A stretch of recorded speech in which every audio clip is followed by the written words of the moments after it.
All right, hello everyone, and peace of Christ to all of you. Please invite your friends and share the link of the YouTube with whoever you know.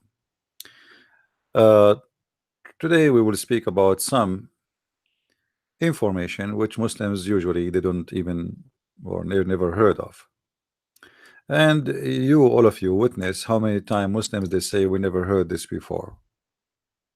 Sometime when a Muslim he say I never heard this before, he is telling the truth, and sometime it's just to avoid the problem he is suffering from, which is trying to deny the problems in the cult of Islam. Let me be sure first that my Skype is open in order to give a chance to the Muslims in case there is anyone would like to call me live and he like to present his view of Islam or maybe his knowledge. As always I say, I never saw a Muslim he knows what Islam is about. I never saw a Muslim he knows what Allah is about. A very simple question, if you ask a Muslim who is Allah, he don't know. Muhammad, their prophet, never spoke to Allah, never saw Allah, never even heard the voice of Allah. Yet he is the messenger of Allah. That's really weird. I mean, we have a God who chose a messenger, and yet he don't want to speak to him. But the Muslims agree that the God of Islam he spoke to many, but they cannot explain to us why he don't want to speak to Muhammad. As an example, one of the names the Muslims they call to Musa's is Kalimullah, which mean the one who spoke to Allah. Okay, why Musa was the one who spoke to Allah? If you ask the Muslims, is Musa higher than Muhammad? They will say no. It's the opposite. Okay. So how he is higher than, which means Muhammad is higher than Musa's, but yet Allah never spoke and he will never speak to Muhammad. What is missing with Muhammad? Hello. Hello. Good morning. Good morning. Hello. I'd like to introduce myself. My name is JC. All right, Mr. JC, I'm what do you want to say to us? well, actually, I'm from the Philippines, and I'm also a Christian. All right. I'm a Christian. I like to ask something. It's because I actually have collections of 6 hadiths by Sunni Muslims, Hmm. and it's because uh, it's because we also have Muslims here in the Philippines. They love to debate with us. Yeah, and I try to debate them, they run away from me. Yes, the same thing here. And but here in our country, No, I uh, mean in the Philippines, I try to debate many Muslims and they run away. As an example, there's a guy, his name Rashid and the San, Rashid and the San. yes, I Yeah, also watched that video too, yeah, and yeah, I did, and I didn't even know that he was actually that coward. yeah.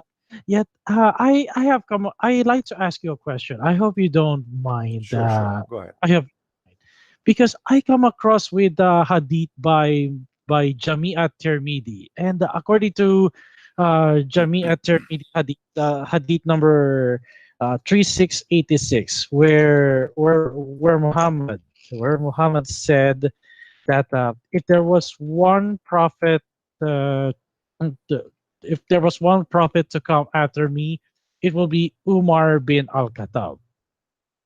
That actually puzzles us among Christian apologetics here in my country.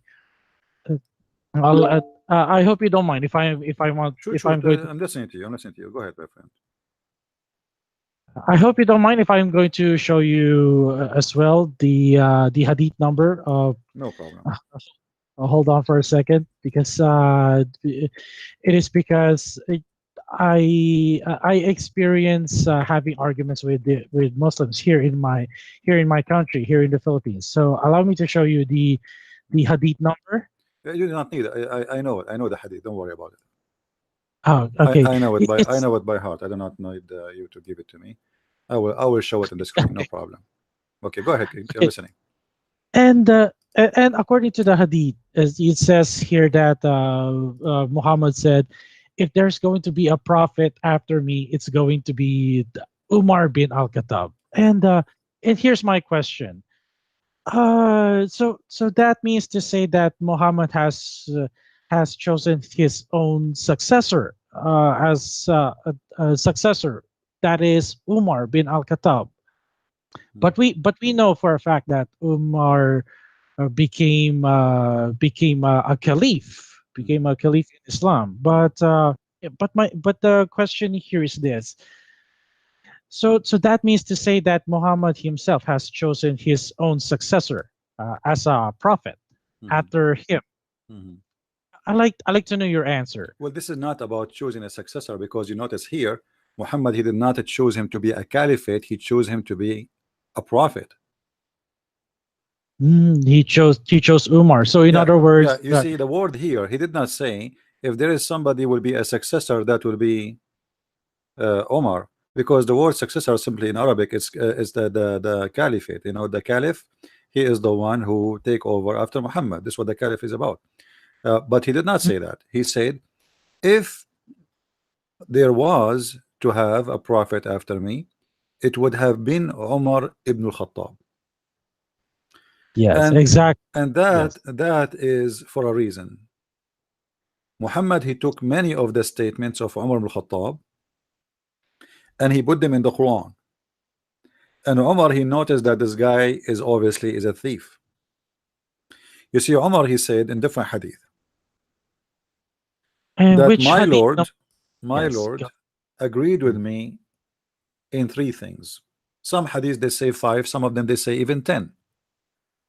Uh, mm, so what he agreed with him? According to the hadith, according to Umar, that Allah agreed with him mm. on the issue of the hijab, on the issue of uh, Kaaba, Hajj to Kaaba, and make the Kaaba Yes. as a main center for Islam. Mm, And Allah agreed with him about the fight between the wives of Muhammad and Muhammad. This is at least a three, but however, there is many hadith claiming that Allah agree with Umar in about maybe 10 and more things, which mean Umar he said 10 things, and then uh, you know whatever Umar he say, Allah he take it, he make it Quran. Umar is not stupid. Umar he noticed that this guy Muhammad is taking whatever he say, and whatever he say mean that Umar obviously is involved of making the Quran. And actually, thank you for asking this question, because today our topic about the secrets of Islam. And here is this is one of the secrets have to be exposed. And we mentioned that before, but because you asked today, so we have a mm. chance to explore more of the secret of Muhammad. Who Oh, thank you. first of all, we need to ask ourselves, who is Muhammad to choose who is going to be a prophet? You know what I mean? I mean, Yes. who gave him the qualification to say? I mean, this is a choice of God, not a choice of a man. You see, Yes, I cannot exactly. say if there's a prophet will be that will be Sam Shamoun. I mean, people will laugh at me. Who are you and who is Sam Shamoun? God, he chose who will be a prophet. It's not a man who choose. He is just himself. He's a prophet. You know, like even in the army, if you have a rank. Let us say you are a general, but a general Mm. he cannot make a general. Somebody higher than a general, he can give a rank for someone to be higher than general, but general he cannot make you a general. You know, Yes, I you have understand your law. you have to be somebody from higher rank in order somebody have the authority. So what is the authority of Muhammad? Muslim, they keep saying to us, Muhammad is just a man, normal man like everybody. But here we go, he's saying stupid things, and he is speaking as if he's God. He is the one who decide that between all mankind in this earth, in this moment now, there's no better person to be a prophet after him. But and why Muhammad, he is saying, and remember, the Muslim, they say that the Quran says that Muhammad is Khatamun Nabiyyin, which means the seal of the prophet. I don't know if you heard the Muslim saying that, right? Yes, some of Okay, them. right. And especially from Facebook. Yes, Correct. I also saw many Muslims say that Yeah. actually, and you're right And because I also witnessed some different arguments among Christians and Muslims as well. yeah, Yes, when I Muhammad also see that. when Muhammad he say in the Quran chapter 33 verse number 40 that he is the seed of the prophet, the Muslims they take it and they take it literally that he is the last prophet, but the verse doesn't say that. The seal of the prophet simply is a person who put his seal about all the prophets before him and he agree with it, which mean he is a person who agree Mm, with all prophets who came before him, and he have the seal coming from God to approve it. He announced that I confirm what is between them, and we can show tons of verses. But the Muslim they say, and because the Muslim they mm, say that, we have to go by the meaning the Muslim they understand and the Muslim they like. Because at the end of the mm, day, religion is what people believe in it, not even what is right. Which means I know that this is what it meant in the Quran. But as long the Muslim they believe that Muhammad here by saying he is a seal, Muslim they believe it he is the last prophet. Then based on this, Muhammad he just get himself busted by claiming that if there is a prophet after him, it's going to be Umar ibn Khattab. Because how that he is I the see. seal, how he is the seal of the prophets, and yet he is talking about somebody will come after him to be a prophet. Yes, exactly. And So why? that's And why? I mean, why? Who need Omar anyway? What exactly Omar will do? Muhammad did not do. Why Muhammad is saying Omar will be a prophet? Was Omar really a good guy? Was Omar qualified to be a prophet? Who told him that? Is that something he received from his God? Yes, actually, I actually based from the previous arguments Hmm. I had with other Muslims, and some Muslims here said that Umar had good virtues and something like that, and then He have what? but He have what? the, they said that Umar bin Al Khattab had was very reliable. Some even say that Umar bin Al Khattab was a very close friend of Muhammad, and Okay, some of well, them are. Omar is very authentic for them. Okay, well, Omar he said the Quran is 1,027,000 letter. That's mean a Mhm. million and 27,000. Where is the million and 27,000 letter in the Quran? You see, the Muslim in a second now they will say we don't accept that. They just told you that Omar is very reliable for them, right? Okay. Omar said that the Yes, the Quran is 1,027,000 letters. Okay, where are they? The Quran today is not even 260,000. So more than 70% of the Quran is gone. And this is the statement of Omar. Omar is yes, exactly. very reliable, but look what he said that Allah is copying Quran from him. You see the hadith in front Yes, of you on the screen? I don't know if you can see it. I haven't seen your screen, but I'm very familiar with that source that is Hmm. from Sahih al Bukhari. Right, I saw that I saw that, and I also noticed that some Quran manuscripts were burned by Umar himself. right. But Yes, I saw that in Sahih al Bukhari. I also completed the collection of the Sunni Muslims hadiths. In fact, because we also have apologetics here against Islam. what happened here, my friend? Muhammad he got busted, and Omar he knew that Muhammad is a scam because Omar, whatever he's saying, Muhammad he take it as it is and he make it Quran. Read with me the hadith. I don't know if you if maybe you should look at it. It says Omar he said that Allah, my Lord, agree with me in three things. My Lord agree with me. Who are you? No wonder he's going to be a prophet. I say to Allah, Apostle, I wish to took the station of Abraham, our praying place. Who is the one who decide that the Kaaba is the center of Islam? It is Allah? No. Is it Muhammad? No. It is the angels? No. It was Umar al-Khattab. So yes, Umar ibn Oh, Khattab is the maker of Islam based on this. The whole Kaaba issue, the whole Kaaba, it was a decision made by Umar, and Allah, he agreed with him. so that is based from Umar's testimony in the Hadith, Yeah, but in reality, it was Umar himself you know, who in reality, and in the Hadith, and the Muslims confirm that this was an order and a choice made by Umar, and Muhammad, he took it as it is, and he make what Umar said as a verse coming from God. And look, then he continues saying, so the divine inspiration came, and then he continues saying, and take you people a station of Abraham as a place of a prayer, exactly as Umar he said, and then continue chapter 2 105 102 125. And then secondly, and as I record the verses of varying women, so women they were hijab because of Umar. The whole hijab, Islamic hijab, is not even a choice of Muhammad. Actually, based on the hadith, Umar he told Muhammad many times to do the veil, and Muhammad he don't want it, he don't agree with it. And then Allah yes. supposedly Muhammad he give up, because especially when Umar start making fun of the wives of Muhammad, and they have a fight Mm, about it.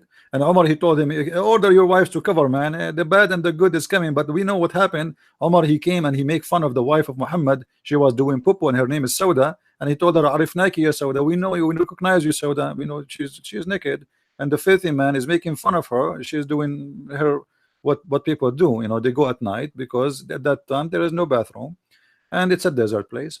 So because of that, the verse of the hijab came down, and Umar he's saying, this is because of me, I am the one who said that, Allah gave it to me, give it to us. And then he continued, so the verse oh, of veiling mm, of women was revealed, and then he says, once the wives of the prophet made united front against the prophet, I said to them, it may be that the prophet divorce you all, mm, that his Lord Allah will give him instead of you better wives. And then look what it says, and this is what make it more dangerous. It says, mm. so the verse came the same as I had said, exactly the same, word by word. So meaning to say, I like to get a clear picture out of this. Correct me if I'm wrong. So therefore, it was not really Muhammad who founded Islam. It was Umar. No, So no, it was Umar bin Al Muhammad, no, Khattab. no, Muhammad, you see, Mm, Muhammad is immature prophet, immature man, and Islam mm, was immature religion, and still. So in this immature religion, everybody have his finger in it. So Umar, he have some fingers in Islam. Muhammad have some fingers. Waraq ibn Nawfal have some fingers. Aisha, she have some fingers. Khadija, she have some fingers. Everybody mm. have some fingers there. Everybody. Islam is not a made of one man. It's a collection of many religion and collection of the work of many men. Oh, And the oh, I funny, see. the Mm. Muslim, they say to us, the Quran says, make verses like the verses of Allah. They challenge you. They say to you, can you make Quran like them? And I find it the most silly, stupid. I mean, the Arab at the time of Muhammad, when he said that to them, that verse, they made fun of him. They said, this is stupid. You're asking us to make something stupid. Same time, how you challenge me to make Quran like the Quran of Allah, if the Quran of Allah is not the Quran of Allah? As you see, it is the Quran of Umar. It is Allah who copy Umar. So how nobody can make this is a Quran which is a miracle, yet Allah he take the words of Umar and he make them Mm. Quran, and as you see, it says, it given to me as I said, or given to Muhammad as I said. You know, I see. So it was Umar. So it was Umar. So Umar also provided some revelations to Muhammad, and then they will just spin. I mean, what I mean spin is they will claim it as a revelation from Allah. but as you see, Umar he said clearly that Allah he agreed with me, and he sent the verses as I said, as the same as I said. The verses came the same as I said. He's not saying that Allah he just agree with me. He is saying that Allah he sent the verses as I said. I mean, how more clear we need it to be, to get Muhammad busted. Imagine you are claiming to be a prophet, and then the Christian prince he says potato. Those are a bunch of potatoes, and I will make them tomatoes. Then Allah, that you're the God of this prophet, he take it and he make it a verse in the Quran, and he say Allah he said, but this is not Allah he said. I said that before. Hmm. And I see. as long the Muslims agree and they said to you that Umar al-Khattab is an authentic source for them, then here we go. Umar al-Khattab is saying that Allah he stole Quran from him. So what we will do now? What a Muslim will do after hearing that Umar al-Khattab is the one who made the Quran and Muhammad is copying from him. Where is Allah? There's no Allah in this story. I really laugh. I really laugh at the Muslims' logic, and wow. I mean, I didn't really know. Maybe I should read the hadith over again about from Sahih. Is it from Sahih Al Bukhari? Is if I'm not mistaken, Yeah, is that from? yeah, Sahih Okay. Bukhari, yes. Yeah, actually it's in more in, not only in Sahih Muslim, in Sahih Bukhari, we can find the same reference in many places, you know. But yes, it's Okay. Sahih Hadith and it's Sahih al-Bukhari and it's Sahih Muslim. And there is other reference says Allah he agree with him with 4. Other reference says Allah he agree with him with 5. Some they say agree with him with 10 things, you know. However, 1, 2, 3. I mean, obviously Allah is stealing Quran from Omar, Mm. you know. And who was Yes. Omar?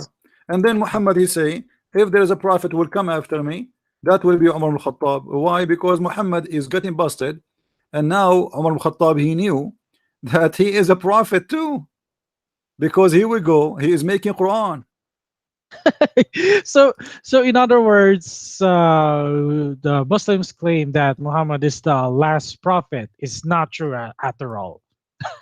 Well, Since we have busted. he is not the last prophet. He is not a prophet anyway. I mean, first of all, when somebody says to me, there's a person who is a prophet, where is, shouldn't you show me the prophecy first? What is the prophecy of Muhammad to make him a prophet? I challenge any Muslim to call me right now and to show me a prophecy in the Quran come to be true. Just one. I well, I really got your point, and I agree with now. I really agree with you, Mr. Christian Prince. Thank you. I also agree with you. That's also in my mind that Muhammad is not really the last prophet after all. So Muhammad is, because Muhammad said, if there's another prophet to come after me, it's going to be Umar bin Al Khattab. So in a way, Islam is still false. And, that's why Muslims keep on claiming that they keep on claiming that Muhammad is the last prophet. But the truth is, Muhammad is not really the last First prophet of after all, when all. somebody says he is the last prophet, he have to prove first that he's a prophet. There's, Yeah, you but see, there's tons of hadith. There's tons of hadith. Muslim they use it to prove to you that Muhammad prophesied things. As an example, Muhammad he said that the Arab they are going to live in high buildings, but this is stupid because the Arab was living in high building in the time of Yemen, in his time. That's Mhm. not a prophecy. And what about the like they choose one? It looked like Muhammad he said something or predicted something, but there's tons of things Muhammad he said proving him to be a false prophet. According to Muhammad, as an example, the Turk are the enemy of Islam. The Turk are the enemy of Islam. And he said, Mm. leave the Turk alone as long they leave you. And he said that judgment day will not come until you fight the Turk. Mm. So it's a sign of the judgment day. But the Turk already are Muslims, Oh, that you know. I see. As an Yeah. example, Muhammad, he have tons of false prophecy. All of them, they Mm. are funny and very stupid. So what make Muhammad a prophet? Because he said the sun set in a murky water? Is that a prophecy? Because he said that the baby is coming from the backbone of the man, and the sperm of women have a sperm coming from their ribs. This is Quran. You see, God, Muhammad, when he speak, he claimed that God told him that. Okay, how God he said such a thing to you, Muhammad? Yet you say such a stupid thing to us, Muhammad.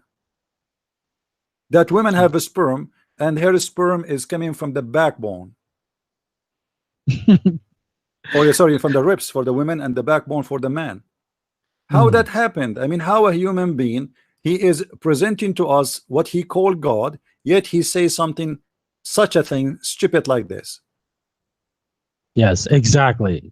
Exactly. So, based also from the Quran and the Hadith, we see that Muhammad was indeed is having a mental problems. So, but unfortunately for Muslims out there, they really believe what Muhammad was saying without even thinking. That's kind of My friend, because it's not that's their kind fault. of It's not their fault.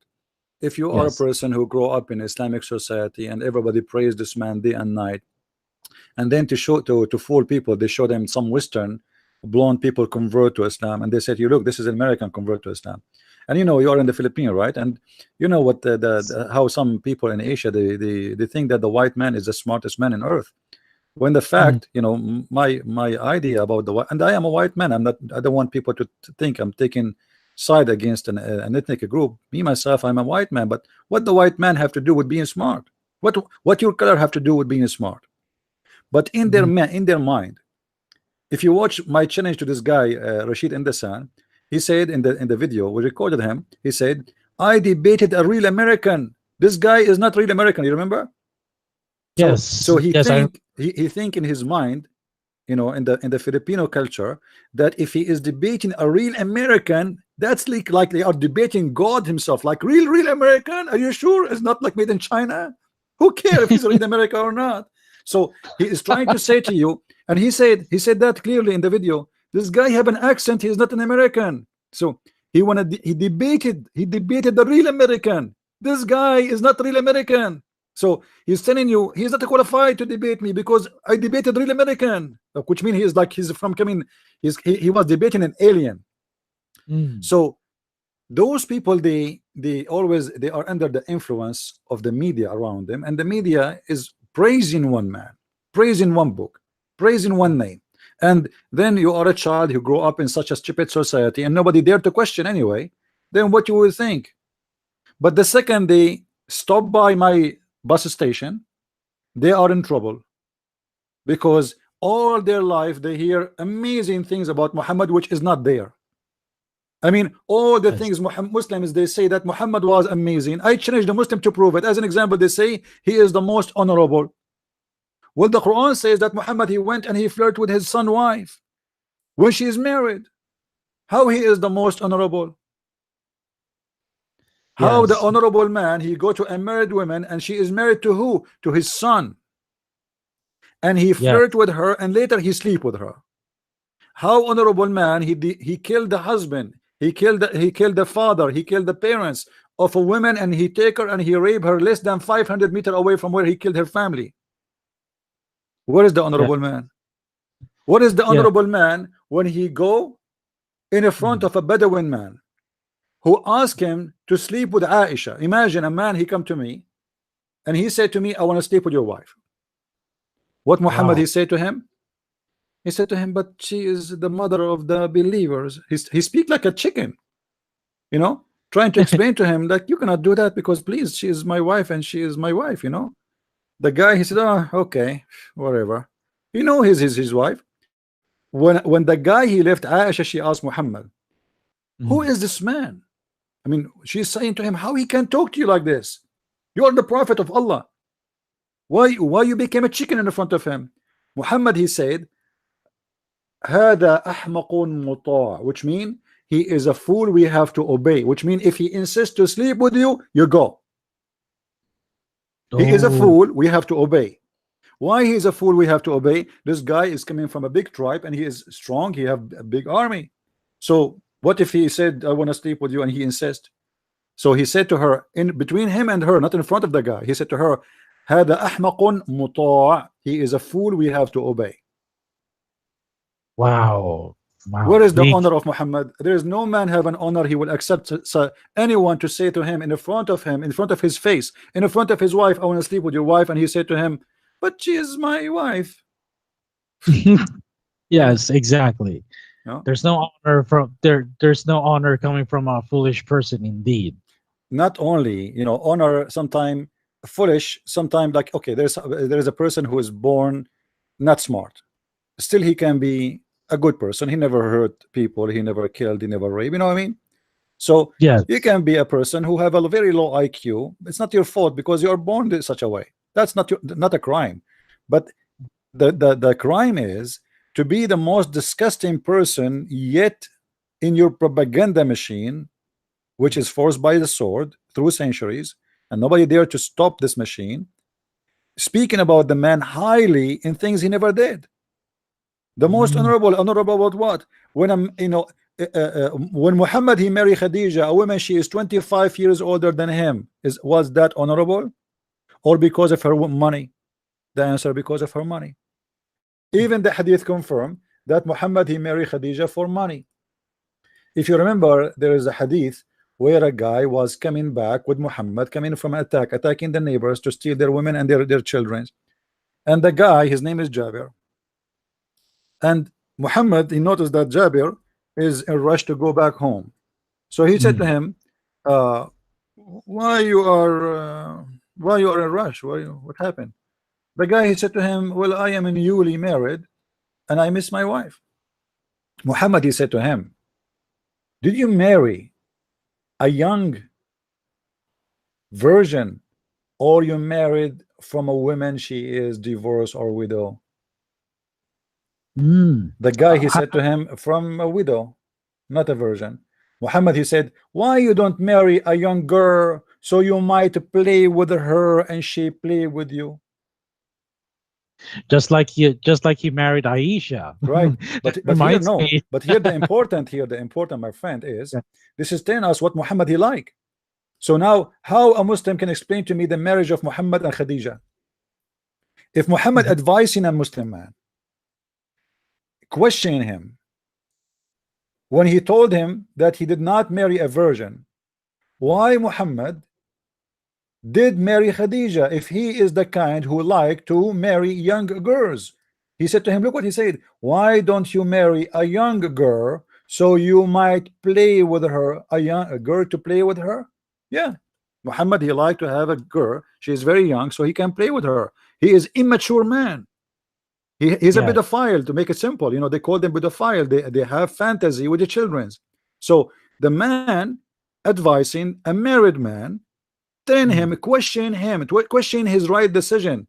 What's wrong with you? Why you did marry a woman? She is not a young child. Why you don't marry a child? She is young, and you play with her. So Muhammad here, by this story, is telling us exactly what kind of female he like to have. He don't like to have an old woman.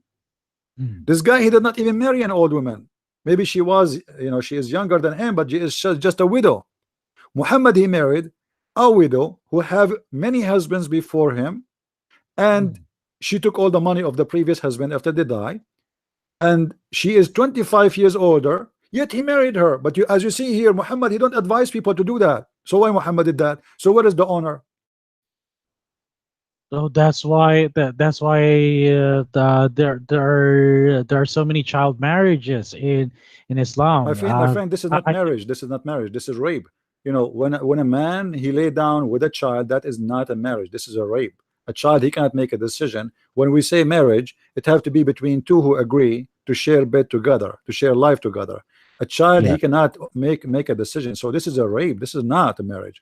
So here you notice here that Muhammad, the Muslim, they speak about him as being the honorable person. What is the honor? Is that an honorable advice, or this is an evil advice? A man, he is married, what's your business? Imagine now you call me and I say, hey Jesse, where you been? I said, oh, I get married. Oh, okay. So what kind of woman you married? Did you marry a widow or a virgin? I mean, what's my business? The question itself is sick. The question itself is sick. Why? Because I'm asking you about what exactly? He want to know if she is virgin. I'm asking, excuse my language, I'm asking specifically about the vagina of the wife of the guy. Yes, exactly. What's my business if she have a vagina is been used before or not? What is my business? The guy, he married the women. So why I should know? Why Mm. it is important for a prophet of God to ask such a question? Simply because he's sick. He is not an honorable man, and he have no honor. Yes, exactly. I agree. I absolutely agree with you on that. Muhammad was never an honorable person. Thank you so much for your insight. And by the way, this is not a debate actually, but I like to discuss something with you. And I hope you don't mind, Mr. Christian Prince. No problem. I like to share something also with you Sure. in this. And not a few months ago, we examined different Quran verses. However, there were some Quran verses that were actually they were actually having the same context with the Jewish sources. So I want to show you my screen. I hope you don't mind. No problem. Okay, here's the Surah 532 from Sahih International. It says here, because of that, we decreed upon the children of Israel that whoever kills a soul, unless for a soul or for corruption done in the land, it is as if he had slain mankind entirely. And whoever saves one, it is as if he had saved mankind entirely. Our messengers had certainly come to them with clear proofs. Then, indeed, many of them, even after that, throughout the land, were transgressors. Suspiciously enough, we also examine another. Suspiciously, actually, I watched a video. There was a video on YouTube that said that Quran actually copied from The the Old Jewish Testament. Talmud. Yeah, from the Old Testament. Islam, as I said, my friend, this is copy from Musa's. This is nothing Uh, new. This is nothing uh, new. actually this is the Jewish Talmud. This is not actually from No, no, Moses. no. Even This is even even from the Old Testament, my friend, a life. What is the punishment in the case of murder? okay. This is what the Old Testament says. Muhammad is trying to copy from there. This is why he mentioned himself. He mentioned that it's been said to the children of Israel. Even the verse itself, it says that this is was for the children of Israel. So Muhammad, he is not denying that he's copying from the Jews. Now, he copy the idea of murder punishment, that the person who killed, he should be killed, and he copy what you are saying right now here from the Talmud. Yes, the Jewish Talmud doesn't really come from Moses. No, It no, no. is I'm not come. saying. I'm not Uh, saying it came from Moses. No, I'm not saying this is the Talmud is a rabbi book, but I'm saying everything Muhammad he have is copied from somebody. So the idea of the murder, eye for an eye, is something Muhammad he stole from Moses. yes, That yes, I saw that. the statement in Yes. this verse you are reading is coming from the Talmud. Yes, this one. This is from the Talmud. I like to share this. This is Sanhedrin. I, Right. actually, I also studied a bit about Judaism, especially the Jewish Talmud. Mhm. This is a so we found out that well, not only in Talmud but also in Mishnah. But Right. let's have the Talmud instead, because the Talmud is actually derived from Mishnah. So we examined carefully the Talmud, and we found the same passage from the Talmud, exactly the same context, in line with Surah 532. Right. So so we suspected that Muhammad copied from the Jewish Talmud, and you're right. And we also researched as well, Christian Prince, according to the Jewish scholars, according to the Jewish rabbis, they said that the Talmud was first compiled around 500 AD. So and the Quran was compiled around 632 AD. There's a huge problem. It will take more than 100 years to have this written down in the Quran. Yet the Jewish Talmud, this passage is already written uh, by uh, the- by the rabbis during their exile in Babylon after the destruction of the second temple. Mm. Well, everything like you can the more you read in the Talmud, I advise you to read the whole Talmud. You will find more and more things Muhammad is copying from there. Actually, Muhammad is the fruit of the rabbis, and the idea of the rabbis and the fiction of the rabbis in the Talmud. Tens of things Muhammad he copied from the legions of the rabbi. As an example, there is many rabbis who teach a lot of fiction stories about Sulaiman. As an example, the magic of Sulaiman, the ring of Sulaiman, Sulaiman controlling shaitan or controlling Satan, controlling genie, etc. All those ideas Muhammad he did not bring them from his pocket. This is something was practiced as kind of legend, but many Jews believe in it uh, in certain time, and Muhammad he took it from them and he put it in his Quran and make it as coming from his God. And as I said, Yes. this is not only something he did with the Jews. As an example, the Christians, the story of the seven sleepers. The seven sleepers is a story written by a Christian bishop from Syria. His name is Mm, Yaqub, and he wrote a story about seven youth who they've been discriminated, chased, and then they've been protected by God, and God made them sleep for a couple of hundred of years. And then when mm. they wake up, they found that Christianity became victorious, and there's no more discrimination for them. But this is a fiction story. Muhammad he took it and he make it as it's coming true story about really a group of Christians who they've been victorious by God, and he made the story as a story coming from Allah. Allah told him, but this is fiction story. All the Christians know. So Muhammad is a thief of ideas and thieves of belief. If you remember, if you go just to give you a clear example about Muhammad stealing things, you heard before about something is called the punishment of the grave, right? All Yes. right. Yes, that is correct. The punishment of the grave simply uh, Muhammad he stole it from the Jew, and we can prove it very easy. I mean, we do not need to be look much.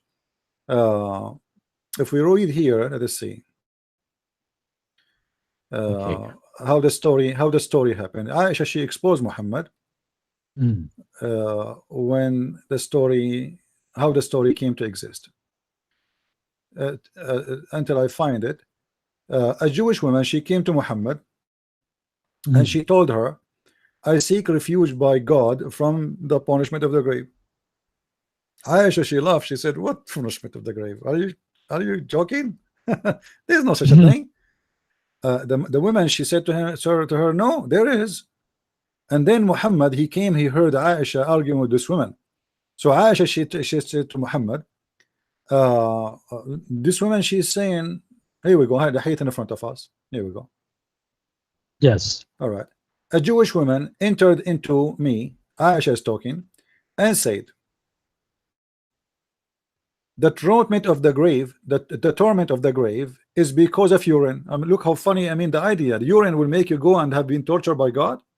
So what the Jews been learning or teaching their kids, that if you have urine in your foot, you will be tortured in the grave. But this is just to scare the kids so they can be Mm, clean. They will not piss in their foot. So yes. and she's this woman, obviously she believe in it. She said that to Aisha. Aisha she Mm, said to her, you are lying. She said, no, it's true. We cut our skin and clothed because of it. So if some imagine if some mm. urine come in the skin, they made an injury for themselves to peel the skin. This is how bad it is for them. Allah Yes. Messenger went out in the yard and he heard them to pray, and our voices became loud. He said, what is this? What's wrong? So I told him what she had said. He said she spoke the truth. What? She spoke the truth that God he punished people because of piss. And then he said after and look what Aisha she said. And after that day, he never offered any prayer, but he said, following the prayer, رب جبريل وميكائيل إسرافيل adding etc., which mean to make it simple, the Lord of Jibril and Mikael and Israfil grant me refuge from the heat of the fire and the punishment of the grave. So What Mm. happened after this conversation? Muhammad, he never pray without mentioning the torment of the grave. Okay, how come Muhammad never mentioned it before? Mm, I see. He, Perhaps. and the proof Muhammad he never mentioned it because if Muhammad mentioned it before Aisha, she will not ask him about if this is true or not, right? Yes, So she never exactly. heard this before, and then since this happened, Muhammad he never offer a prayer without saying I seek refuge from Allah from the punch of the grave. Every prayer since that time. So before that time,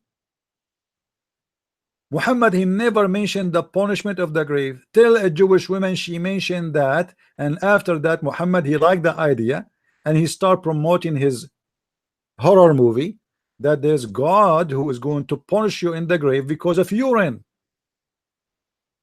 Oh, I. Oh, so uh, so that's why Islam has roots on paganism. I see. Well, Makes sense. it's you Yeah. see here the a clear proof that Muhammad is a thief. He don't have a belief of his own. He is collecting from people around him, and the Jews are next door. Yes, You know, exactly. Yes, and also based from the based from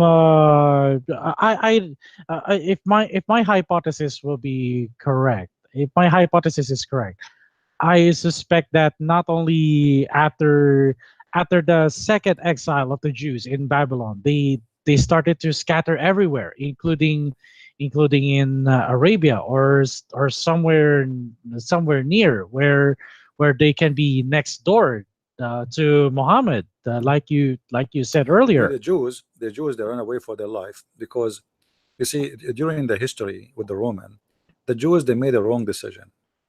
The Roman was for them always an occupation, even though they are there for hundreds of years. And when the Persian they came, the Jews they took the side of the Persian against the Roman. So when the Roman became victorious, each time the Roman they punished the Jews severely for taking side with the Persian. It's like now, we have Taliban fighting USA, and then you decide to take the side of Taliban. So imagine what would happen when the American army go there and you find you in their side. They would treat you the same as the enemy and even more. So Mm. the Jews in that time they took the side of the enemy of the Roman. And this is why you will find the Jews until now exist in locations where Roman they are not in control. Arabia, Mecca is a desert. The Roman did not go there, because it's a desert. There's Mm. nothing there to go anyway. But Yes. they seek the Roman they seek big kingdoms for a reason, wealth and gold and food and etc. But Saudi Arabia is a dead desert. It's a sand. Why you want to go there? So Saudi Arabia it was a refuge for the Jews. That's why there's a lot of Jews there. Not because they Yes. like it as a desert, but because the Roman they are not interested to go there. They did Mm. not go to Egypt. They go you'll find a big number of Jews until now still exist in Iran. You know, Yes, exactly. Yes, exactly. And speaking of Iran, I made a very good question to our Muslims here in the Philippines. I asked them, hey, according to your hadith from Sahih Muslim, it says Muslims must kill the Jews during the time of before the day of resurrection. How come the my question is this? How come the government of Iran, which is supposedly an entirely Islamic country, why didn't they raid the Jewish synagogues in Iran? Because based on my research, the Jews established so many synagogues in Iran, and they couldn't answer. They couldn't answer me. well, first of all, the Jews in Iran are necessity for the economy. You know, the Iran, you see the Shia, they are very smart people, not like the Sunni. Mm.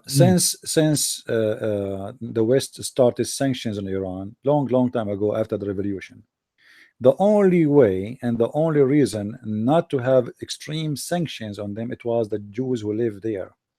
So the Jews was like the breathing tube for the Iranian government to move money around. Because you are a mm, Jew, you are not considered as an, like a member of the Islamic government, and you have a freedom, you have money in the bank, and you can move your money around, and still America will not take you to court, and they will not confiscate your money. So the Jews was a necessity to be kind of there's a protection for them. And until now, the Jews are very important figures in Iran because of economy and economy only. However, uh, mm. the Jews number in Iran shrink big deal. Still there is some, but it's not the same as before. The Iranian government, they try their best actually to keep as many Jews as they can, so they make it difficult for the Jews to get out of the country. But in the last, especially in the last 2 years after Obama, he made left the sanctions, the Iranian government relieved, and they felt that they do not need really Jews as before, because now the sanctions is gone, and we have an agreement, and here we go, we are open to the world again. So a lot of Jews, they fled out of Iran, taking that chance and opportunity to flee from the country. So now Iran is in trouble again, and that's why the currency, the economy of Iran is really in a very bad shape. Especially next month, the sanctions of America is going to go back in action, and Iran will suffer badly. And actually, I will not be surprised Mm. if millions of Iranians start striking in the street against the government very soon. However, it's not really about they are being nice to the Jews. It's always a business on money. Abyss. Yes, you see, Mm. when we mentioned that Omar, he told Muhammad uh, to take the Kaaba as a place of worship, right? Yes. But yeah, but but the story behind this, it was when Muhammad, he killed all the Jews and he kicked them out. Business was dying. There's no more Mm. money, you know. So the Kaaba story was a necessity for business, was not because the Kaaba is important for the God of Islam, because he's not exist. Omar, he thought about it as a solution for Mm. for business. If we make the Kaaba business run again, we force everybody to do Hajj, and that will make a lot of money come to us again, and the business will be flourishing again. So Oh, that makes sense. yeah, That's why Umar said that people had to perform zakat or alms giving. That makes sense. no, no, It it's not it about makes sense. it's not about zakat. The business, the Hajj itself is a business. The Hajj Mm. itself in Arabian Peninsula, there was 26 Kaaba. 26 Kaaba simply is like a mall. The mall, you have a mall, right? A mall where people Yeah. buy and sell. This is what the Kaaba is about. The Kaaba is a place where there's a church, there's a store next to it, and there's a guy who sells falafel next to it, and there's it's a business place. Mm. And one of the businesses is religion. All right. Mm. So there was Mm. 26 mall, 26 Kaaba in the Arabian Peninsula. And then Muhammad, he have a choice to make the Kaaba again a place of business in order to solve a problem, which is being losing business. For he killed the Jews and the Christians, and they run away. Either they run away or they get killed. Mm. So Muhammad Okay. now, he have no choice. And by the way, even the one we call them Christians there, the Christian was there. They were not really Christian. They were Nasara, which means they are Jews too, because the Nasara are a group of Christian cult who they were Jews.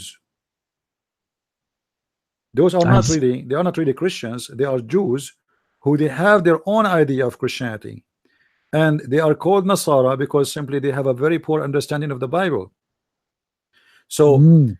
Muhammad, when he killed all the Jews, including the one we call them Nasara, which means the Christians supposedly, and the Jews who they are still Jews, Muhammad is out of business. You see, the Jews, wherever they go, they are smart, and they knew how to live.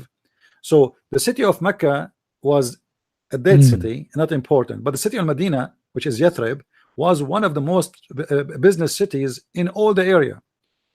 The Jews, they were doing farming in the desert. And actually nothing changed. If you go to Israel right now, and you can check right now how Israel, they made the desert green. The desert, they are mm, eating from the desert. It's a green now. So the Jews always, they are advanced from other nations around them. They are smart, they are intelligent, and they knew how they, they have a civilization, they have a background of civilization. So when they moved to Arabia, they took whatever civilization they learned through centuries with them, and they implant that civilization there. So between the Arab, they are like the most advanced people compared to the Arab, who they are Bedouin.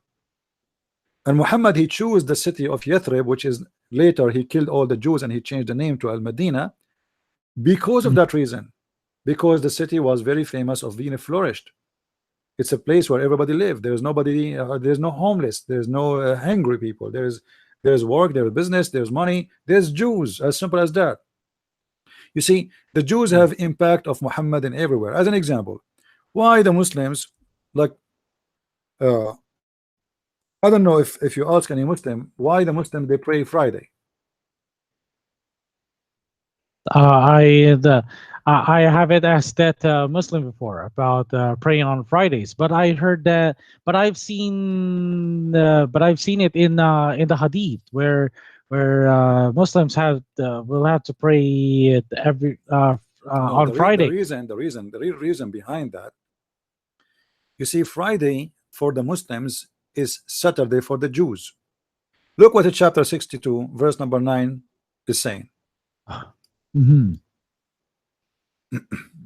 Oh, who you believe, when the call is proclaimed to prayer on Friday, hasten earnestly to embrace for Allah, the embrace for Allah, and leave off businesses. Do you see the word says leave off businesses?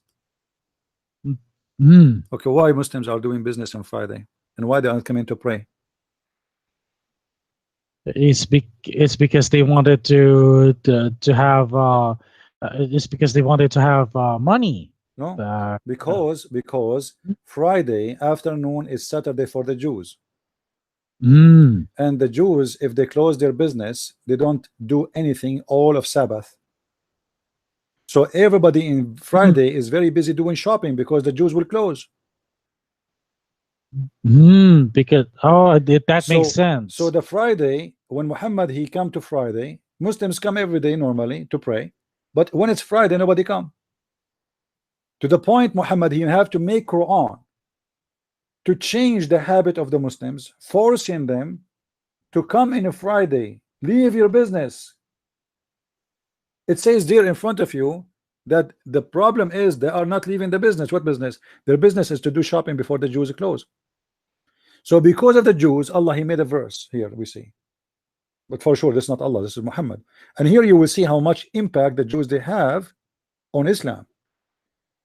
Allah Mm, himself, he want to make Quran just because the Jews they have Sabbath and the Muslims are not coming for the prayer. What is that? I mean, what for? So Friday never been about the day for the Muslims to pray. That is a stupid idea. The Muslim they and they support that with the Hadith, but the Quran never said that this is the day of assembly, as you see here in between two brackets. It doesn't say that. Muhammad he have a yes. problem. Muhammad have a problem that every Friday Muslims don't come to pray. Mm, As simple I as that. see. And then after that, when Muhammad he was looking for what, okay, the Jews they pray in Saturday, the Christian they pray in Sunday, where I'm going to pray. Muslims they start giving ideas. The same as Umar ibn Khattab, he is the one who chose the adhan. When Muhammad he was thinking about how we can call people to pray, uh, one of them he said, one of the companions he said, we use a bell. They said no, the bell is for the Christians. We don't want to do that. He said we light a fire. They said no, this is what the Jews do. And then Umar Khattab he said we call for the prayer. Ask one of the slaves to call for the prayer. So even the adhan was an idea of Umar Khattab. So as you see, as I said to you, Islam is like a salad, ugly one. Everybody put his fingers there. Umar Khattab have many fingers. The Jews have many fingers. Uh, uh, All the ideas of Islam is a collection of other ideas and other beliefs inserted into what is called Islam. Islam is not a religion by itself. Islam Mm. is a Yeah. Santa Claus box or bag full of many things, but all of it is ugly. Ah, I see. That's a very clear picture. Now I get it. Now it's not just a revelation coming from Muhammad himself, but like you said, there are different fingers, like those from Umar, like those from Aisha. And speaking of Aisha, Aisha also made some verses of the Quran. So it becomes very evident that Quran is definitely not a revelation from God. The Quran is not Yeah. revelation, regardless if there is many source or not, because obviously the Quran itself prove easy that Quran cannot be from God. I mean, the God, he will not say stupid thing like the man have a sperm coming from his backbone, and the women have a sperm coming Yes. from the ribs. That's it. It's not, it cannot be God. Yes. The Quran make it more clear. As an example, it says that the ice is coming from mountains and it's broken from there. Yes. So how God he explained to us that ice is made or is broken from a mountain of ice in the sky, and Allah he throw it at the ones who you don't like.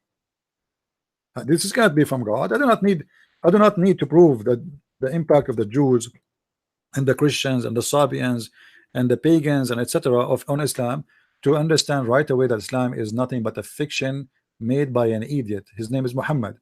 If you read here with Yes. me, the Muslim they try always to fabricate a translation. Chapter 24, verse number 43. It says it clearly. Chapter okay. 24:43.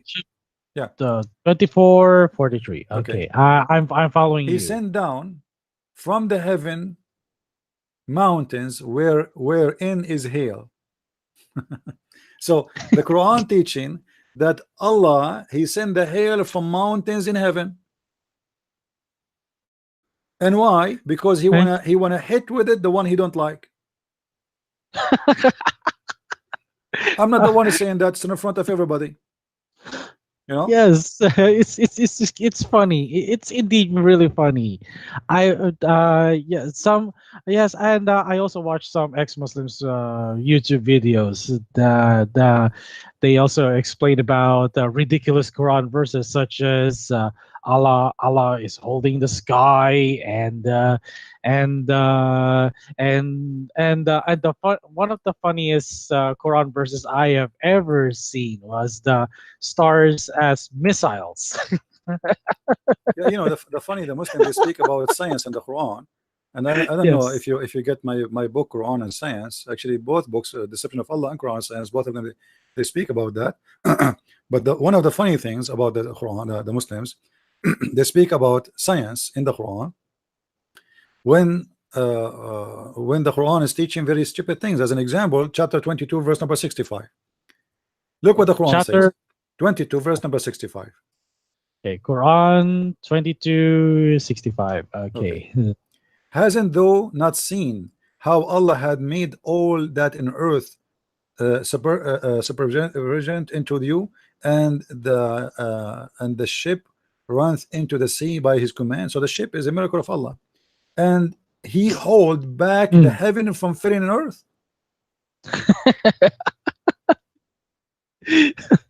You see it, guys? Wow. The heaven, Yes. if not Allah, the heaven Yes. will fail on earth. So there's a physical object, it's called heaven, is not failing on us, and Allah is holding it. So meaning to say, Allah has a body after all, and he has a hand. He holds the sky. Even the Quran claim that who is the one, why the birds are not falling down in the ground? Do you know why? No, you tell me. Well, according to the Quran, the bird don't fall down because Allah he hold them from falling down in the sky. Oh, okay, okay. Chapter 16, verse number 79. Okay, 16, Quran. 79. Okay, Quran 16:79. Okay, I'm following. Have they not seen the birds obedient in the mid-air? None hold them save Allah. Hold them from what? In Arabic it says to fall down. So Allah is holding them. How they are holding in the sky? Explain to me. You cannot explain. It's Allah is holding them. All right. Here with it.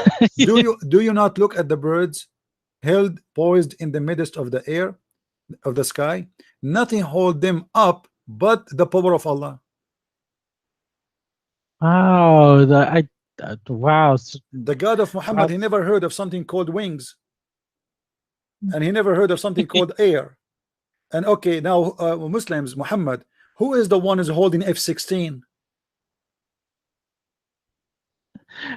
Is that the power of Allah? Who is the one who's holding the satellites? It's not in the middle of the air, it's in the middle of the space. I mean, this is stupid. So I do not need to be a genius to discover that Islam is a stupid. Mm.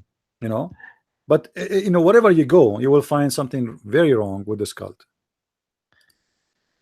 Okay, I'm forgive me if I type it here, but I like to make sure I'm going to save these verses because I like to write something that I can really share with my fellow Christian apologists against Islam, because Did I meet you when I went to the Philippines, or we did not meet? Did we meet in person? uh, no, we No. Okay. no, this is my first time. All right. So Having you a did not attend any of my seminars in the Philippines? No, not yet. I Okay. haven't. All right. You live in Manila or in different territory? Yes, All right. I'm in a different territory. All right. Yes, Okay. exactly. Well, maybe in the future, if I go, maybe you can join us and you can be with us in the seminar. Yeah, yes, sure, I will, and I will also bring my fellow apologist of mine. He wanted to defend his Christian faith against Islam, I like to go back a little bit before we can end this chat.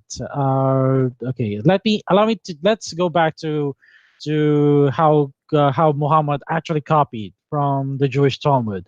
When we provided the sufficient evidence that the context of the Talmud is the same as the Quran verse, and what happened there was Muslims suddenly reacted too quickly, saying that they keep on saying, uh, oh, it's not a. They keep on making excuses like, oh, it's Quran is not Quran is not copying. It's original. It's all original. Yet we asked them, and yet we challenged them, like for example, prove to us that Quran is indeed the original. Prove to us that Quran was written before Jewish Talmud was compiled. Yet not one of them, not one single Muslim has ever provided proof that the Quran was already original and first written than the Jewish Talmud. And then when we impose a challenge to them, I we said, what if we prove to you that the Talmud was first compiled according to the timeline? Would you admit that your Quran is false and it was copied? Uh, they were really scared. Actually, they were really scared. How about they were really scared about it? We really proved them that the Quran actually copied from the Jewish Talmud according to timeline, and they were afraid to face that fact that we also looked closely at the Jewish Talmud side by side with the Quran, and we really proved that the Quran Quran and Muhammad actually copied from the Jewish Talmud. Well, uh, uh, we can go in what is copied, and all the Quran is nothing but a copy. Even the word Quran is not an Arabic word. Mm. Anyway, thank you, my friend, for calling. We will give a chance for Muslims to call me. Maybe they are waiting for, because somebody was trying to call. I'm glad that you called me, and you shared with us some of questions, and I'm sure people they learned something good for today. Thank you for calling. Yes, Thank you. Thank you so much for your for our discussion, Christian Prince. I hope to call you again sometime. Sure, and If I don't have forget to invite more Filipinos. I really love Filipino people. They are wonderful.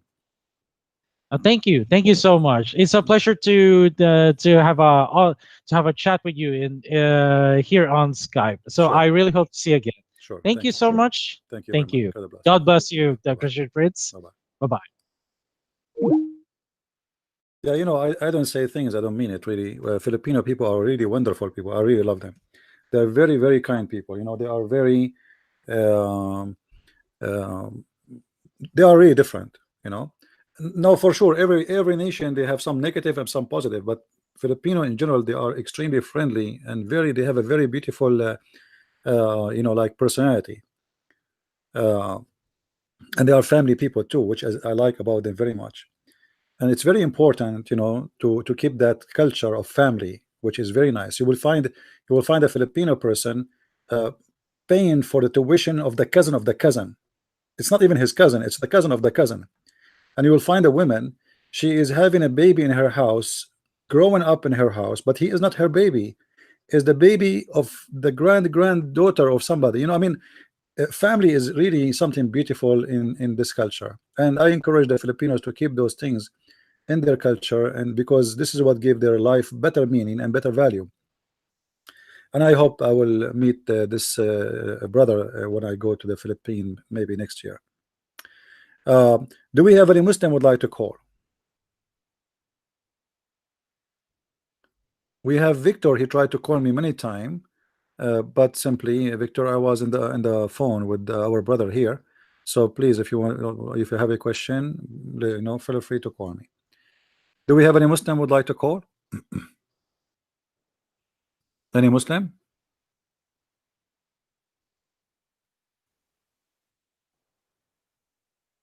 Somebody's asking me, is Jesus God or Son of God? You see, sometimes I like, with my respect to the one who's asking the question, sometimes I feel like I'm talking to someone he's not mature, because when we say Son of God does not mean that God have sons and have children. We don't believe that God he get pregnant and he deliver a son.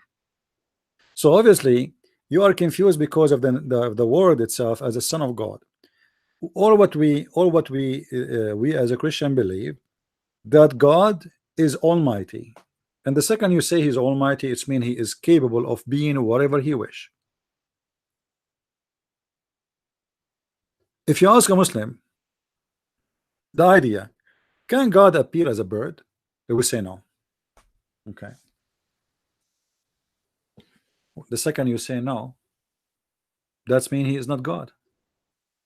Why you call him almighty? If you go in the Quran, you will see the Muslims Quran, which is supposedly Allah speaking, destroying the idea of Allah being God. Why? Look what the Quran said.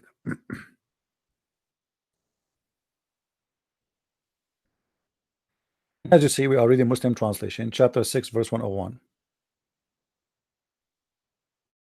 To him is due the primal origin of the heaven and the earth. How can he have a son when he has no consort? So why Allah he cannot have a son? Look, the one who used the word can and how can is the Muslims, not me. This is a translation. How can he? So what is the question? When I say how can he, I'm questioning the ability. When I say to you, if somebody asks me, Christian Prince, do you have children? I will say, well, how I can have a children if I don't have a woman, to make it simple, regardless if it's by marriage or out of marriage. In order for me to have a son, I have to have a wife, a woman. Generally speaking, the Quran here is use the word sahiba, girlfriend. So the Quran is using the logic of a normal human being who is limited with his ability to be able to have a children unless he have women as a partner. But that can goes for a man, not for God. So here we notice that you have a wrong understanding as a Muslim of what the Son of God mean. You think God, based on the Quran, he should have a wife in order to have a son. And obviously Muhammad is being an idiot, because none of the Christians believe that God he got married or have sex with Mary, and then they have a baby child, his name is Jesus. You know what I mean? How Allah can have a son if you don't have a girlfriend? That is an answer of somebody, he is in the stage of being a drunk. Because Muhammad is answering the Christians about Jesus being the Son of God, but the Christians don't believe that God have a consort. And none of them believe that God he need a woman in order to have a son. And the Son of God does not mean that God giving babies or giving birth to babies. The Son of God is simply the Word of God who became a flesh of man, and the Word of God is God. If you go to chapter 1 verse number 1 in the Bible, book of John, you will see in the beginning it was the Word, and the Word was with God, and the Word is the God. And then in verse number 14, the Word became a flesh, the Word became a man. That is the Son of God. God who come in the flesh, that we call him the Son of God. God who appeared to us in a person, and that person is a man. As simple as that. God did not give babies. God did not get a breast net and deliver a baby. So God, Jesus, he is God. He is a son of God because he's coming in the flesh of man. That's why we call him Son of God. When one of the apostles of Jesus said to him, why you don't show us the Father, and that's it, show us the Father.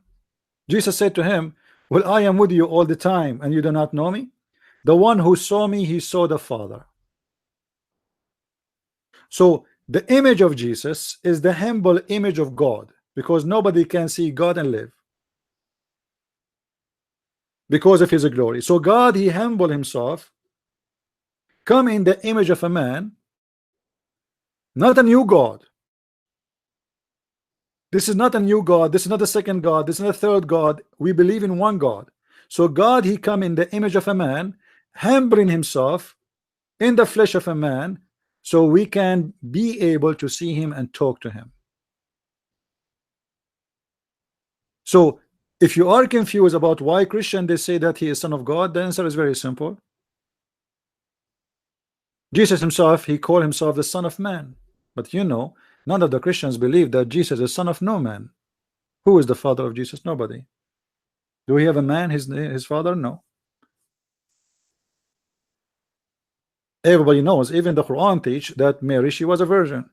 But yet Jesus, he called himself the Son of Man. But he is the son of no man. So obviously this is explanation about how he is now. He is coming in the flesh of a man. So that is the Son of Man. The Son of God is simply the Word of God coming to us in the person of a man. When the Jews they spoke to Jesus, and Jesus said to them, before Abraham I am. Because a smart Muslim, he might say to you, okay, well, Jesus was born in the year 2000 years ago. So are you saying to me the Trinity was not exist before that? Because he was born at that moment. So there was no Jesus. Suppose he's trying to be smart, but look what Jesus, he answered them in the Bible. He said, before Abraham I am, which means his existence as a word of God have nothing to do with the existence of him by birth. So I was before Abraham I am, and Abraham he saw my day. And the Jews they said to him, okay, how you can say that and you are not even 50 years old? They thought this guy is saying crazy stuff. How Abraham he saw your day? How before Abraham you are? Abraham is not only the grandfather of the Jews, he is the grandfather of the first Jew.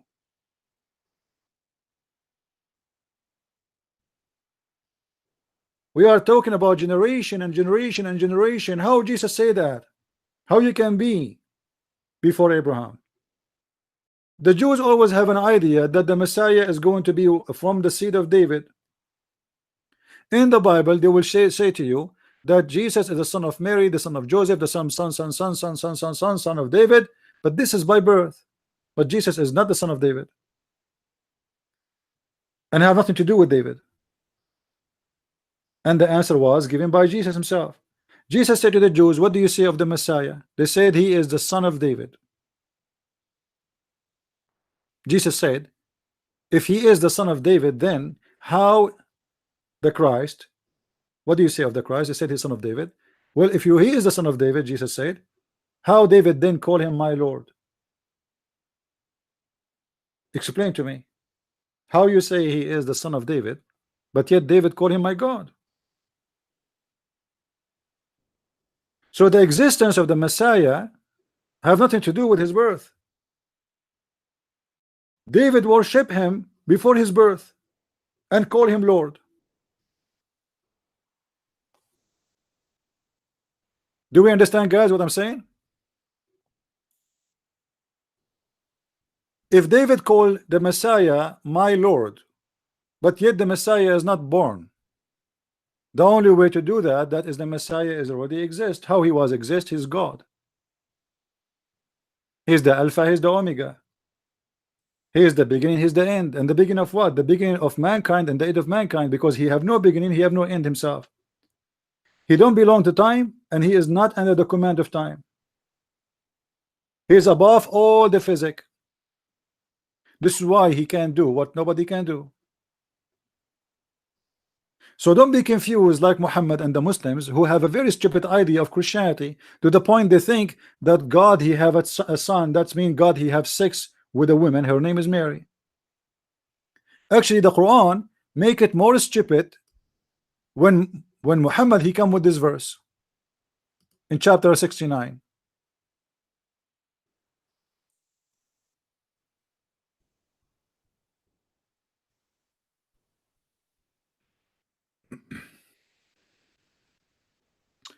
When you read this verse here,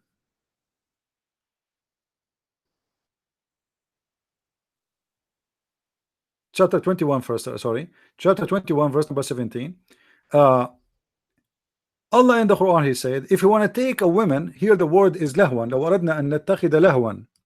Lahwan in the Arabic language have many meaning, and what is meant here is fun, specifically fun, but that mean women. The Arab they used to call women fun as a sign of disrespect somehow, like because they are just for fun, you know. So if we want to take a fun, we will take it from our kind. But look at this stupid statement. Allah want to take a woman for fun, and if you want to take it, he will take it from his kind. How you can take a woman from your kind if you are unique? The Muslims they say to us that they have a God who is unique in everything and nobody like him, nobody like Allah. But that cannot be true. If Allah in the Quran says, let me show you the interpretation for the verse, so the Muslim they will not say I'm making things up. You know them, they make a drama even in a comedy movie as usual. This is an Islamic official government website of the Kingdom of Jordan.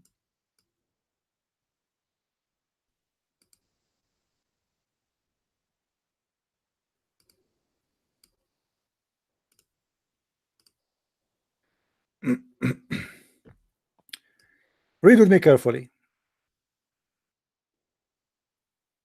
Had we desired to find some diversion that provide us diversion in the way of a partner or a child. Here the translator in English trying to make it look nice. This is not about partner, a woman for fun, a sex partner.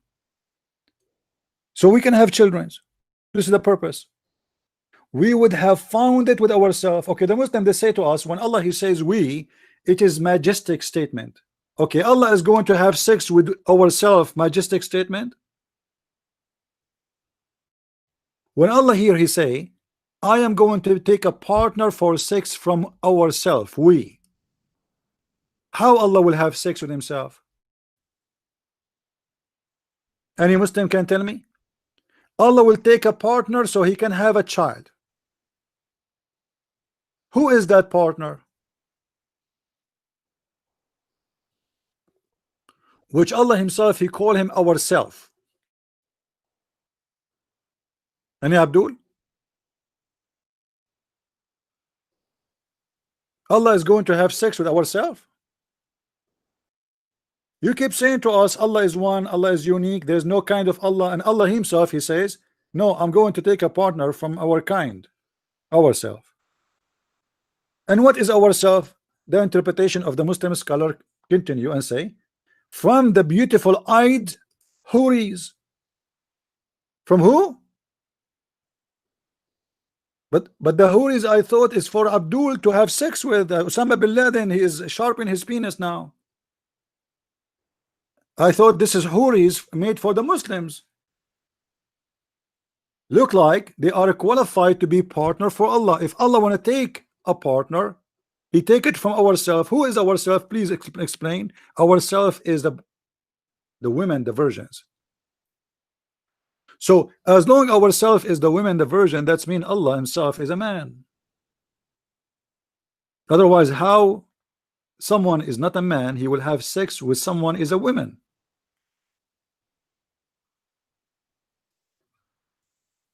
You know what I mean?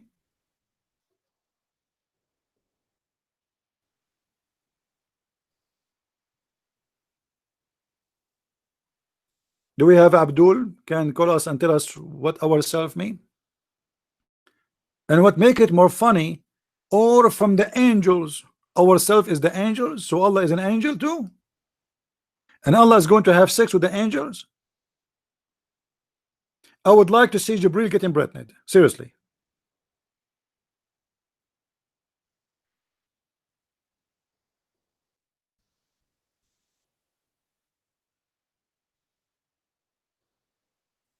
Any Abdul? And if Allah, he don't have a penis, why he's talking about having sex? I mean, don't you notice that there's something missing?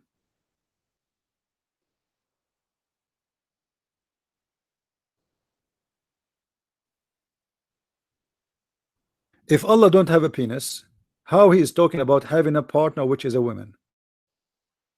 You see, when the Quran says how Allah can have a son if you don't have a girlfriend, the Quran should say how Allah can have a son if you don't have a penis. But he did not say that. So you have a penis, but you don't have the girlfriend. Muslims, am I saying something not right? Because if Allah is saying how Allah can have a son if you don't have a girlfriend, I am right away automatically I'm saying I understand that he have a penis as a male, and now what is missing is the female private part. He don't have that. So what is confirmed by this verse, that Allah is not a transgender, he don't have a vagina and a penis at the same time, and he have a penis, but he need a partner, a female partner.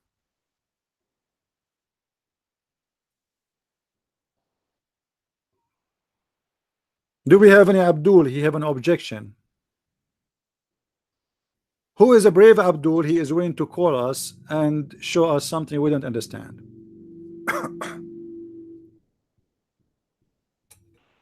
You know, and the idea of Allah is one God, which the Muslim give you a headache with it. You see, the Muslim, when you ask a Muslim, what do you believe in? They say to you, we believe in Tawheed. You believe in what? Tawheed. Okay, this is Tawheed. But Tawheed does not mean one God. Tawheed mean unifying gods. This is what Tawheed mean.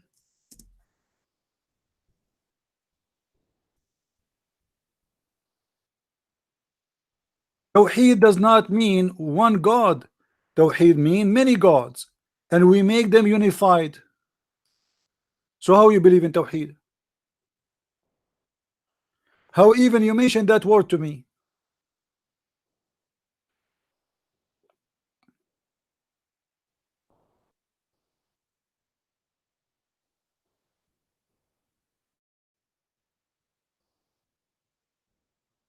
Secondly, the Muslim is very proud about him believe in one God. The Christian believe in one God. The Jews believe in one God. Uh, the stupid did that. He was debating a Christian minister, and he said to him, "Not a single Jew believe that God have a son." Anyone saw that debate, guys? Anyone have that part video so we can play it and we can laugh? This is the best debater for the Muslim, supposedly. Sadly, I did not debate him to make him shish kebab. When did that he said, not a single Jew believe that God have a son, debating a Christian to prove him wrong about believing the Trinity. He just got Islam busted. Anyone knows why? Because obviously the stupid did that he forgot that the Quran confirmed that the Jews believe that God has a son. And this is confirmed in the Quran. So the stupid, when he said not a single Jew believe that God have a son, he just confirmed to us that the Quran is a fabrication.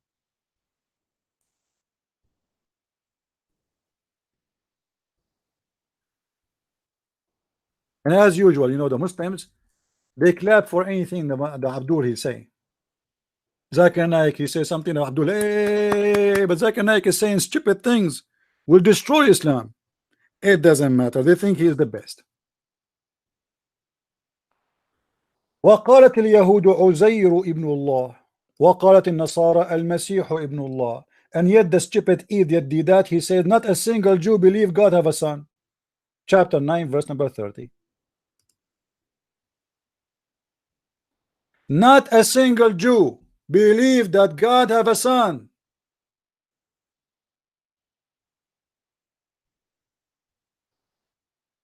And not a single stupid Muslim, he said to do that, you stupid, you just destroy the Quran. Not Christianity.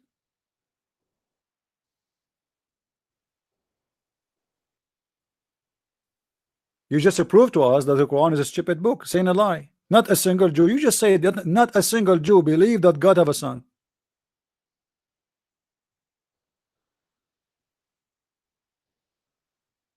And where is this guy Uzair in the Bible, by the way, Muslims? Anybody can show me where the Jews believe in a guy, his name is Uzair, he is a son of Allah? Who is Uzair? Let us flip the Old Testament together and find this guy Uzair. Can you find him for me?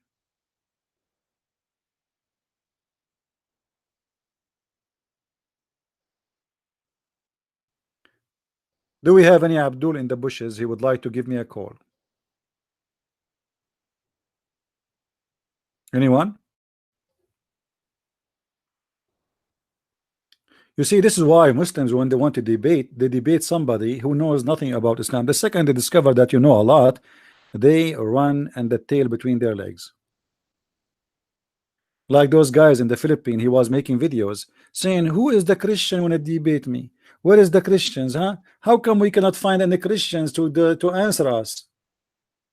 He's chasing people who don't know Islam. He chasing someone. He will stand in the stage and he will start asking him a question, and this guy he know nothing about his religion, so he will not hurt Islam anyway. In the best scenario, this Christian he is going to answer based on the Bible, but he will not be able to hurt Islam. This is why they want to debate someone who know nothing about Islam.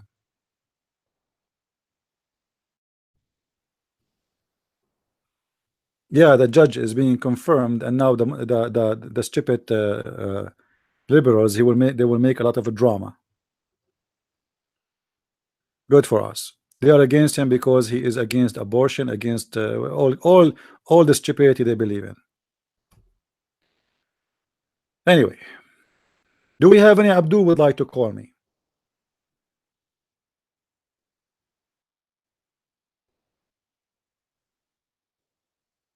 Hmm? Any Abdul. Don't tell me, don't ask me who's Uzair. Me myself, I don't know. And Muhammad do not know. Who's Uzair? Who's this guy Uzair? Anyone knows? Who's Uzair? Uzair is the son of Allah.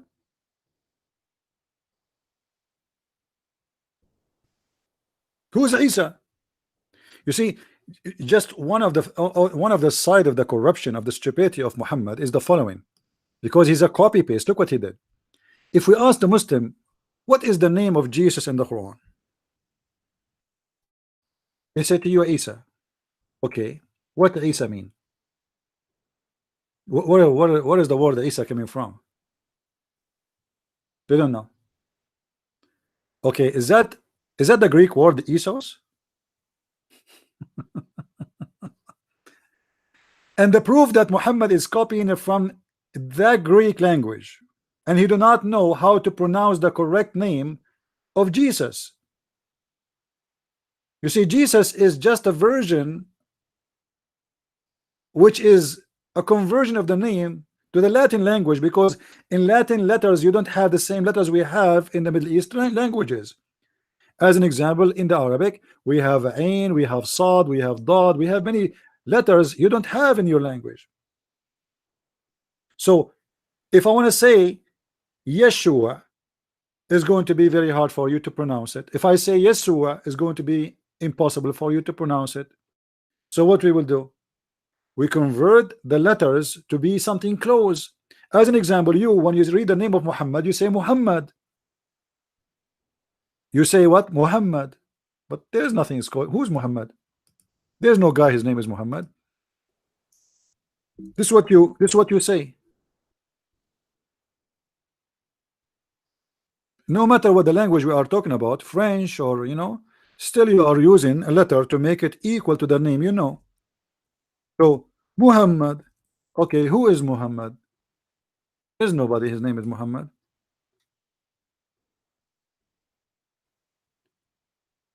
The problem here that you don't have letters which is exist in this name equal to the letter in Arabic, specifically this letter.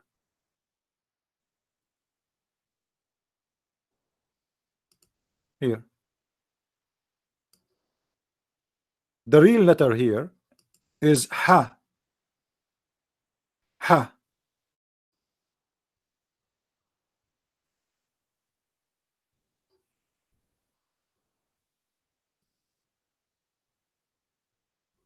Why this thing is not working?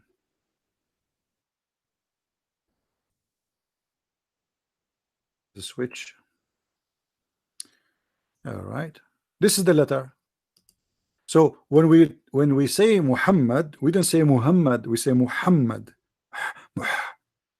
Muhammad. There's no way you can write this name in any language does not have this letter. As simple as that. So in any language you don't have a letter equal to it, which usually mostly I never saw any language really have. I don't know if in Chinese they have, but mostly most of the language don't have this letter. So what they do, they use H instead of ha, which is not really accurate, but I mean it's to make it close to the pronunciation.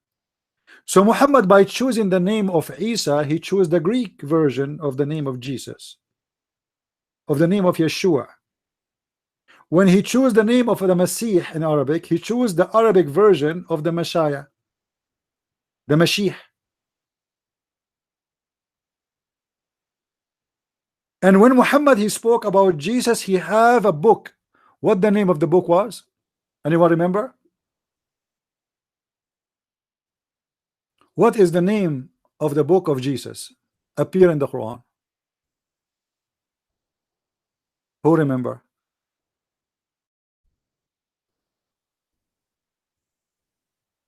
Is Injil. Okay, why Jesus? If you ask the Muslims, Jesus was sent, they said to you Muhammad was international prophet, while all other prophets were prophet to the Jews. Jesus was for the Jews, Moses was for the Jews, blah blah blah blah blah. Okay, if Jesus was sent to the Jews only, as the Muslims they say, so why his book is Injil? Injil is a Greek word. And why his name is a Greek name? Do you see how stupid the Quran? Jesus was sent to the Jew, but his name became a Greek, and his book is a Greek book. Christian Prince was sent only to the Arab, but his name is a Ching Chong He Ho, and he speaks Chinese because he is a prophet to the Arab. Have you ever heard of a stupid belief such as this belief? He was sent to the Greek, or he was sent to the Hebrew. If he's sent to the Hebrew, he should have an Hebrew name, and he should be speaking Hebrew only, and his book should be in Hebrew and have a name of Hebrew. So why you call it Injil?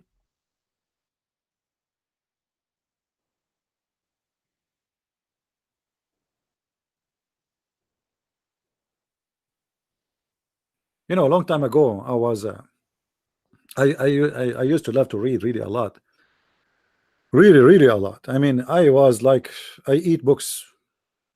I try to finish a book every day.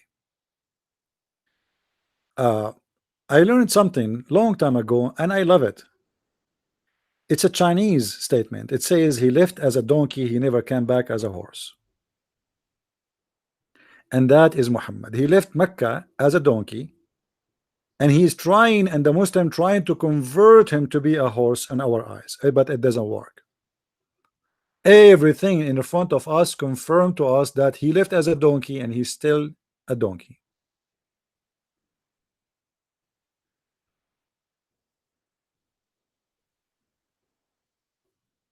Do we have any Abdul?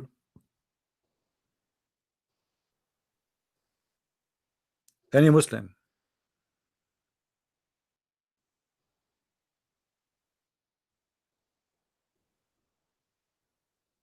You see, I don't really want to talk about Petra. I understand that there is a gentleman who made a study, and supposedly he discovered that Petra is the true Mecca. Maybe, but that will not change anything for me. I prefer to fight Islam the way the Muslims believe in it, not the fiction Islam. Because if I want to debate about something, they don't even believe in it anyway. I'm debating who? Nobody. Yeah, I mean, so I will leave that part for this guy who come with this theory, if he can prove it, regardless if it's true or not.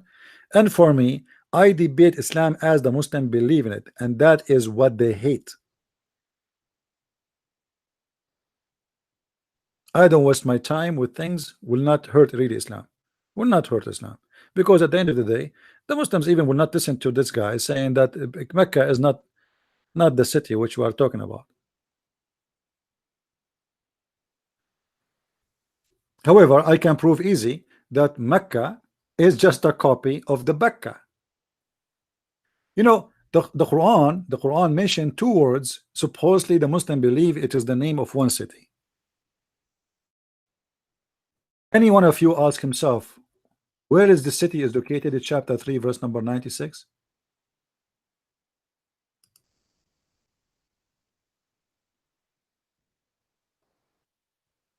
The first house to worship, it was for men at Becca. Do you see it? Who is the Muslim when tell me what is Becca? As you see, this is not Mecca. Mecca is different from Becca. The pronunciation is different. So what Becca and what Mecca?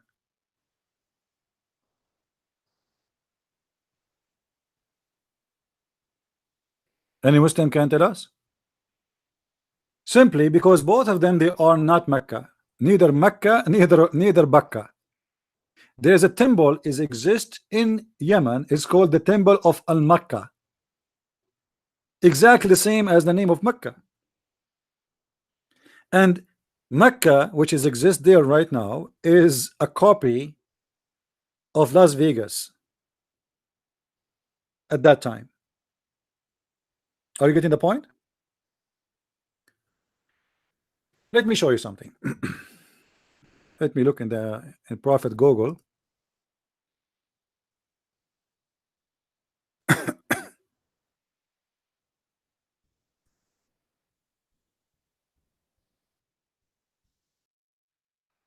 All right.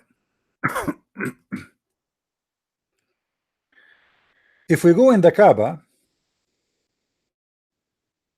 let us see the images.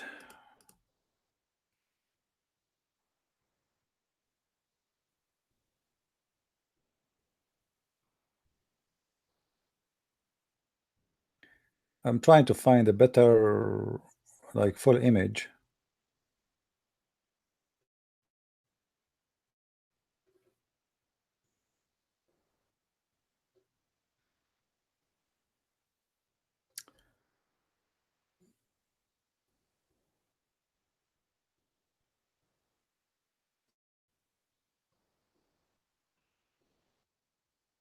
Anyway, we will take one first.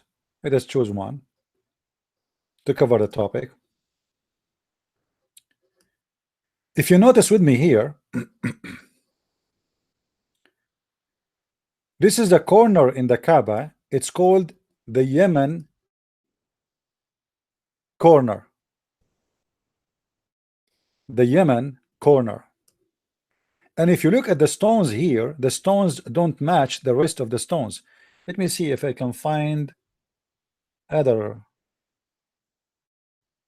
No, you need something more close.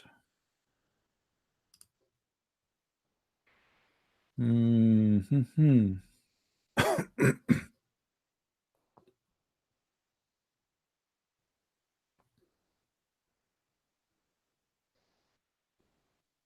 need to zoom in. Here we go. This one is better. All right. Look at this one. Did you notice with me here that the stones in the wall, they are not in match with each other? Did you notice? They are not same as the rest of the stones. Simply those stones are brought from the temple of Al-Makkah, which is a temple in Yemen. And that temple, for a long time, people, they thought this is the temple where people worship the sun god. The fact it turned to be the moon god. So what the Arab used to do, there is a holy temple for those who worship the moon god, exist, big, a huge one, in uh, in Yemen. And this temple itself, sometime used by those who worship the sun, I believe, and then the majority became those who worship the moon, or vice versa.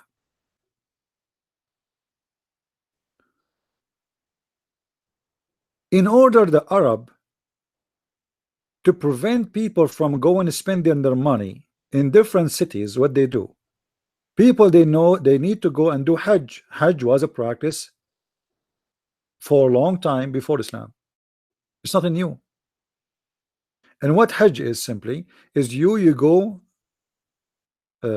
you travel from city to city, even if it's far, in order to visit a place where you believe your God or statues of your God or a temple of your God is located there, so you can get your sin forgiven, you give donation, charity, etc.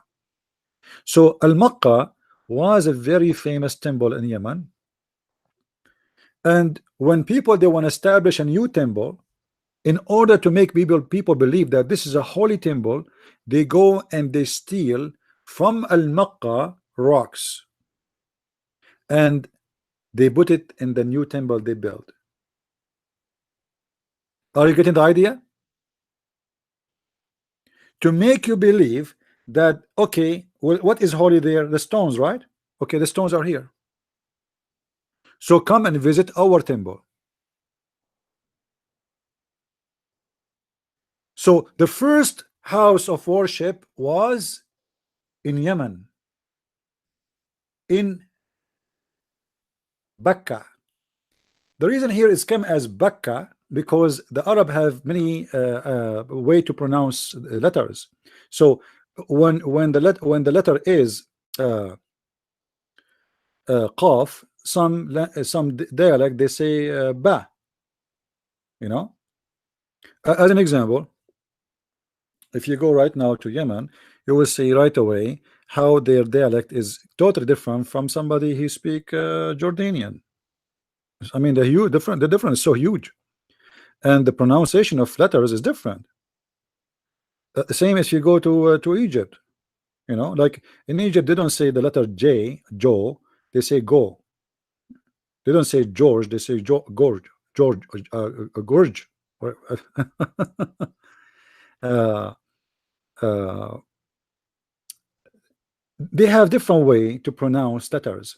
So it is the same word, same letters, but the pronunciation is different. The name is taken from which dialect, and this one is coming from the people of Yemen.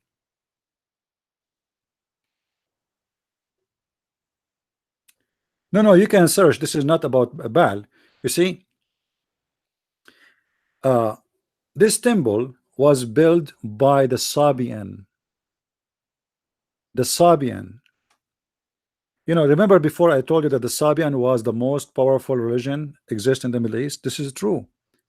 The Sabian, their religion extended all the way to Egypt, to Yemen, everywhere. And they have a huge impact in all Middle East. So this is a temple to worship planet and stars. It's built by the Sabian. And it does not. People there don't pray in Arabic.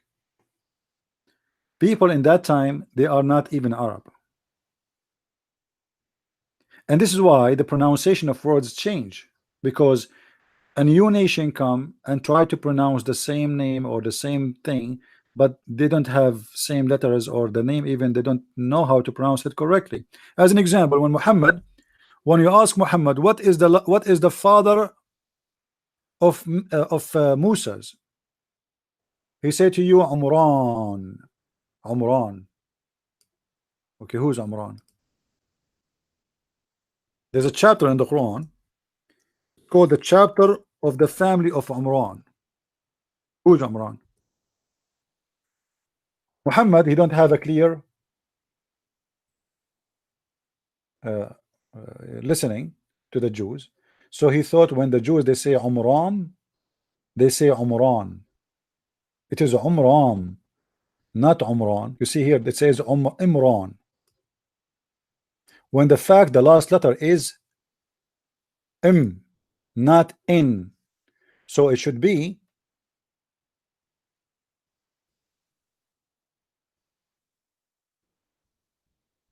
Imran, not Imran.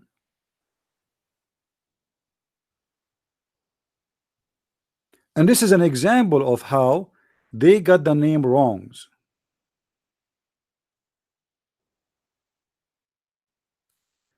You remember the Quran say that Mary, she is the sister of Aaron. You remember, right?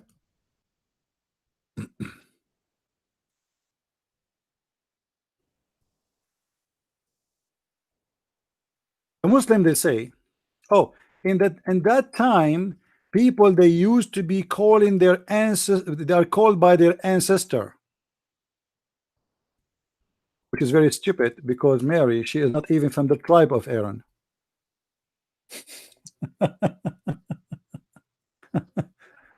You know what I mean? What Aaron have to do with Mary? She is from different tribe. What ancestor? That's how stupid they are. However, if you continue here, you will see that when the Quran says that Mary is the sister of Aaron, and the Muslim they try to explain how stupid the Quran is, they say, oh, it was the way in the old days they call you by your ancestor. But hold on, we can get that busted very easy, very fast. Anyone knows how? Anyone knows how?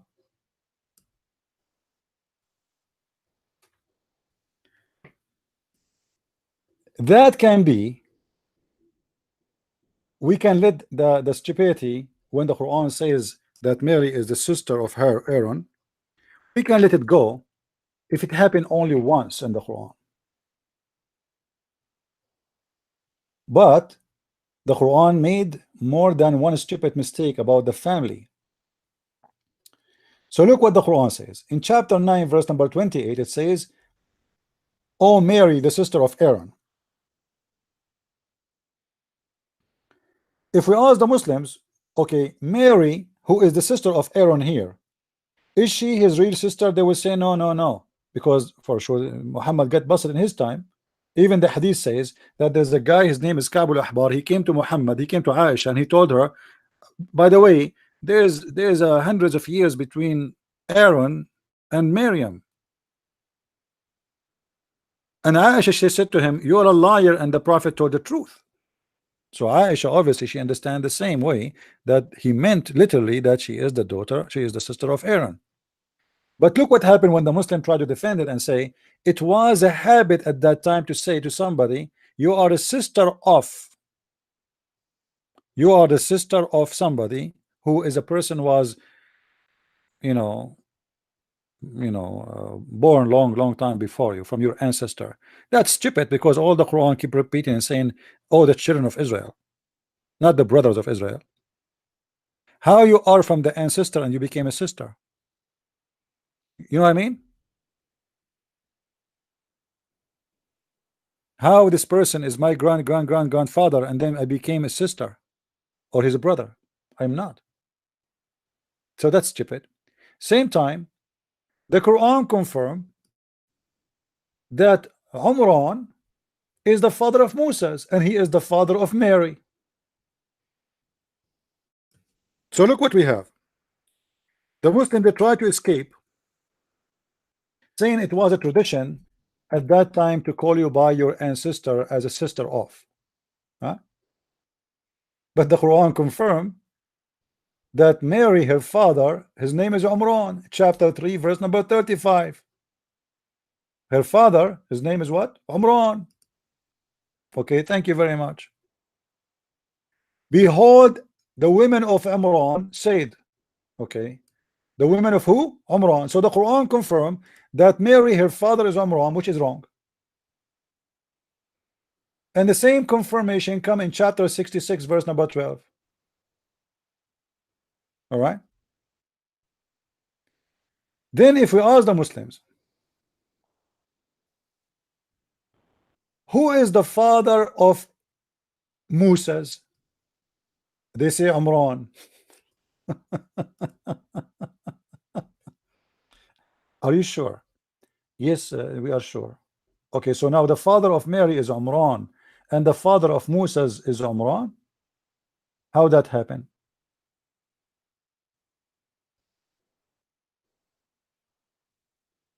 There's any Muslim in the bushes?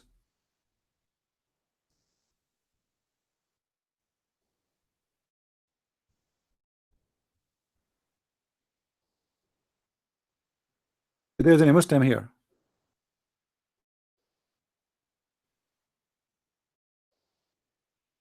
So why you are lying to us? You say it was a habit that you call you by the ancestor. Obviously, the Quran and Islam teach that both they have the same father, and that stupidity coming to Muhammad because he got it wrong, because the Bible teach that Moses and Aaron, they have a sister, her name is Maryam, and this is exactly how the name of Mary came in the Quran. You see it, Maryam. In the Old Testament, go check out who is the sister of Aaron and Moses. Her name is Mary. Is that correct? Guys, is that correct? So the stupid Muhammad, he learned from the Jews that Moses and Aaron, they have a sister, her name is Maryam. So he said to himself, we got it, let us make a verse about them. So Maryam is the sister of Aaron. Yeah, there is a woman, her name is Maryam, she is the sister of Aaron, true, but she have nothing to do with Maryam, the mother of Jesus. So Muhammad the thief, he got himself busted again, as usual. And this is how Maryam, the mother of Jesus, became the sister of Aaron. No, we don't play Abdul. We debate real Abdul. We don't do what the Muslims do. You watch the Deen show. The guy, his name is Yusuf Estate. He receive a call in his phone without even a sound. There is no ring. Hello, assalamu alaikum, wa alaikum assalam. You don't hear any voice. Nobody's talking.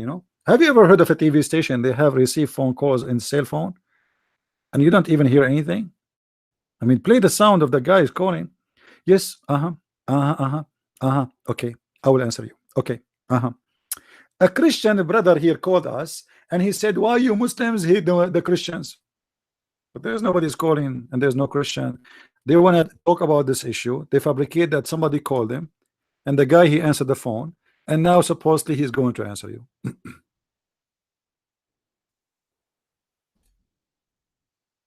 And he was a youth minister in a church nobody heard of. And you remember, I tried to call them many times. They did not even let me go through. Cowards. Because simply there's no live calls. There's nobody can call. It's a lie.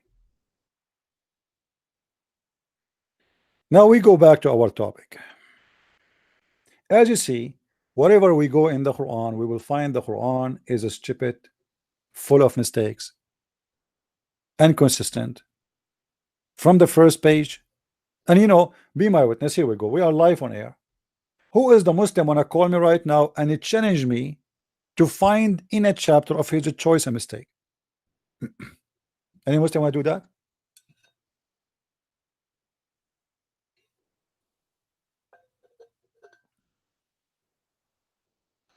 Any Muslim can call us and it challenge me live right now to find a mistake in any chapter you choose from me any chapter from the first one to the last one. Who is a Muslim have the courage? If you are a person who is, you see the Quran says that if this book is not from Allah, you will find in it a lot of contradiction. Okay, so why you don't call me and choose any chapter of your choice? Any chapter. Any Muslim want to do that?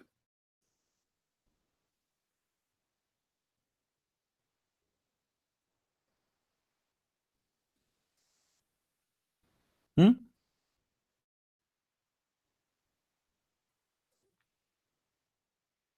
What about a Muslim? He called us to show us the miracles of science in the Quran, because the Muslim they give us headache and they have thousands of videos speaking about science in the Quran, which is nothing but fictions. And if you want to read about it, you can read my books. You can go to Amazon.com, just type my name, Christian Prince, and you will find a list of my books refuting all the lies they have there.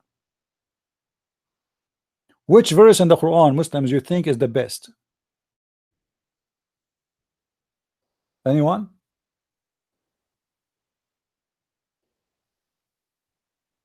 Look what the Quran says about itself. In chapter 4, verse number 82, the Quran author wondering why nobody can understand this book. Read with me carefully. Muslims, read with me carefully what the Quran says about itself. Do they not meditate on the Quran? And if it were from any other than Allah, they would have found in it many contradiction.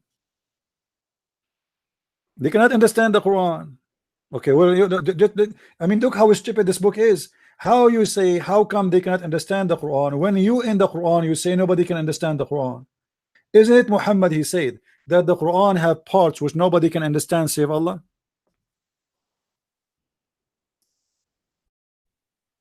So why you are wondering why they cannot understand the Quran? That alone is a contradiction. You are the one who said there's a huge part of the Quran nobody knows what it does mean save Allah.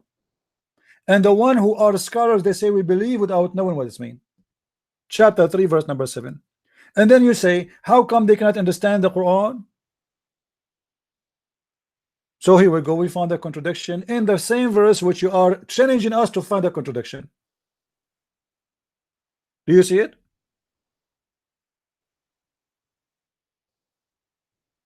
In this book there is a clear verses. They are the foundation of the book. And there is other ones which nobody knows what they mean save Allah. Read it. Nobody knows what they mean save Allah.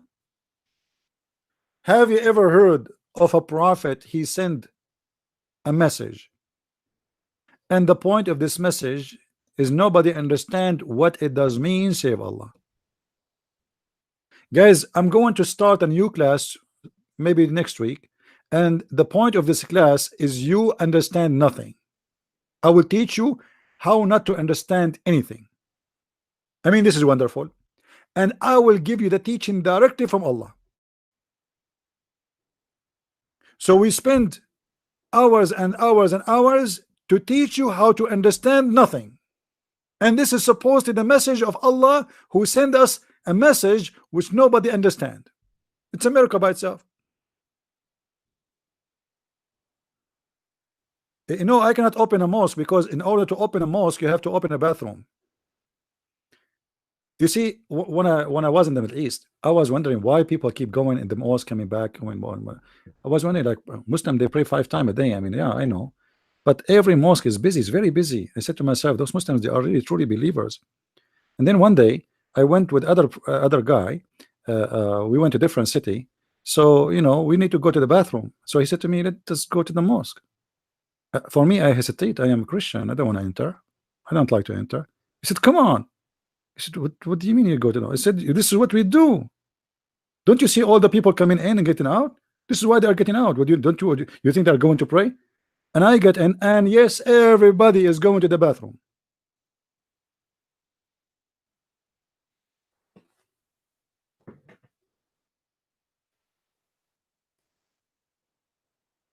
So I cannot open a mosque. Now, who is the Muslim when I tell me what kind of God and what kind of a prophet? He said to us that there is Quran, nobody knows what it does mean save Allah, including Muhammad.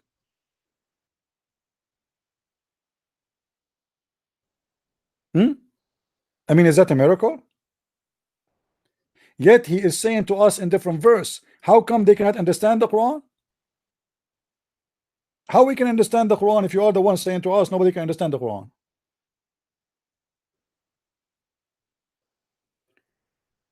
Why they don't consider the Quran? Why they don't even care for it? I mean, something wrong here.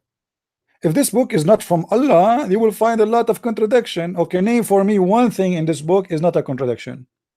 Who is the Muslim? Who is the brave one to call me today? You see, people, they are waiting to see a heavy match between you and Muslims. Don't make them disappointed. I want to see a Muslim, brave Muslim. He give me a call. Where is this guy? What his name? Muhammad Hijab. Muhammad Hijab. He made a video, and he was saying in the video, speaking about what his name, David Wood. He said there's a guy. His name is David Wood, and he is making living out of attacking Islam. And he himself, he have a big sign, even covering his almost his face is gone in the video, saying, "Sponsor this video with 50 pound." So you're accusing a Christian guy that he's making living out of attacking Islam, and you have a big flag in the front of your face saying sponsor this video with 50 pound. 50 pound. So you have 72,000 subscriber. You want every one of them to give you 50 pound? I mean, obviously your video is priceless. The book of Allah doesn't cost 50 pound. We can get it for 5 euros.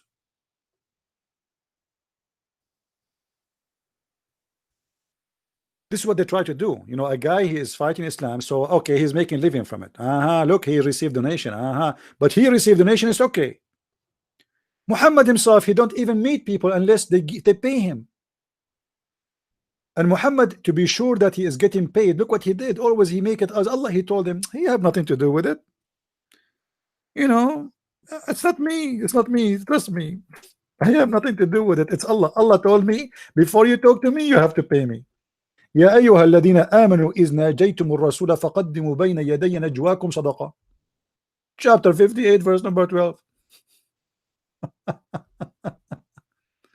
So if you want to cancel with the prophet in private, I mean, here we go. We have a private clinic. Dr. Muhammad is willing to see you, but first you have to pay. Or who you believe, when you canceled with the messenger in private, please spend something, man. Spend something. Sponsor this video by 50 pound.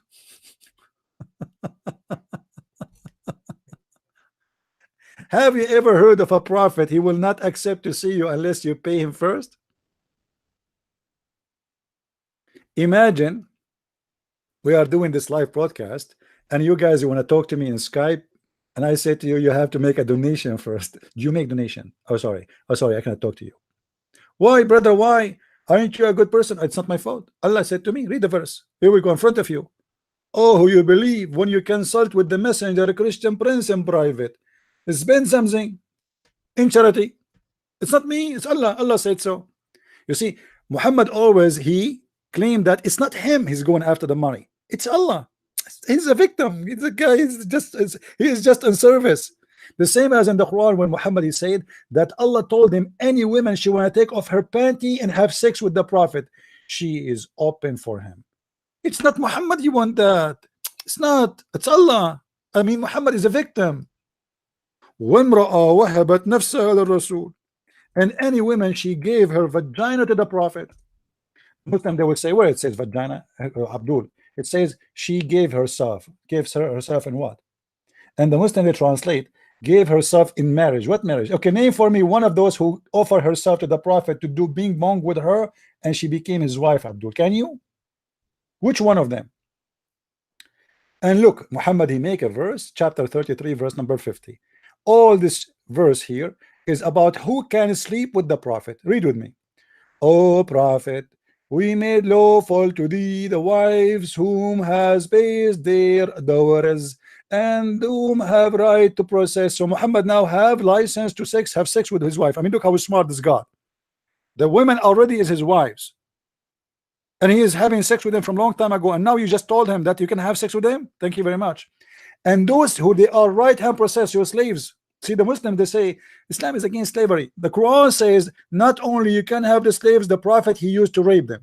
Okay, out of the prisoner. So now we have a prisoner, and we force them into sex. Okay, whom Allah has assigned to thee. It's Allah who assigned to thee. Allah assigned to you, my friend. It's not Muhammad who took those women from their houses and he raped them. No, Allah assigned to thee. I mean, he's a victim. And the daughter of the uncles and the aunts and the daughters of the maternal uncles and the aunts, and who immigrated from Mecca, and those who any believe in women who dictate her soul or her vagina. Look at the liars. Where is the word soul coming from? They translate the word nafsaha, which means herself, her vagina, to her soul. Muhammad he want her soul. The women she will give her soul. The whole chapter is about sex, and suddenly now it's about her soul. The women she will ship her soul.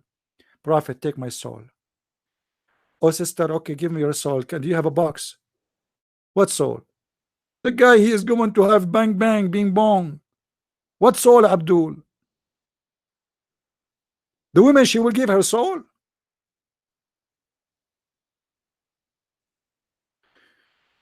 Brothers and sisters, if there is any beautiful believing Muslima, she want to give herself her soul to the Prophet right now. Do you feel like your soul is driven to give your soul to the Prophet? Your Prophet, he need you immediately. He need your soul.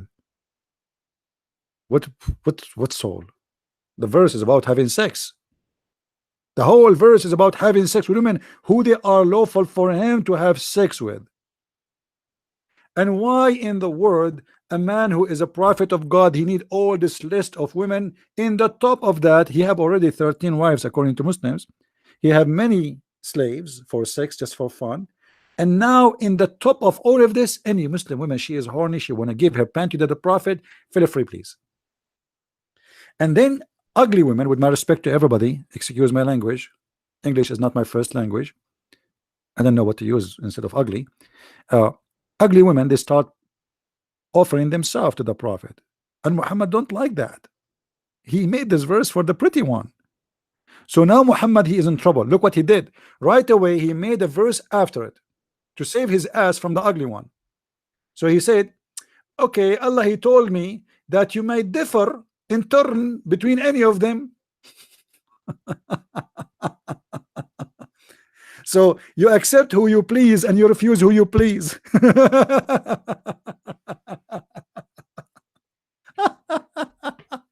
What What a God, man. I love this God. So cute, so cute. So Christian Prince, any woman she can give herself to you. And now we have a long line of women who they are really scary. Excuse me.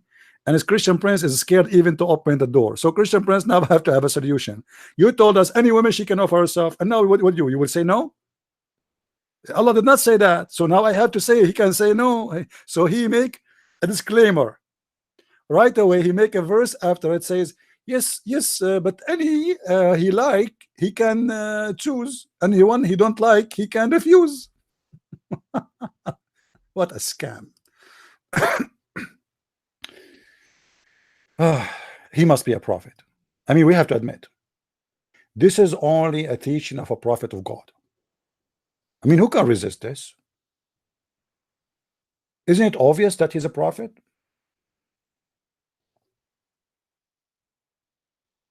Do we have any Muslim he have an objection?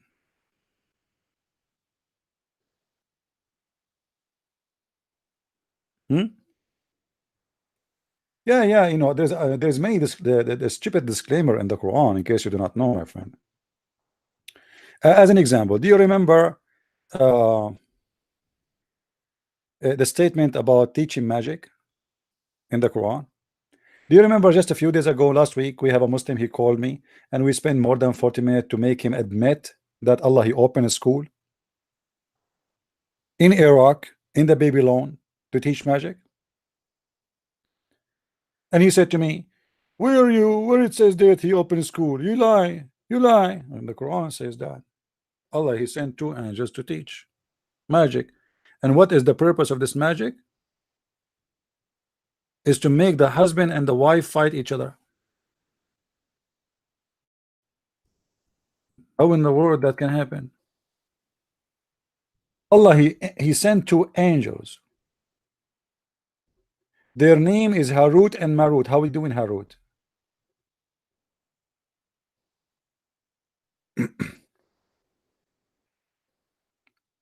If we call Zakir Naik now and we say to him, hey brother Zakir, a Christian Prince, he is asking and making fun of this verse, what Zakir Naik will say? What do you think, guys? What he will say?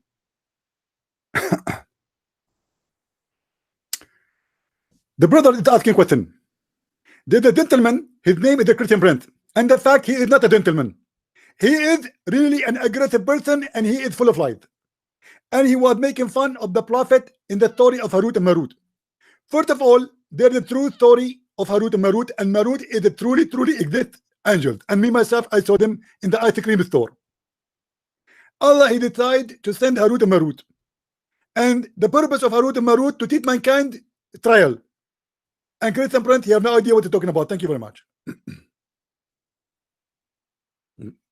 God, he sent 2 angels who have a PhD in black magic, and they open a school in Babylon, and they make you sign a disclaimer before you join the class, says to you, by the way, okay, we are only, they will not teach anyone, read with me, and they will not teach anything as the black magic without saying disclaimer, we are only for a trial, so do not blaspheme. They learned from them the means to sow discord between the wife and the man. Okay, so Allah, what we got from this, Allah, he sent 2 angels who have a PhD in black magic to open a school in the Babylon Tower, and Huri Butar was there, and he signed a disclaimer before he joined the school. It says, we are a trial. This is a teaching to teach you how to make the wife and the husband fight. Right? Am I lying, Muslims? It's in front of you. Allah sent 2 angels to teach magic, and he opened a school in the Babylon. And this magic will make the wife and the husband fight. I used to have a neighbor, he used to fight with his wife. And I was wondering, what is the connection between him and ISIS? Because I thought he's have a connection, but now I got it. The black magic which is infected the house is coming from the Babylon in Iraq. Allah, he sent the angels in the Babylon by the river of Babylon, where we sat down. Hey, we will, where we remember Zion. Any Abdul, want to tell us what's happening? Huh? What the heck is that? This is a religion? And they cannot harm anyone with the black magic except by Allah permission. Okay, how nobody will be harmed by the black magic except by Allah permission, and the Prophet was harmed by the black magic? Hmm? Any Abdul? Yeah, I'm going to quit my career. I will start singing. I will sing Quran. Actually, I know a Middle Eastern guy, an Arab guy. He went long time to Kosovo, and he's a Christian. He's an Arab Christian. He was looking for a job. You know, his family, they have something wrong. They cannot send him money, so they have some difficulty to send money. So he need a job, and he was asking for a job, and they told him, "You speak Arabic, don't you?" He said, "Yes." So they said to him, "Okay, the mosque, they need somebody to pray, to be an imam." He said, "What?" He said, "In the mosque, they need somebody to be an imam. You speak Arabic, right?"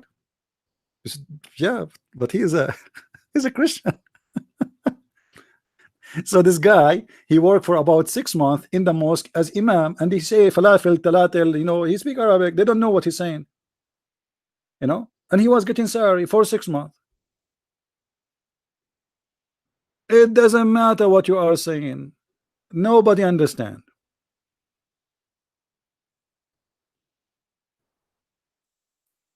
No, please don't say the story of Harut and Marut destroyed the Quran. Show respect, please. This is a very powerful book of God. Very powerful. Extremely powerful. Let me show you how powerful the Quran.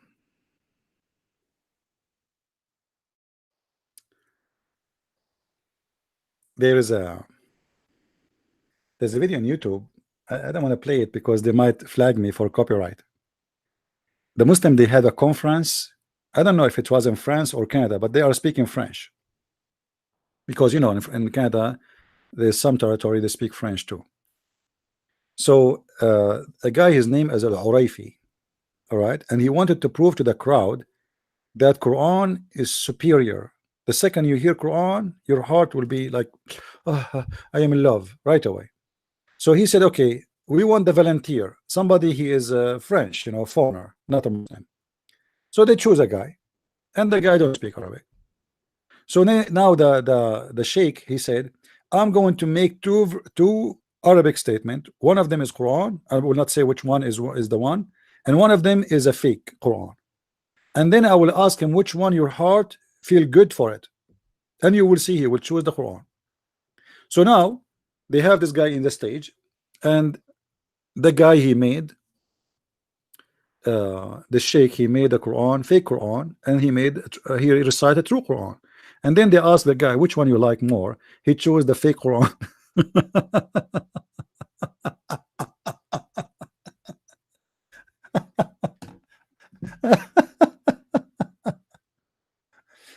So this is what they do, my friend. They bring somebody, he have a nice voice, and when you have a nice voice, whatever you sing is the song is going to come good. You know what I mean? If somebody have a nice voice, even if he sing something full of f word, ish word, all the dirty words, still because you have a nice voice, your ear will enjoy the voice at least. You know, so they bring you someone he have a nice voice to make you believe that the Quran is amazing, but the Quran is the most stupid book. What about you make me hear the Quran with somebody have ugly voice?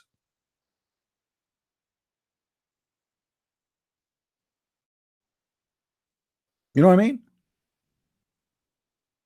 Do you remember I have a debate here? A Muslim guy, he called me and I played Quran for him, and I said to him, "Do you see anything wrong with this Quran?" He said no. But I wasn't playing Quran. It was something we Arab Christian we make better than the Quran, and he loved it. And I asked him, "Do you see any wrong with this Quran?" He said no. It's amazing. I told you, Quran have no wrong. They are like, it's like the cobra who hear nothing, but she just move with the stick. Those Abdul, they move with the stick. All what they knew is Quran, and it must be beautiful. And you know, always if you don't understand the language, you can enjoy the song more. Why? Because sometimes the song can be dirty, filthy, you know what I mean? Disgusting. But because you don't understand the language, so you focus in two things: the tone and the voice. Correct? If you understand, then you will focus in the meaning. And this is what the Muslims don't want you to know: the meaning of the Quran, how stupid it is. Let us say, I'm going to sing for you this verse in the Quran. Harut wa Marut. Washush tashut shashut shamut. Okay, but it says there he's going to teach magic to teach the man to the man and the wife to hate each other. I mean, this is beautiful, brother. This is so beautiful. Allah, He opened a school to teach us how we can make the husband fight with his wife. It's my dream. It's my dream to open such a school. I want to graduate. Actually, I believe all the Democrat in California, in New York, they graduated from this school. I mean, look at this. Obviously, they are. All of them, they graduated from the school of Harut and Marut. And I can assume how many of them they are crying right now because the judge, the Christian judge, is confirmed to be a judge in the Supreme Court. The same as what happened when Trump he won the election. I mean, mental issue. Uh, show the site that show how the sound Quran. But there's many, site they play Quran for you. You can listen to it. Now, do we have any Muslim would like to call us? More than 300 people watching live, and yet not even one Muslim have the courage and the knowledge to call. Open debate, my friend. I have no topic, anything. You talk, we speak. Whatever you wish. You see, the Muslims, if they want to debate somebody, uh, they choose a topic like 6 months in advance. Like Shaib Ali. Shaib Ali, ABN TV, they offer him to debate me and he accept. And then he searched about me and then he bought my books. And then after he bought my books, he said to himself, uh-oh, uh-oh, not this guy. So he sent an email to ABN and said, I am busy doing my PhD. And since then he is doing his PhD. So this is what they do. They choose a topic 6 months in advance. And then they go to the internet, private internet, Google, and they print all the questions in the internet. And when the time of the debate comes, they read for you all the questions they got from the internet. And they prepare for themselves for all the questions you might ask about the topic, because now we know what the topic. I mean, you know what I mean? A real debate is the one who you cut a person in surprise. Don't tell me what the question. Please call me right now. Is that fair? Don't tell me what the question and don't ask me what is my topic. Open debate. Who want to do it? If you have really a knowledge, this is how you do it. But because all of them, they are a bunch of potatoes, they have no knowledge. They want to set up a time, they want to set up a topic so they can go and search the internet and they print 1,000 questions who they are not even the one who did made them. A person who have knowledge, he do not need to prepare. Do we agree? What do you think, people? Do we agree?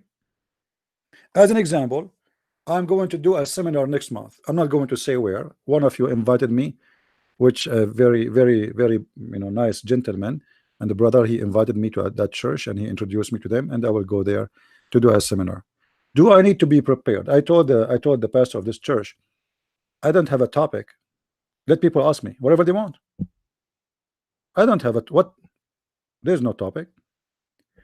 Whatever people they have a question, ask me. Life right on the spot.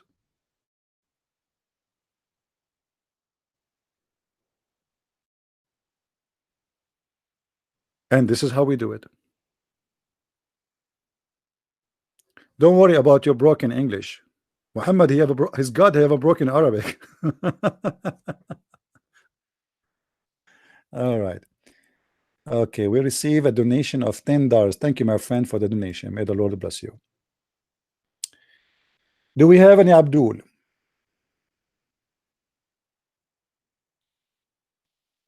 Anyone who really admire his religion and he believe that Islam is a true religion? Just give me a call and give me the best you have. Can you get to the temple of Mecca? You mean the one in Yemen? Yes, you can, but not to Mecca. You as a Christian, you cannot.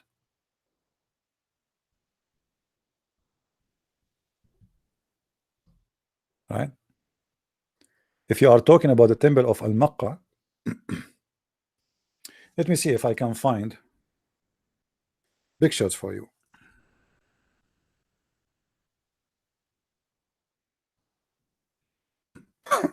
Here we go. You can search this.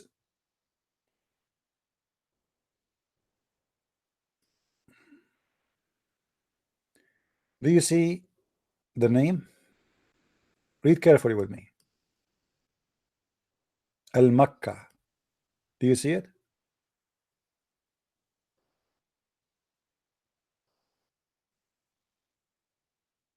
Do you see it? Makkah. Al. Who of you remember I said to you before what Al mean? Who remember what Al mean? What Al mean? Anyone remember?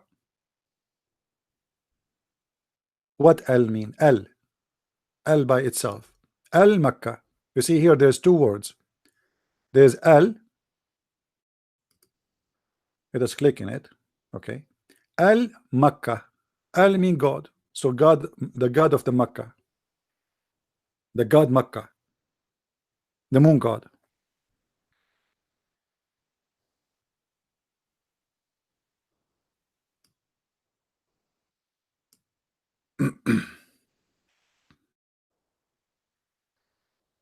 uh, and for sure it's have a connection with the belief of the Egyptian and etc. And so it's an old ancient religion, and Muhammad is just a person who he took the stones from Al-Makkah and he built, the Arab, they built, not him, the Arab, they built before Muhammad Makkah, which is a copy of Al-Makkah.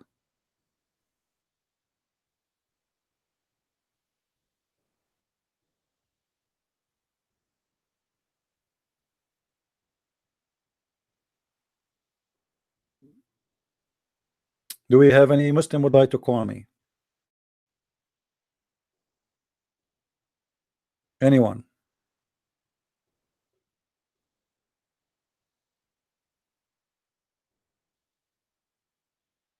Learning language is extremely important for somebody who want to study ancient religions, because you will discover many secrets. And like, because many, even Christians, they don't have too much knowledge. They have wrong idea about things in the Bible too. If you ask Christians, many of them, okay, what is the name of our God? They start giving you guessing. The guy he say Yahweh, the guy he say Jehovah, the guy he say Elohim, like, etc. Because those are names mentioned in the Bible. Is not bringing things from him, but the fact none of those are names. They are not really a name. They are description.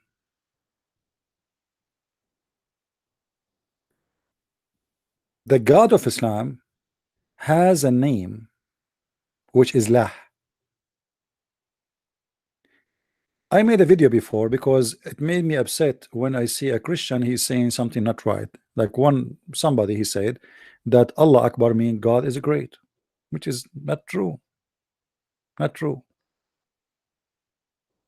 First of all, Allah is not one word. Allah is two words, which is God and Lah. God Lah. This is what Allah mean. God Lah. The name of the God is Lah.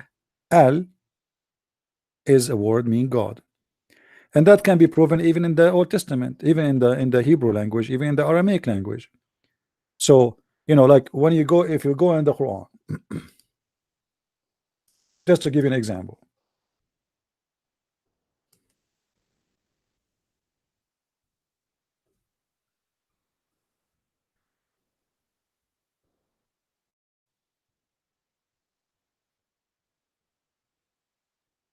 Okay,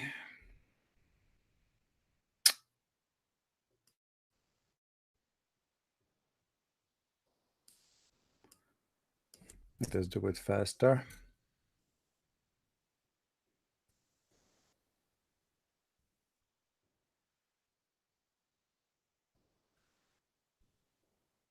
Ah, I'm searching in English, sorry.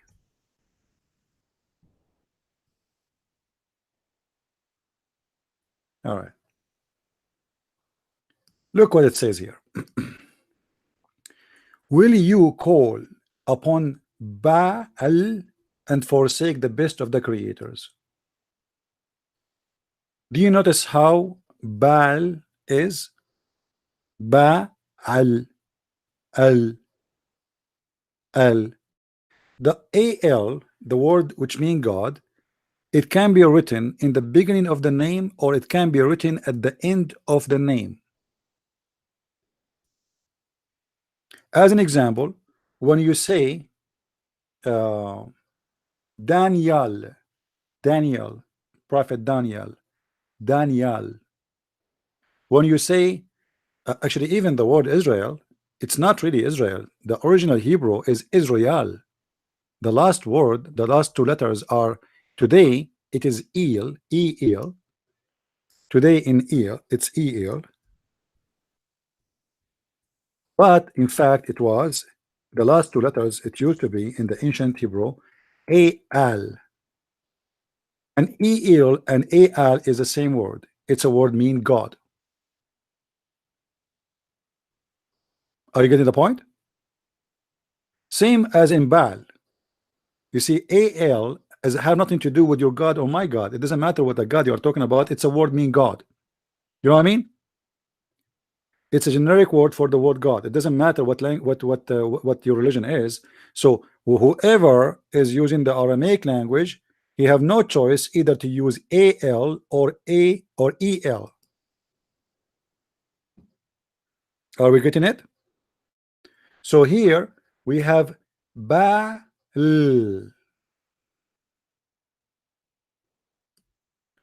Baal, until now, this word is used in Arabic language uh, for the male who sleep with the female. The male who sleep with the female. Why? Because Baal, it was the god of fertility. You know what I mean? Okay, Sean, we might answer you later. Let us finish this topic here. Uh, the god of fertility is Baal. This is why you see in the Quran, if we go right now and we search for the word Baal,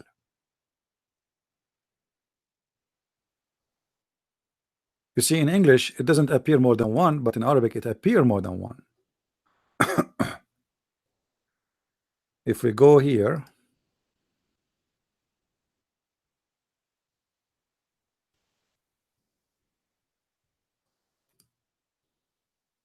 you will see the Quran using the word Ba'laha. Ba'laha. Oops. Switch to Arabic.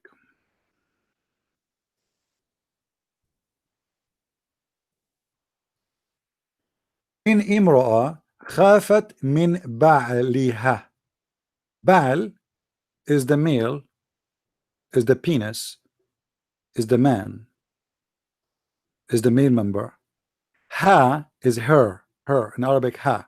So you add like ha at the end of anything to make it belong to a female. So Ba'laha here mean her male husband, the man who sleep with her.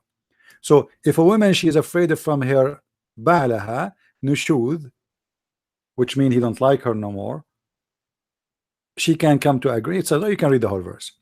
So the word is used here for Ba'laha, but the Baal itself is a pagan word. And because it became part of the religion and part of the language of individuals, so what it used to be God in the sky became an earth. For God in the sky, he is the one who fertilized women anyway. If you go into tafsir, if you have my book, Six and Allah, you will see the reference where I showed you that the Arab before Islam, they used to go and touch the black stone with their hand. Anyone remember? This is the black stone, and the black stone is in the shape of a private part.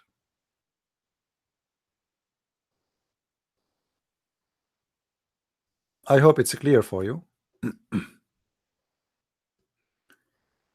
Before Islam, you see, if you go in the hadith, it says Muhammad, he said that the black stone used to be white like milk. Do you remember? Muhammad said the black stone used to be white like milk, but the sin of mankind made it black. The fact is not black. If you look carefully, you will see it's kind of a dirty red. Do you see it? Is the color clear for you guys? Is it clear that it's not really black? It's like a dark maroon, dirty blood.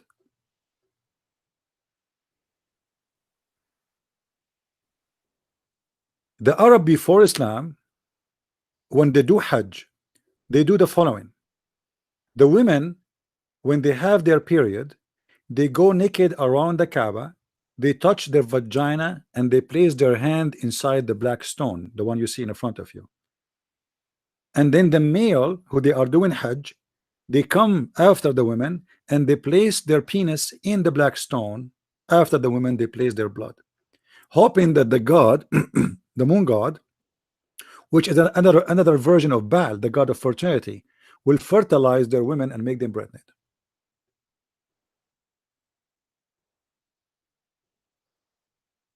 Are you getting the point? And Muhammad actually, he forbid people to go naked around the Kaaba because he saw a woman, and you see that in my book. He saw a woman who was naked and he liked her to be his wife or to sleep with her, so he was jealous. He don't want men to see her no more. Otherwise, Muhammad, he have no problem with the Arab and his followers and his family and his tribe going around the Kaaba totally naked, women and men, and wearing no clothes.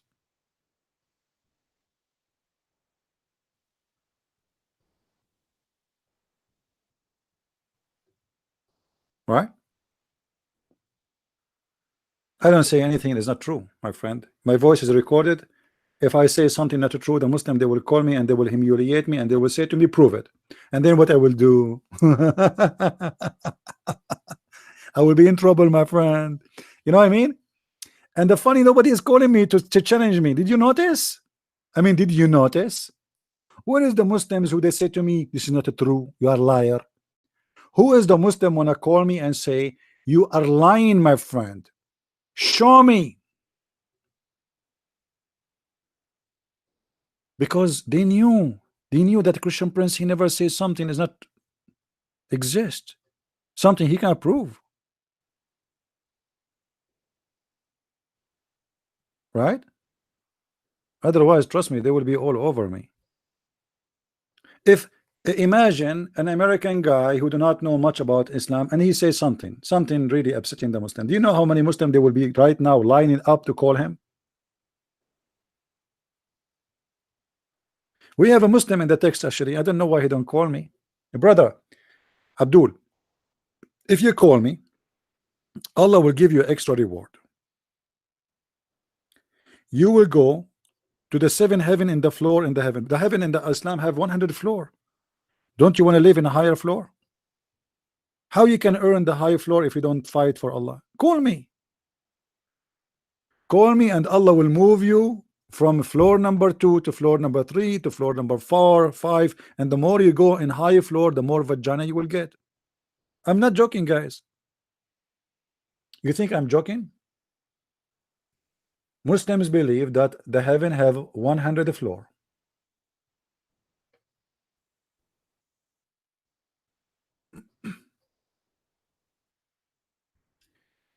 Let us see. We can find you the hadith. Do you see it? We don't make things up. Do you see it? The messenger of Allah said, the messenger of Allah, PBUH. Uh-huh. I need to find out what is that. PBUH, Philippine Balut, U-turn, Hello. I think I'm getting close. Anyway, so he said in Jannah there are 100 grades which Allah has prepared for those who fight in His cause. Do you see it? And the distance between any two of those grades is like the distance between the heaven and the earth. If. So this is not like really 100 floor. This is a very high building, my friend. So don't you want to do jihad? Hmm? There's 100 grade. Any Abdul? And by the way, the Prophet Muhammad, in which floor he will be? The penthouse?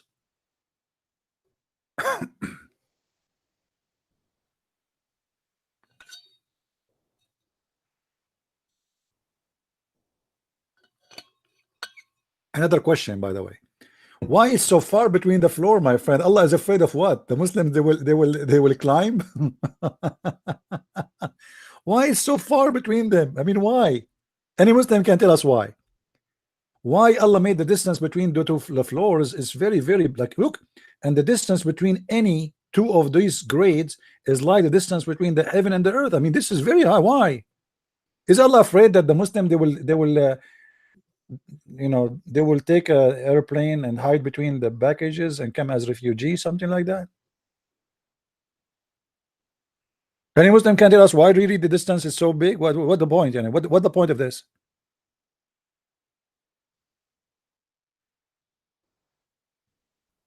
And based on this, the heaven of Allah have 100 floor, and each one of them is an earth by itself, and the earth must be flat because they are on top of each other.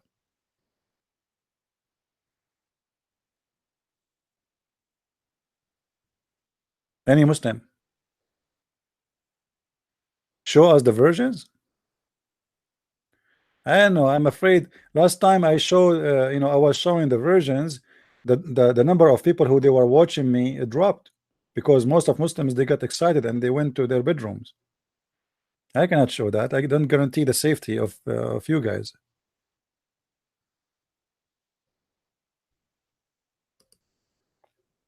Hold on, let me show you what Muhammad said about the versions. I don't know. You are asking for things. You have a dirty mind. Shame on you. I will tell your mom about how you think. Your mom, she will know everything you said here. All right. Muhammad, he said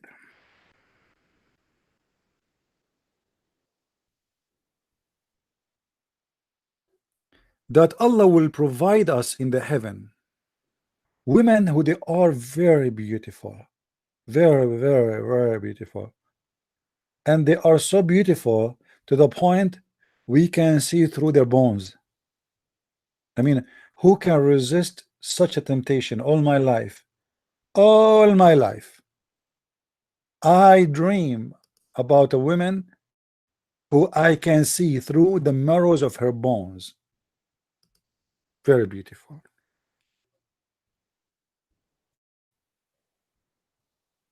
very beautiful, and very sexy. We cannot resist that. I'm sure some women here don't understand, but men, they understand, men, they understand the situation.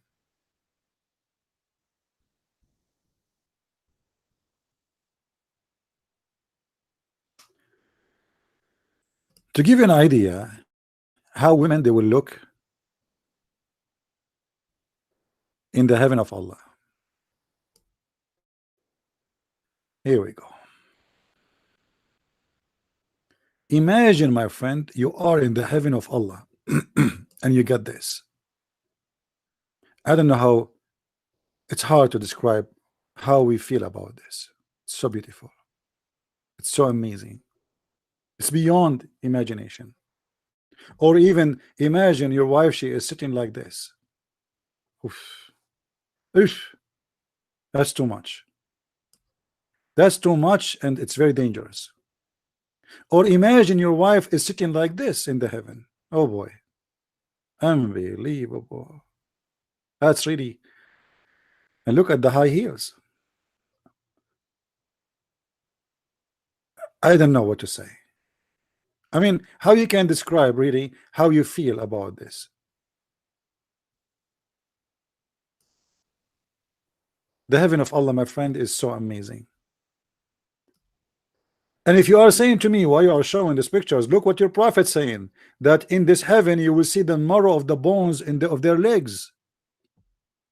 In the heaven of Islam, we will see the bones, the marrow of the bones.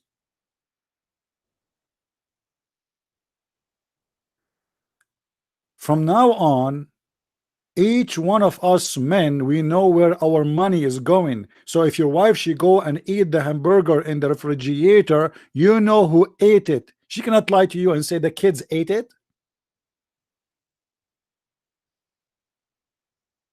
She cannot get away with it. You will see the hamburger inside her stomach.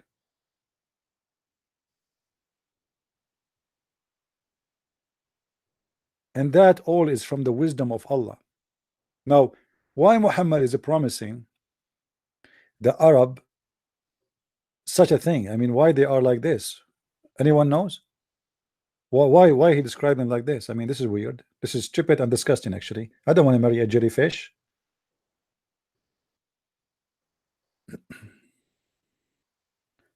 Muhammad is an Arab man. The Arab, they love, they are obsessed with white women. The more white you are, the more beautiful. So Muhammad, in order to make the Arab die for the sake of his cult, leave their mind behind, go to the stage of fantasy, he promised them women. They are not only white, they are white to the point you can see through their bones. You know, when you are white, you can see the nerves under the skin, right? The more white you are, the more you can see those things. You can see the blood. And Muhammad, he knew that. This is something easy to notice. So the more white you are, the more exaggerate with whiteness, the more you can go with your vision through. Are we getting the point? And this is why Muhammad is promising the Abdul women who they are extremely white. Why Muhammad did not promise Muslim men in heaven African women? Any Muslim can tell me why they are extremely white to the point we can see through?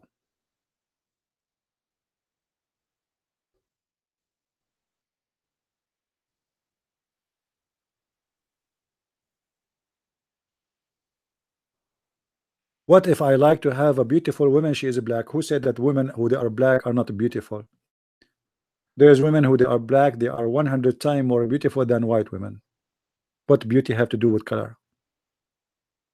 Beauty is a percentage, have nothing to do with color. There's some women who they are white, they don't really look that good, and there's women who they are black, they look amazing. Same for men. Color have nothing to do with this. But because he is the son of the Arab culture, and he knew what the Arab they like, what the Bedouin they like, so he promised them what they like. The devil always use what you like. You see, if you are a person who like to gamble, he will meet you in the casino. If you are a person who likes sex, he will meet you in the pimp house. If you are a person who like God, religious, he will come to you from the door of religious. This is Islam. It's the devil himself. What is the door you like? He will come to you from the door you like. If you read the Quran, you will find that the Quran even promising people that they will not have heat. Why? Because he's speaking to the Bedouin. I mean, what kind of God he promised them that he will not have heat in heaven?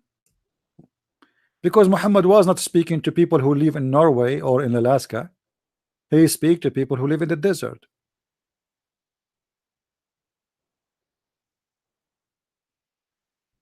Muhammad, he promised them that you will wear bracelets in your hands. Why? Because those are not the Roman, those are the Arab, and they never have a bracelet in their hands. They are poor. Bracelet, only the rich ones have that. Very rich. So what we promised them? We promised them that you will wear green fabric made of silk, made in Iran, which is a clothes only very filthy rich can afford at that time. Chapter 18, verse number 31. What kind of a promise this promise?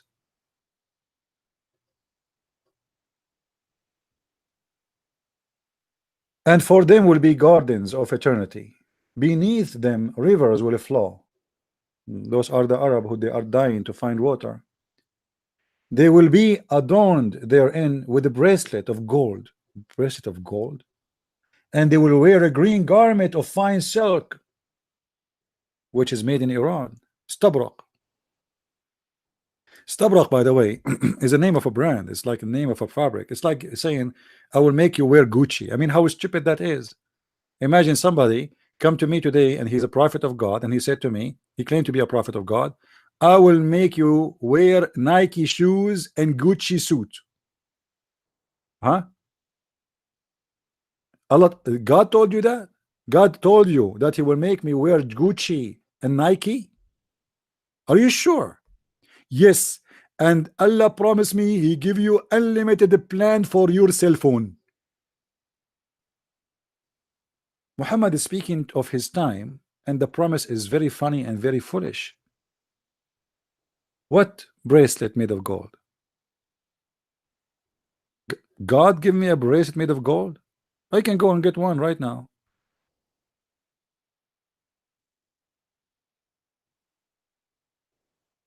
What?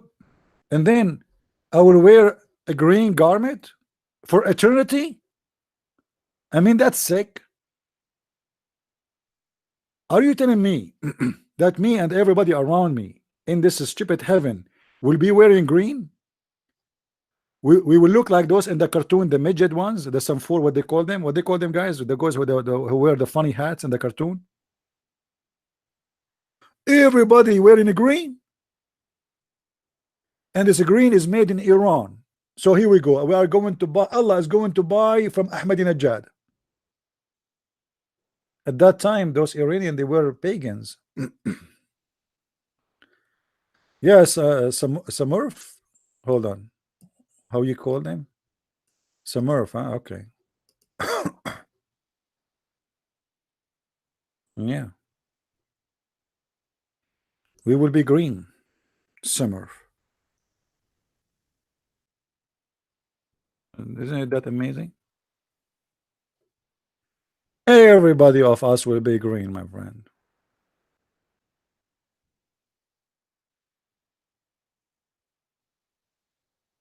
I mean, imagine you go to heaven and you get this. I mean, that's beautiful. I can't wait.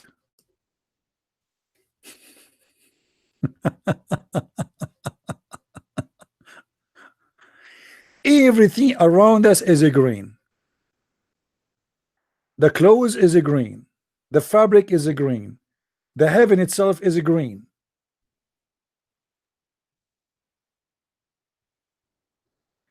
The women are see-through. We have to be honest here. There's a difference.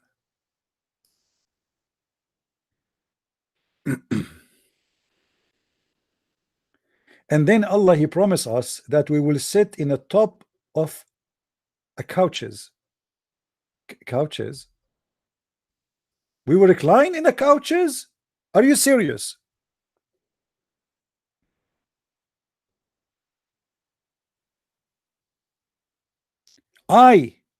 Me, the Arab, I will recline in a couch. Prophet, please, are you serious? Yes. Oh my Allah. Oh my Allah, I cannot breathe. This is true. It's happening. It's happening. I will recline on the couch finally. You're speaking to the Arab who never have a couch. They don't even have wood to make a couch. They are living in the desert. They don't even know how to make a couch.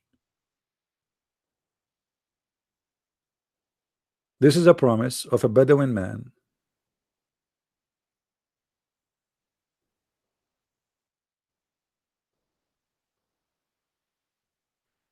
Now, if you are a person who like to have couches, please convert to Islam. Like, I look at this, and I'm very disappointed. By the way, I thought Allah would promise me like maybe 100-inch big screen TV, unlimited internet. I mean, this is the most boring heaven. What I would do there now? We are in the age of the internet, and we are going to go back to lay down in the couch, and we will wear green, all of us, for eternity. And not only that, to make it funny, the Quran says that the screen clothes will never be wrinkled and they will never need to wash, and you never take them off. I will wear them for eternity, Mr. Green. Huh? How beautiful a couch to recline on. I mean, look at how amazing, man. How beautiful a couch to recline on. I cannot resist this. The Shia, they don't follow the hadith. Who said that to you, my friend? The Shia, they have their own hadith. They are liars. The Shia, they have hadith more than the Sunni, and their hadith is more stupid, 100 times more stupid than the Sunni.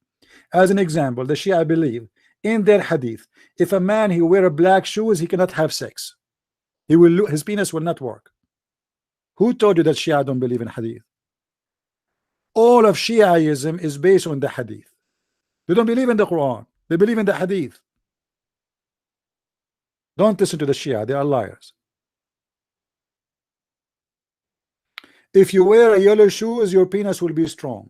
Don't do that. People will laugh at you. Don't imagine you are wearing it. Now we will see how many of you will start wearing yellow shoes. Imam Ali taught.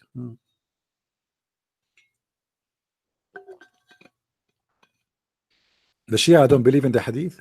You really believe in that? I never saw stupid funny hadith. I mean, the Shia, they beat all the Muslims with their stupidity.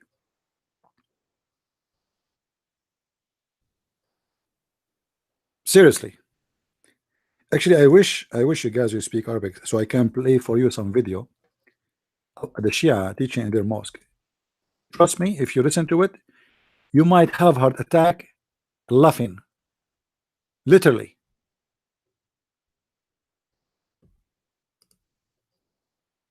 I never really saw people they have madness like this religion, the Shia.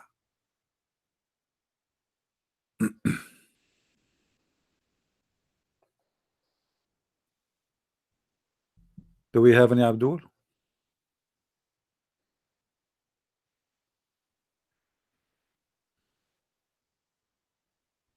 Anyone?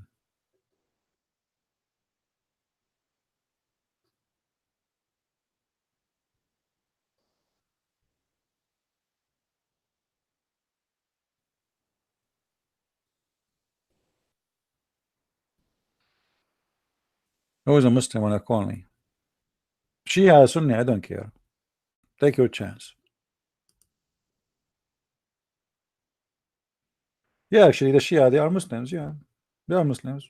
But you see, the issue is everyone, every sect in Islam consider they are the Muslims and the rest they are potatoes.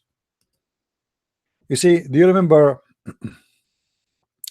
as an example, like, you know, the Muslim, they say, as an example, Ahmadiyya is not Muslims, right? They say Ahmadiyya, like when Brother Nabil, may the Lord bless his soul, he passed away, some Muslim, they start saying he's not even a Muslim, he's Ahmadiyya, you know.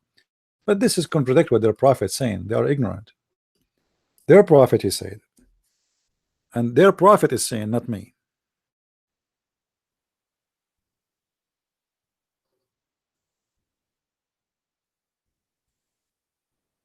Let us show you the hadith. I need to turn the light on. I cannot see my keyboard. All right, read carefully with me. And the funny, by the way, you see, the Muslims sometimes they make accusation, but because I don't know, like, you know, maybe some of us we don't have enough education, or maybe we are not we don't have a fast processor in our brain. Like a Muslim, he says to you, you Christians, why you are divided very much?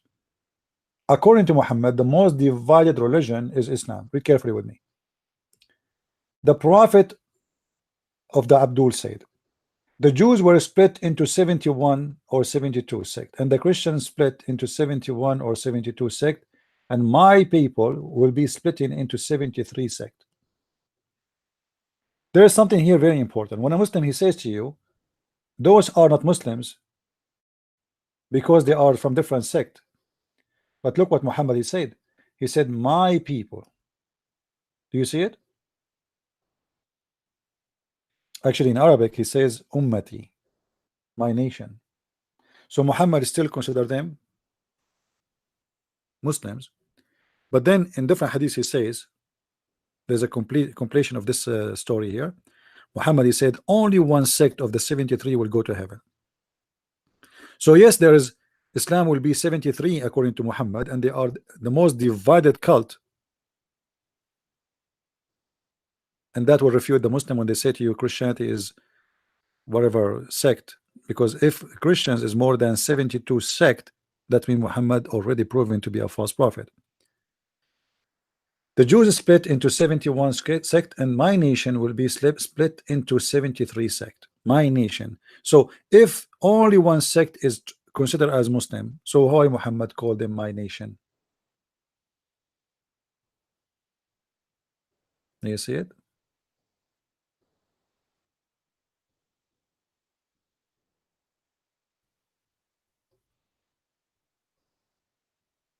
Here Muhammad he confirmed that only one sect of the 73 will go to heaven.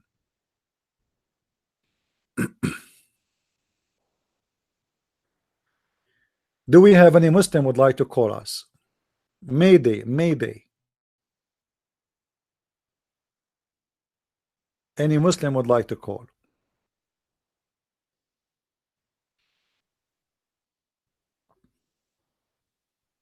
No one? I accept calls from any Islamic sect out of the 73. It doesn't matter. Which sect you be doesn't matter. Acid attack. You know, I don't know what to say. I mean, the crimes happen, and there's people who they have a hate crimes, and you know, I can't really. I mean, what I can say, disgusting. You do not need my opinion to know that this is disgusting and rejected and filthy. But it's a very practice in Islamic society.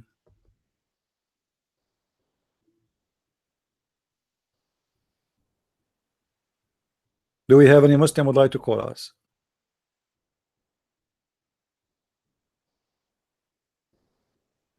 No, once actually I was in a vacation and I was in a beach, and in the beach they have like a bar. For me, I don't really drink, so I went to get water. You know, it's for free. But there was a guy. He was holding a big mug for beer in the right hand, another one in the left hand. He was drinking from the one in his right hand, and the one in the left hand is empty. So he drink, he take a step, and then he says, "Mayday, Mayday," speaking to the bar guy. Mayday, Mayday. And actually, this is very sad, by the way, because I don't know if a person he like to drink, but you came to the point you are drinking from two mugs at the same time, and you became like a sink, and then you are not aware of the consequence of drinking. You see, the Bible says little of it bless your heart, and this is actually proven by science. Little, but if you drink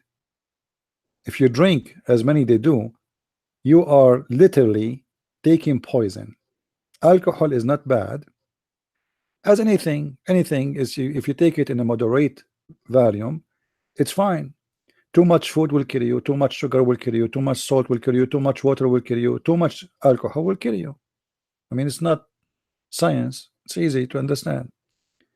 So drinking is a kind of illness people suffer from, and many people, they will not notice. The same as the smoking. You know, I went to Europe and I noticed how much people in Europe they smoke. It's really disgusting and very shameful. I mean, you are now, you know that this is bad, you know that is going to cause you cancer, and still you smoke. I mean, why you do that to yourself? So human being have to fight, what he is enslaved to. Many people, they are enslaved into alcohol, slave into smoking, slave into vagina, like Muhammad and his followers, slave into, there's many form of slavery. Try to free yourself and live as God wants you to live. Stay healthy. Anything will take your consciousness, don't do it. You like to drink, okay, drink little. I have a bottle of wine. Actually, it was given to me as a gift, and I think I have it now for a year and what, maybe more than a year, something like that. Yeah, more than a year. And I don't think it's going to be finished this year anyway. So why you want to do that? I mean, just drinking is bad. You enjoy drink, little is good. Little, take a little. Be careful. Your body is very easy to be destroyed. Human being body is easy to break. Very easy. A glass is stronger than your body. So be careful, my friend, and you will not know how dangerous what you do now when you are young. You will notice later when you are old, because when you are young, your body is still like can resist and can don't show right away the crack in your body. But when you are already getting old and your body is getting tired and your cells is not refreshed as before, then you will notice what drinking did to you and what smoking did to you, and etc. So I cannot tell you what to do, by the way, but I'm just sharing with you what I think it's wrong. No, I don't take one drink a year. Sometimes I don't even drink the whole year. I don't. I drink coffee, I drink tea, but alcohol is not really, I don't care. I don't consider it as a drink in my menu. I never smoke a cigarette all my life, and I will never do. Why I want to do that?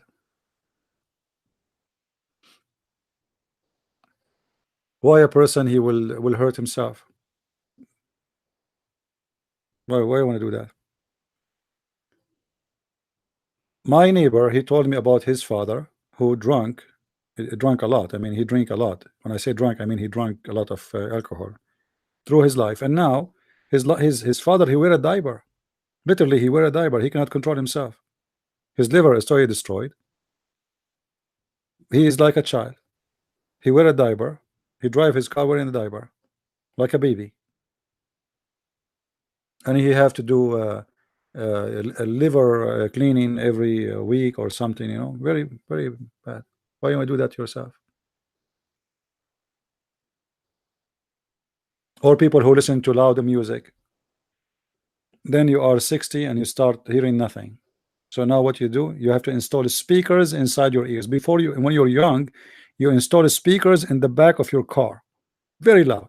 And now you have to put the speakers in your ear, inside your ear. And then maybe you will hear, because you might even lose all your hearing. Why you want to do that yourself? Can't you listen to music without being crazy, stupid, destroying your ears? Life is about choices, and there's many stupid choices around. That's the same as Islam. Islam focus in your desire, your sexual desire, your food desire. Try to control you by your temptation. And the same as other temptation, media. You are sitting watching a movie, and then suddenly a guy is eating hamburger appear in the screen for commercial, and then you feel hungry because you saw somebody eating, but you were not even thinking about it. So without even noticing, you go to the kitchen and you make yourself a sandwich and you eat when you should not eat. You are not hungry. Addiction is a problem, and addiction have you know many faces. And temptation is the real problem a human being he suffer from. You have to fight always your temptation. We go back to Arabic topic, sexual origin. That's weird. Um, yeah. Do we have any Muslim here? Who is a Muslim would like to call us, please?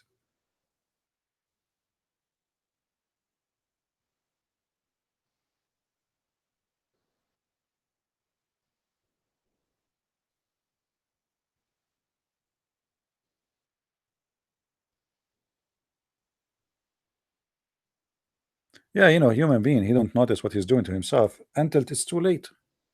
That's it. It's too late.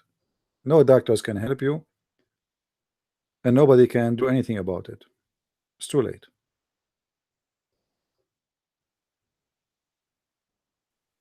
Same as a Muslim, he might die for the sake of Muhammad. You die, you think that there are virgins waiting for you and they are taking off their panties. But after you became pieces, you notice that it's too late. There's no virgin waiting for you, and you get screwed.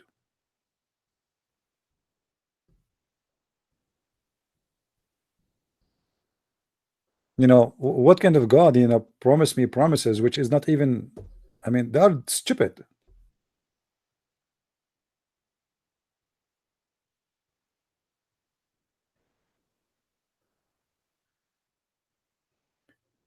Who, if you read my books, Sex and Allah, and you find something really you like in there, what is the most subject you like from those who read my book? Anyone? If there's anything special you like it in the book?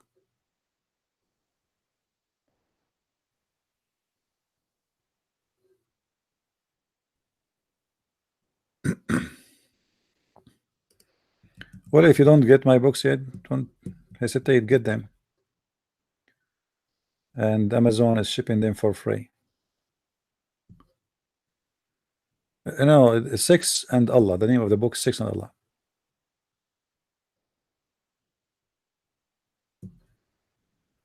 Any Abdul?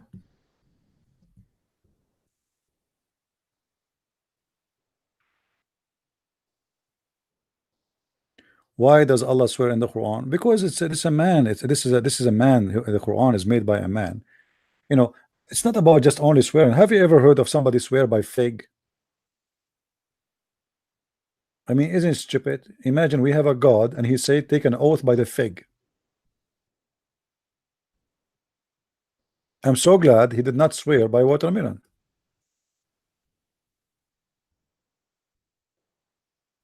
Not only swearing, the object you swear in is very silly. Chapter 95, verse number 1. Allah swear by olive and fig. والتين والزيتون. I swear by the fig and the olive. I swear, I swear, I swear by the banana and the kiwi. I swear. What Allah will do if he heard of the banana? I mean, what? By the fig? So if a Muslim wanna call me right now and he wanna prove to me, or actually many time I ask Muslim to swear by the fig, they get angry. They say, what do you mean? Why you are making fun of us? I said, why do you want to swear by the fig? He said, this is stupid. I said, are you sure? You know, the second Christian prince, he said to Abdul, are you sure? It's mean there's a disaster is going to happen. To the Muslim, they are afraid always from this word when I say it, like, are you sure? Are you sure? This is stupid. Why you are asking me to swear by the fig? You are not trying to debate us, you are trying to make fun of us. Are you sure that's swearing by the fig is stupid? Are you sure? Yes, I'm very sure. And what do you mean, are you sure? Okay. Well, as long you are sure that swearing by fig is stupid, so how Allah he swear by fig? Huh? I never heard this before. What do you mean you never heard this before? Allah in the Quran swear by the fig. So Allah, if he is between us right now, we will not give him the Quran to swear in it. We will give him a fig. He put his hand in the fig and he say, I swear by the fig, I swear, I swear. And I say, Allah, don't please. You have to swear 3 times. And then he say, I swear by the fig 3 times. I swear. What? And what is the fig have to do with the olive? I mean, what kind of a mix this mix? Olive and Allah swear by the fig and the olive?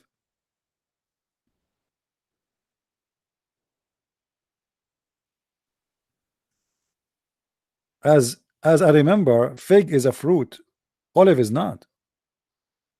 Well, yeah, olive is a kind of a fruit, but it's used as a main food. It's a food. It's not really considered like a.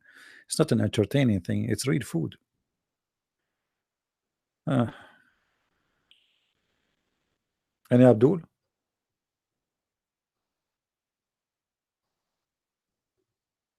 Anyone?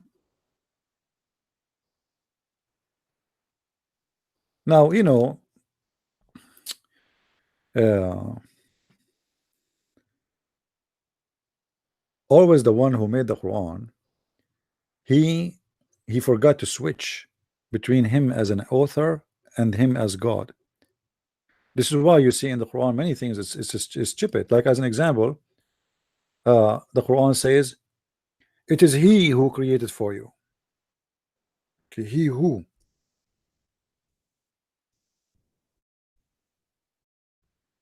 is talking and talking about who?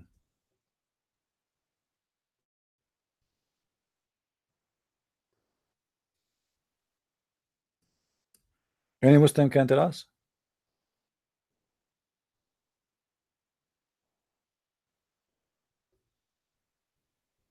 As an example, chapter 2, verse 29. It is He who created for you all things. Okay, who is talking?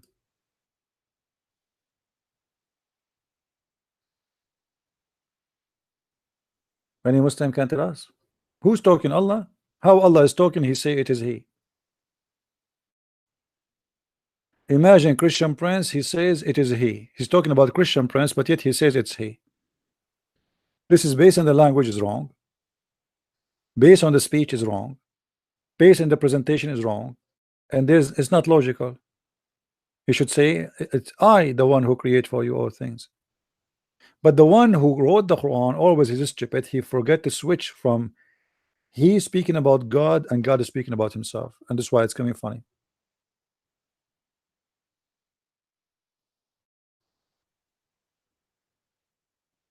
Yeah, the Shia, they have many versions of the Quran, but most of the Shia, they are waiting for the Quran of Fatima, which is supposedly the true Quran. The Shia believe the Quran the Muslim today have is a corrupt one.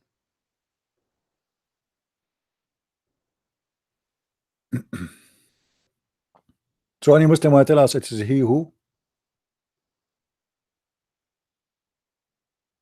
And look, behold, the Lord said to the angels, who's talking? Any Muslim can tell us? If Allah is the one who's talking, how he say, behold, the Lord said to the angel?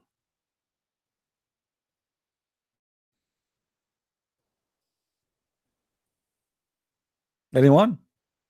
Allah is talking and yet he says, behold, the Lord said. Who's talking? And then he says, and he taught Adam. Who's talking? He taught Adam, not I taught Adam.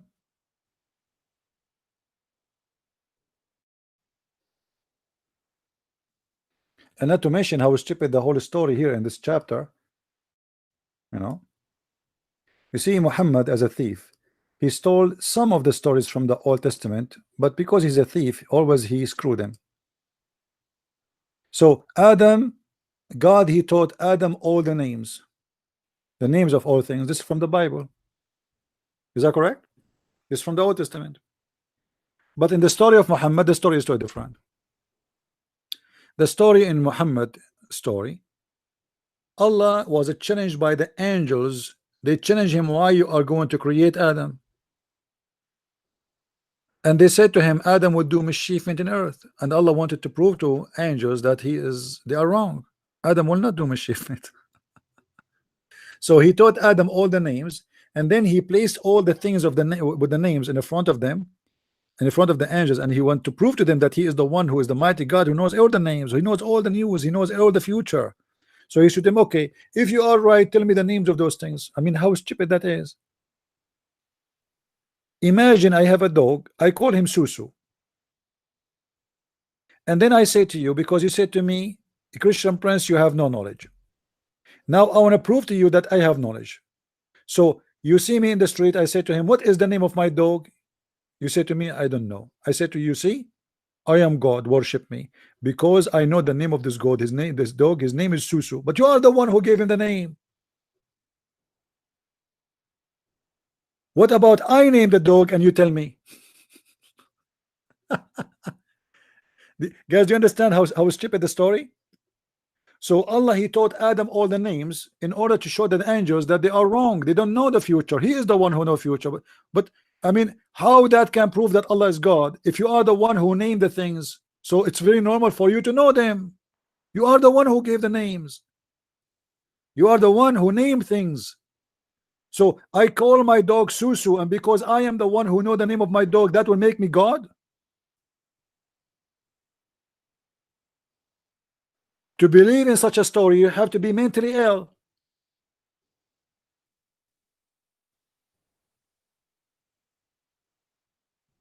And what kind of angels they are arguing with God? And the God, he wanted to prove to them that he knows. Hello? Hello, CP. Hey, my Yeah, friend, how are you? it's Asif here. Hey, Asif, how is things going? Fine. I just thought I'd call you All right. because you were talking a little while earlier about science in the Quran and Muslims are running away. I don't know why they're not calling you. They will call me after I close. Yeah, because I don't know if you've seen CP on YouTube these days. They are actually now detracting from this statement. Many of the scholars who used to call themselves scholars, they no longer now entertain this idea. They say no, no, no, no, don't say miracles and science in the Quran. They're bringing new interpretations. So I'm wondering what's happening. No, Why because they're not? people they noticed like it was running good for them for some time, and then they noticed that people they are not stupid, and there's many people are exposing those lies. You know. Yeah, the I don't know if you've seen on YouTube. There's Hamza Zorsis, I think he's called. He's a convert to Islam. There's some others as well, well-known Muslim debaters, and they are now, none of them are actually saying this line. It's only the little fish who are actually towing this line about miracles in the Quran. And They are you not know, saying that. They are saying that trying to escape the humiliation, because if they say that, somebody will get them busted. yeah, yeah, of They, course. they, they they don't want to open the topic. That's why they don't mention it. Because if they open it, that will open a door for them they can't close. Yeah, I mean, I'm absolutely surprised because still some people come on and say, oh, there's this miracle and there's that miracle. But in reality, now, any sane person knows that there is absolutely no miracle. And the people who are at the forefront running this show about 10 years ago about miracles and all this, He's in jail. all, all of them now, they say, Harun Yahya is the one behind all this garbage. yeah, and Zakir Naik and No, all no, Harun these. Yahya is the one who made Yeah, this. Harun Yahya literally is the one who started this, and yeah, and he made a lot of money from this actually, because the Muslims they start buying his books, ordering his DVD, blah blah blah, and even in the D show, you can go right now search Harun Yahya, you will see Yusuf State speaking about how he was so happy to find finally a book speaking about miracles in the Quran. He said, yes, this is what we need. It was the first time ever he saw such a book. It was made by yeah, Harun Yahya, you know. Yeah, yeah, and the Harun Yahya right now in jail, accused of human trafficking and sleeping with minors, you know. Yeah. yeah. I mean, I was recently looking at a YouTube clip of this chap. He was a Muslim debater. He even debated Robert Spencer, I think. I saw a debate of his. And it was a really funny statement he made, CP, that, I couldn't believe my ears when I heard it. It was that, the Quran is so vague. This was his little words. He said, you can't really say this, you can't really say that. So I said, well, if you're saying it's so vague, you know, how does that help anybody? How does that help Muslims? You know, what What kind of is big interpret? about the Quran? The Quran is very small, actually. Yeah, no, about the, you know, scientific miracles he was talking about to this chap who is a ex-Muslim. You see, I will be happy if we can have a Muslim right now to call me and choose any what he claimed to be miracles and get it busted right now. There's none. It's the opposite. What is in Yeah, the Quran is totally the opposite. It's not scientific miracle. It's stupidity miracles. It's a miracle, yeah, actually. The only miracle is to find a human being in the year 2018 believe in such a stupid book. That is a miracle. yeah. I mean, I just came on really to encourage Muslims that come on, you know, you always talking online, chatting online, saying, look at this miracle, that miracle, and why they now hiding? You know, they should come on the show and say, look, you know, we've got And this they can miracle. choose any of their choice. I'm not Yeah, going to ask them to read this one or that one. You tell me which one you want. yeah, Get me the most powerful one you think there's nobody can deny it, and here we go. We go for it. Let us see. yeah. I mean, I know you challenging Muhammad Hijab. He's not going to come on. I mean, these people are just going to Speaker's Corner and all these places where they get naive people who don't know about Islam, who don't know about Christianity much, and they just pick on them and say, "Oh, do you know what this means? You know, this is a miracle. This is a miracle." And And it's sponsor my video with 50 pound. yeah, that too as well. Yeah, but you know, where are they? They should come on now. You know, they're No, he's collecting the 50 pounds now. He's not. He's busy. Sorry. After he finished collecting, he will come back. But he will they'll be back. come. He will be back. Yeah, yeah, yeah. But it's really shameful. I mean, you know, the internet is full of these claims. But you know, you've made open challenge. I don't know how much fair you can be to them.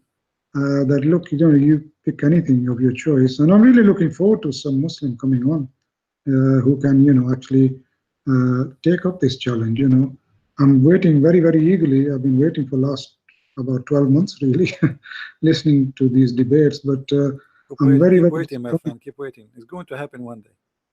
Yeah, I'm very, very disappointed. You know, I mean, there must be out of the 1.8 billion, they keep changing the number, 2 billion Yeah. Muslims. By tomorrow there will be 5 billions. Yeah.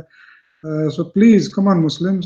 I want to see somebody, at least one person from anywhere in the world, to come and, take up this challenge.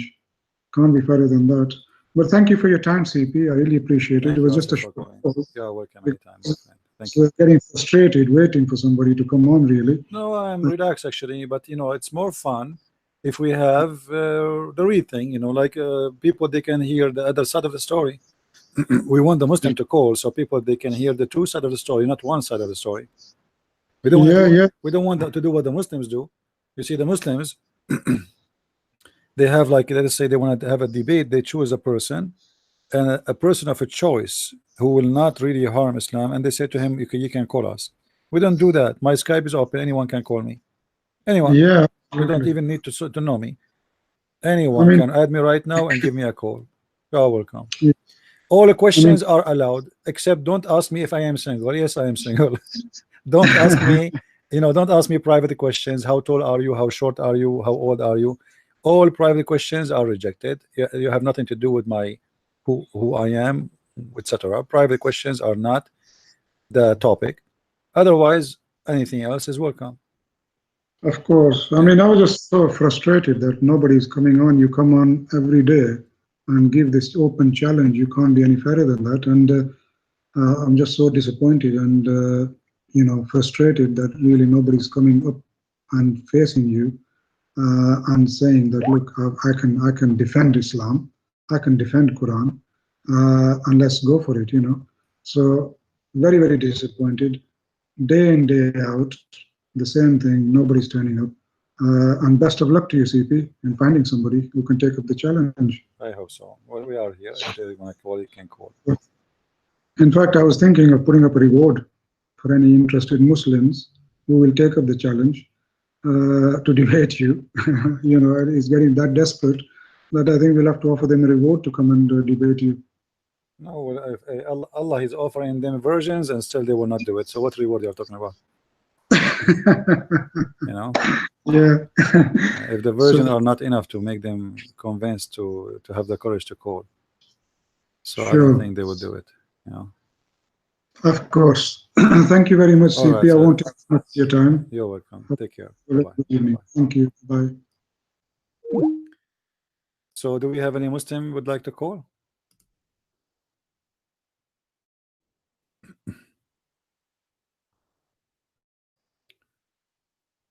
Any Muslim would like to call us?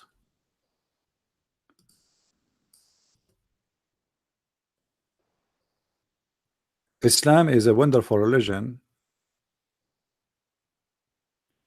as long you are a person who do not know what the word wonderful mean. The second you know what wonderful mean, you know that this is very, very wrong. What is wonderful about Islam? Who is a Muslim wanna call me and tell me what is good about Islam?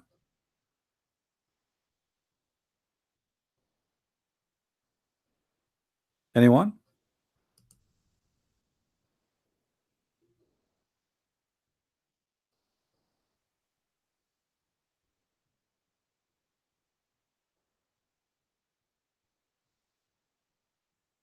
No one?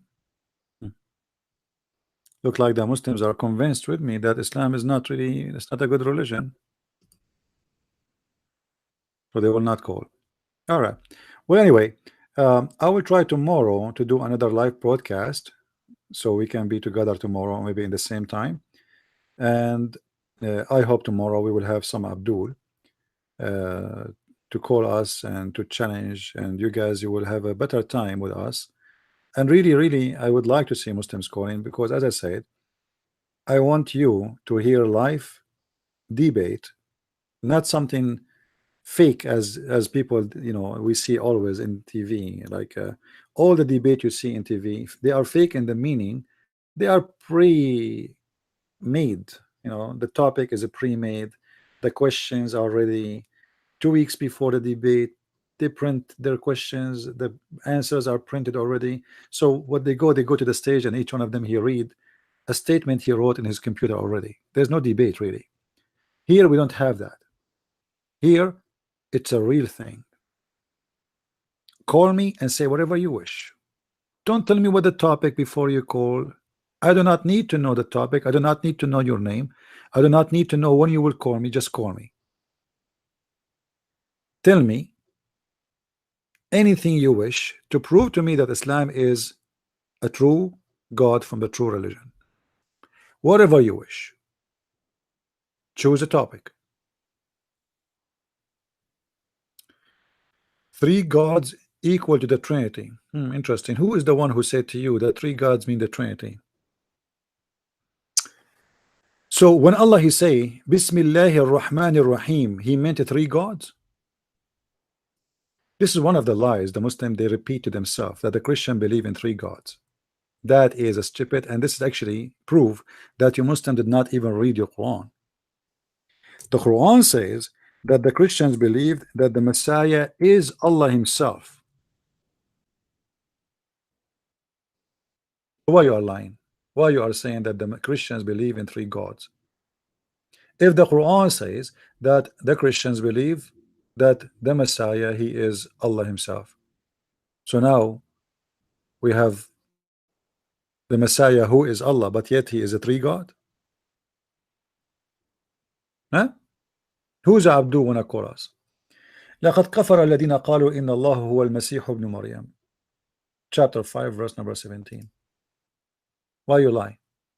Even your Quran will spank you on your ass, get you busted. It's a blasphemy indeed. There are those who say that Allah is the Christ. Do you see it? So the Christian don't believe, for sure. First of all, we don't believe in Allah anyway. We don't believe in Allah. But just to get you spanked, Christians don't believe, and the Quran confirmed that the Christian don't believe in three gods. They believe that God is one, and the Messiah he is the God himself. Do you see it? So why you are lying about the Christians? And why you are lying going against your Quran? Liars, liars will end in fire.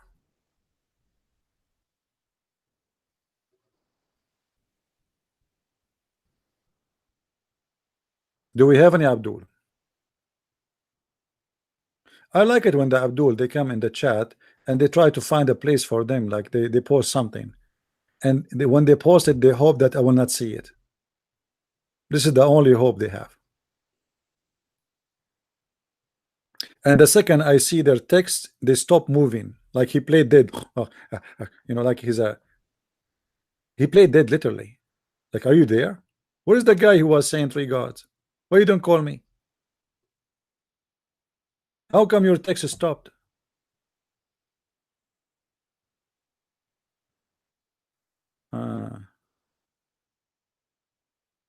We throw rocks at the glass house. What about you call us and show us the glass so we can throw rocks together?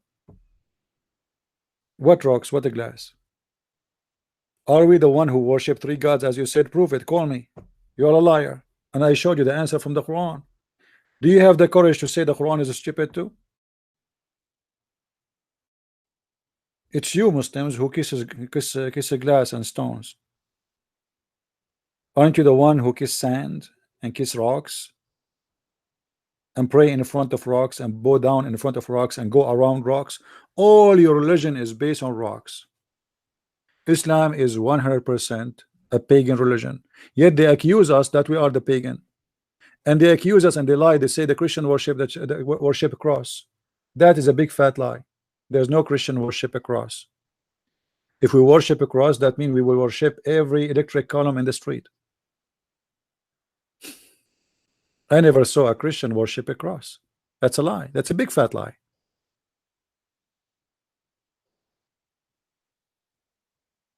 But I can show you where your prophet he kisses stones, and those stones they present a vagina. So feel free to throw your rocks at our glass, my friend. Who is holding you? Please break as many as you can, but you have to find them first. Can you find the glass we have?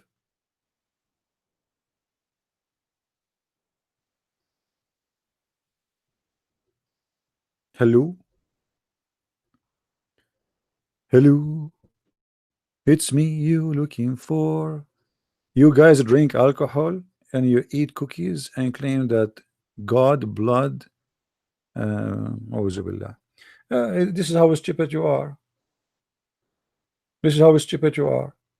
It's you who drink piss and you think that this is the advice of Allah, and you are talking about drinking, eating cookie. You are complaining about us drinking wine and eating cookies, and yet your God advised you to eat piss. And supposedly you are the one who is saying we have a glass and he can break it. So which one you prefer? Be honest, to drink wine with cookies or to drink camel urine? Okay, call me. He will make me Muslims, guys. Invite, bring your popcorn. We have a Muslim finally. I can't believe it. It's a miracle.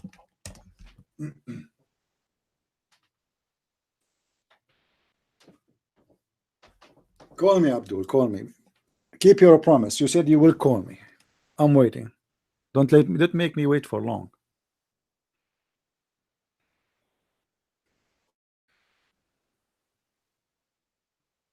We are waiting.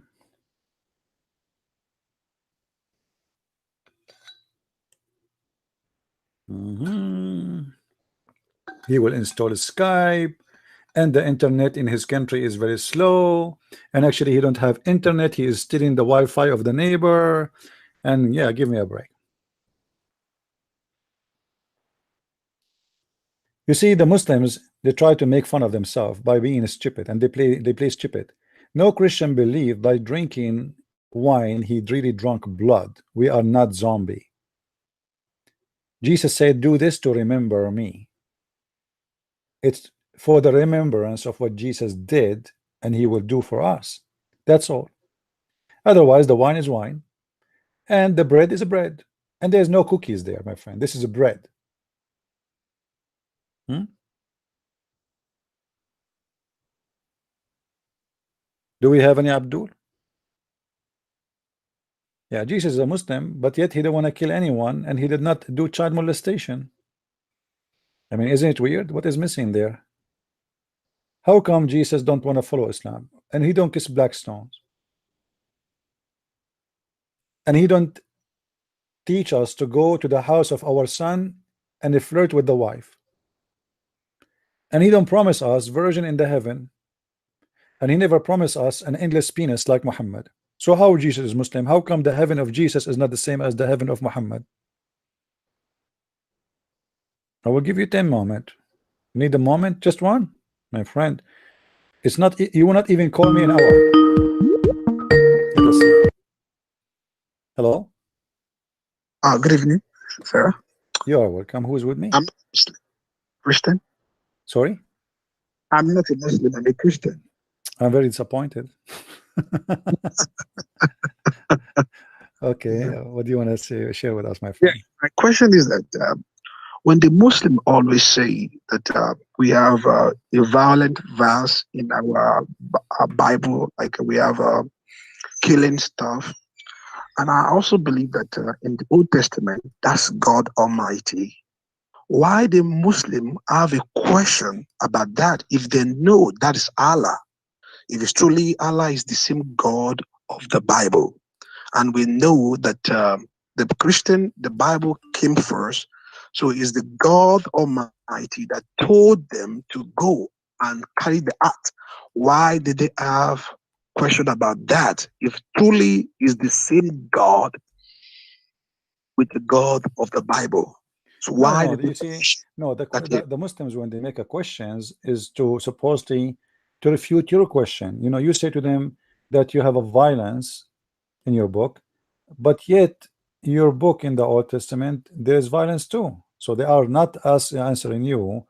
This is not the point. The point is trying to say to you, okay, well, how come you don't see what is in your book, but you see it in our book? You know, they're trying to refute you supposedly. You know what I mean? Yes, sir.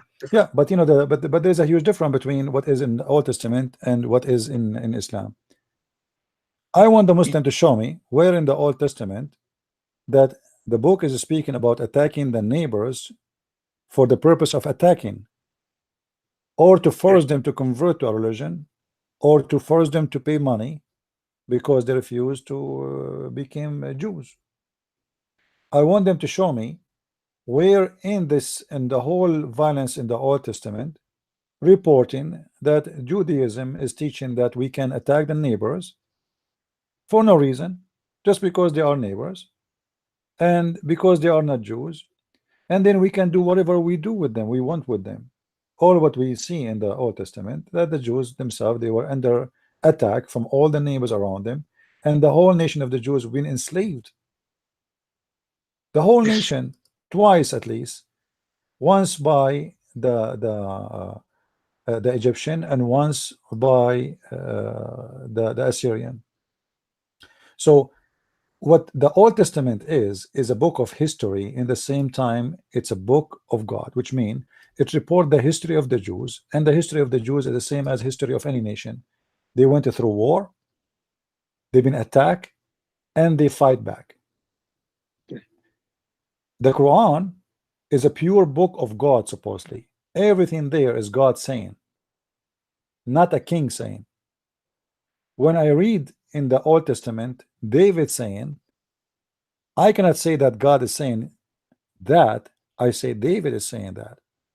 As an example, if I go in the Old Testament, I will find that David was really not a good guy. He was not. David was a drunk man. He loved to have sex with many women.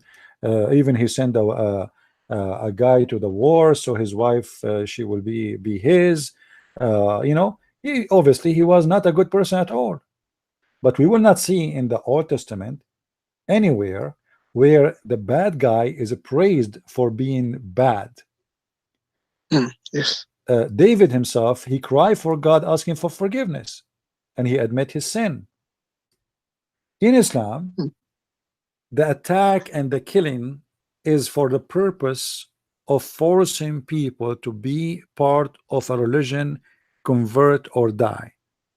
And because you don't believe in this religion, I will take your money, your wife, not because you're attacking me. You know, all days, everybody live by the sword, and everybody die by the sword. Everybody enslave everybody, and everybody have slaves. Okay, we understand that. We cannot measure what was happening 2,000 years ago, 3,000 years ago, by what happening today. But there's a huge difference between somebody believe that everything in this book is coming from God, literally, not even a single letter is not an order from God, and all those letters confirming that Islam teach violence and hate. And then we will see that nowhere in the Bible it speak that God of Christians or the God of the Jews, he like to see hate spread in earth, or he like to see that everybody is going to be the slave of the Jews, or he like to see everybody to die because he don't like the Jews. What we see is that the God of the Jews allowed them to defend themselves and to stand for their own existence. The time of the Jews was tough. We are talking about, like we are talking about thousands of years before Musa, before Muhammad himself. We cannot compare even between the timing. Like the more we come forward on time, the more we have to measure things differently. So a Muslim person, when he want to measure, he have to measure in the time of Moses compared to the time of Muhammad, and then we will find out which one should be more moderate and which one more should be more civil. Let me see, maybe a Muslim calling. Hold on. Call me back, please. I think a Muslim guy was calling me, my friend. Let me take his call, and feel free to call me back if it's not a Muslim. All right. All right. Where is the guy?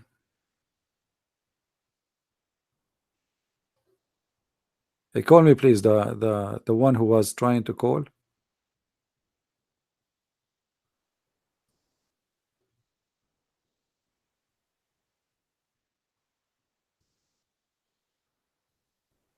Okay. Let's see. I think this is the one.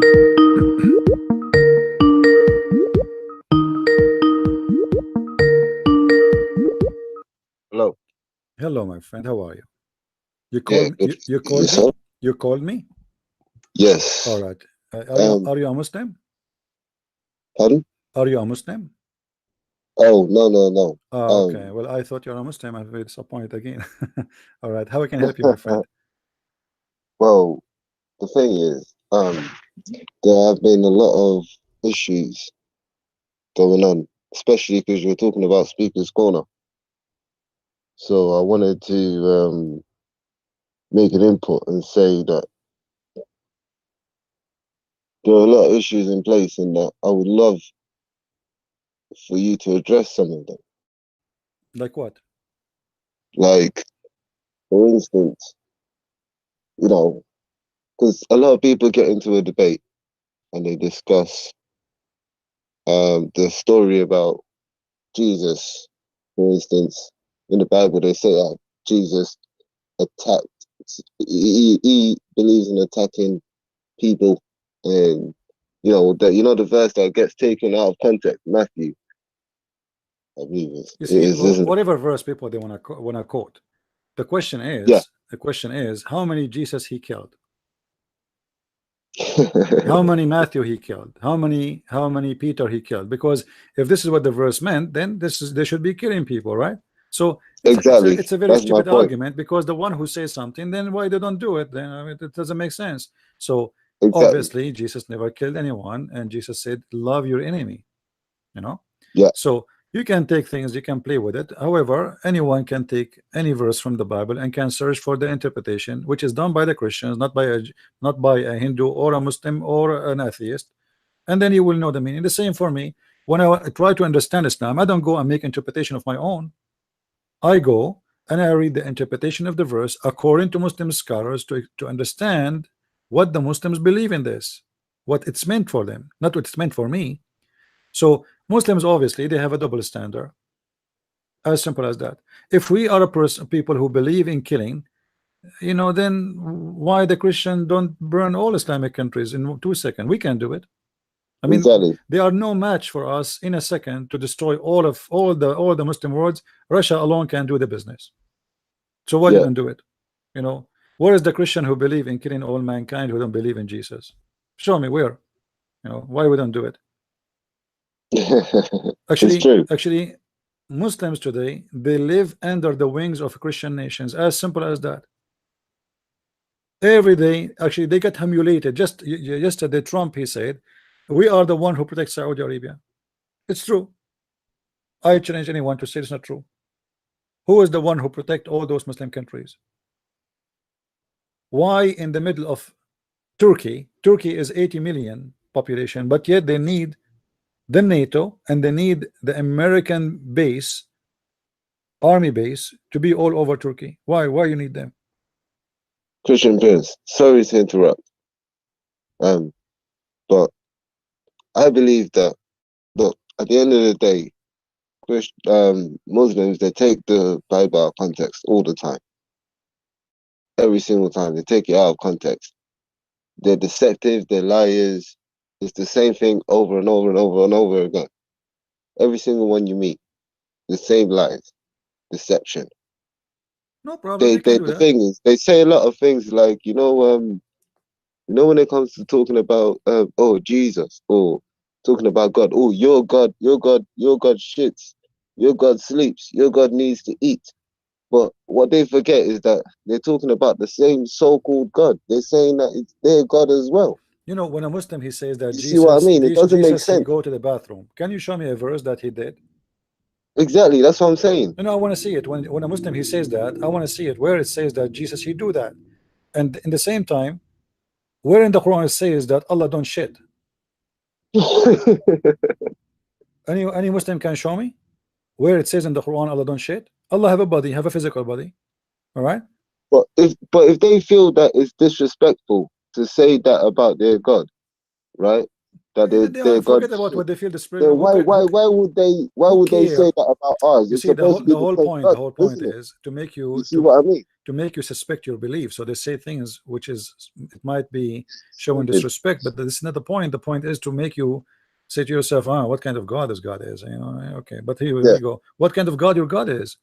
Your Yeah, I'm God, just thinking that they believe in the same your God. God So Muslim, how your can they God say that? Muslims. Where in the Quran?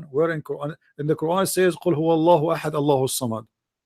As-samad is an Aramaic word where you collect things together. Yeah. You put things together.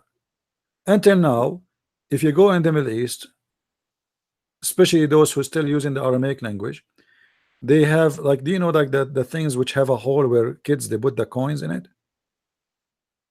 You know what I'm talking about? Like to save your money when you're a kid, you have coins. Yeah.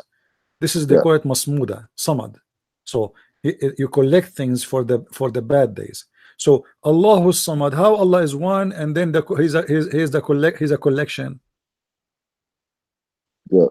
Muhammad, he took that from the Aramaic language. He do not know what it does mean. No. Qul huwa Allahu ahad. Ahad is one off, is not one. No. How you say ahad? If we type right now the word ahad in the whole Quran, you will find that in the whole Quran nowhere the word ahad appear and come as one. It's always one off. And here we go. I will do it in the front of everybody in the screen. I will type the word ahad, which the Muslims always they use to convince us that Allah is one. Here we go. Well, The a word guy ahad. called Hudson, that speaker, scored a really good point last weekend. He said that every single week you get Muslims coming to the park to say, "Oh, we worship one God, we worship one God," but they're not doing anything new. There are Jews that have been doing that long before Muslims. There are Christians that have been doing that long before Muslims, but they keep coming to the park saying, "Oh yeah, we worship one God," like they're doing something great, but they're not doing anything great. My friend, Do you know what I mean? the idea that worshiping one God will not make you proud. It's very stupid to think that you Yeah, should it's be a proud stupid concept. because That's what you were saying. if there's two gods, well, there's two gods. What we can do about it? If there's five gods, there's five gods. How many they are, this is not the issue. If the issue is if they are exist or not. Yeah. You know what I mean? So to be proud about worshiping one God, that is a very stupid idea, because they are stupid. You But that's what they worship, do. you Yeah. worship one God, but yet nobody can tell us who is this God. I am here for how many years, and I keep saying, I challenge any Muslim right now to call me and tell me who is Allah. They don't know. All what they say to you is the creator. They don't call you. They That don't call you. that is a wrong answer, because the Quran says that he is the best of the creators. So how he is the creator, but he is the best of the creator? There's many creators. The Quran says that. Even the Quran confirmed that Jesus is one of the creators. He created from the mother bird. So who is Allah? They don't know. How Allah look like? They don't know. Did Muhammad speak to Allah? Never. Did Muhammad heard Allah? Never. They don't know.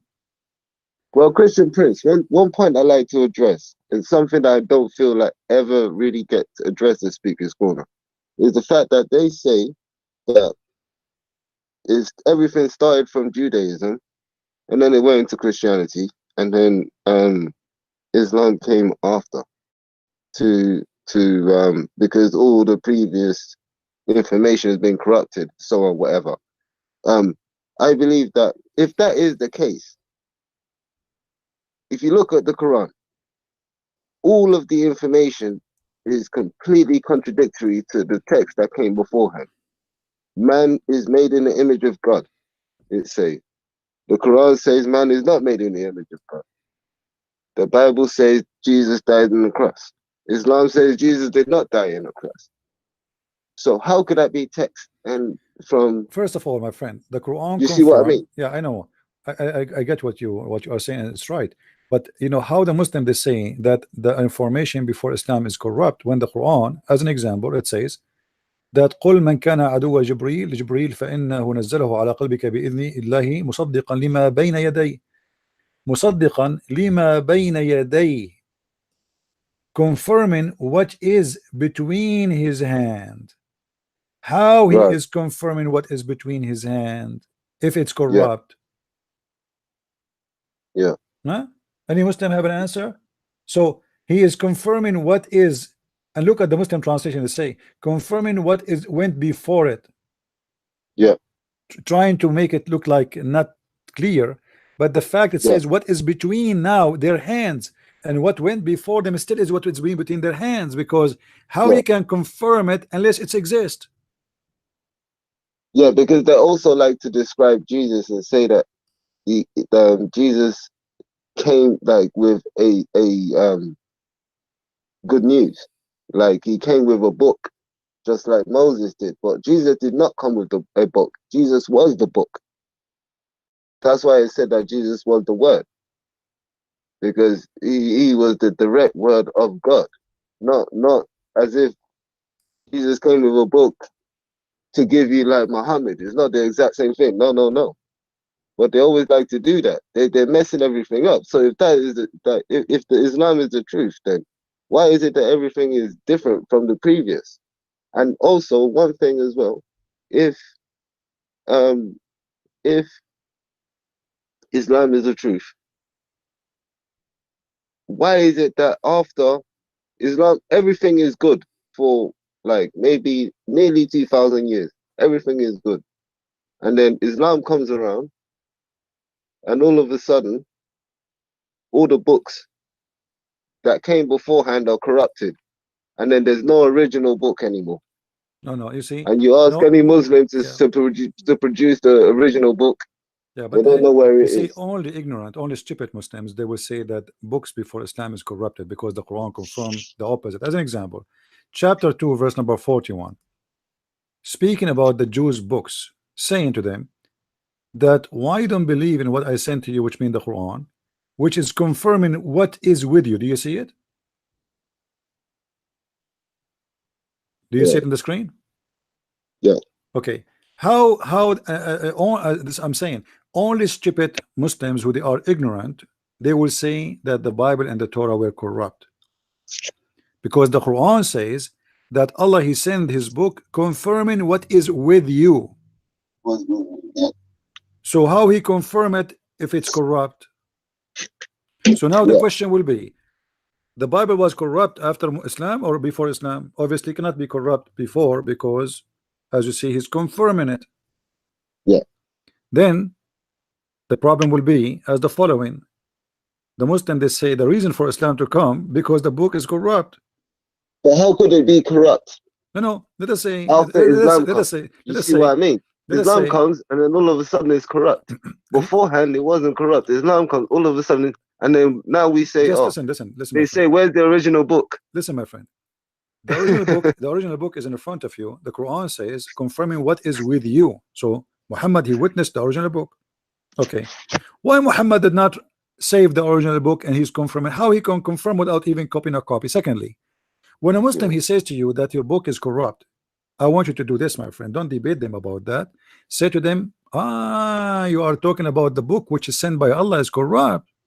And right away you will see the Muslim, his face will turn yellow and blue and green. Why? Because he is saying to you literally that Allah, he sent the Torah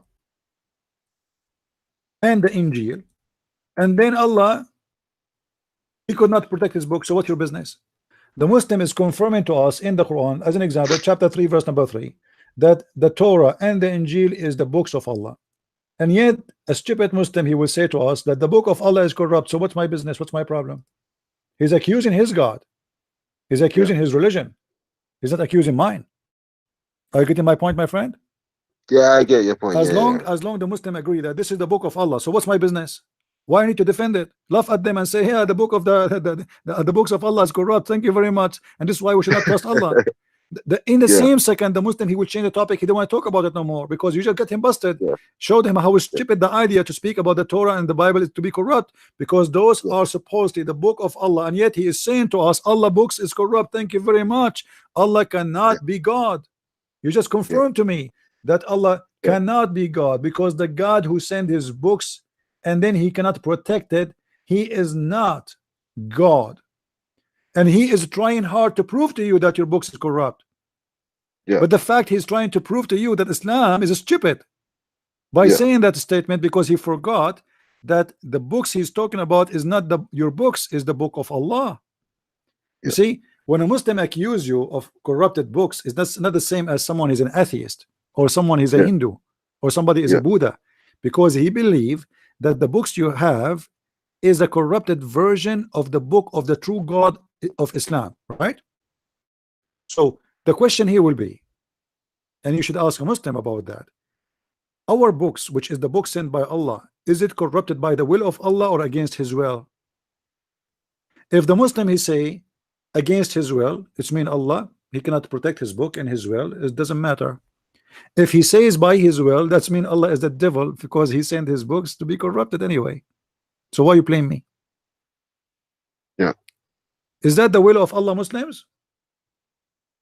Allah, he sent the Torah and he sent the Injil, as you see in the front of you, and then you say to us the Injil is corrupt.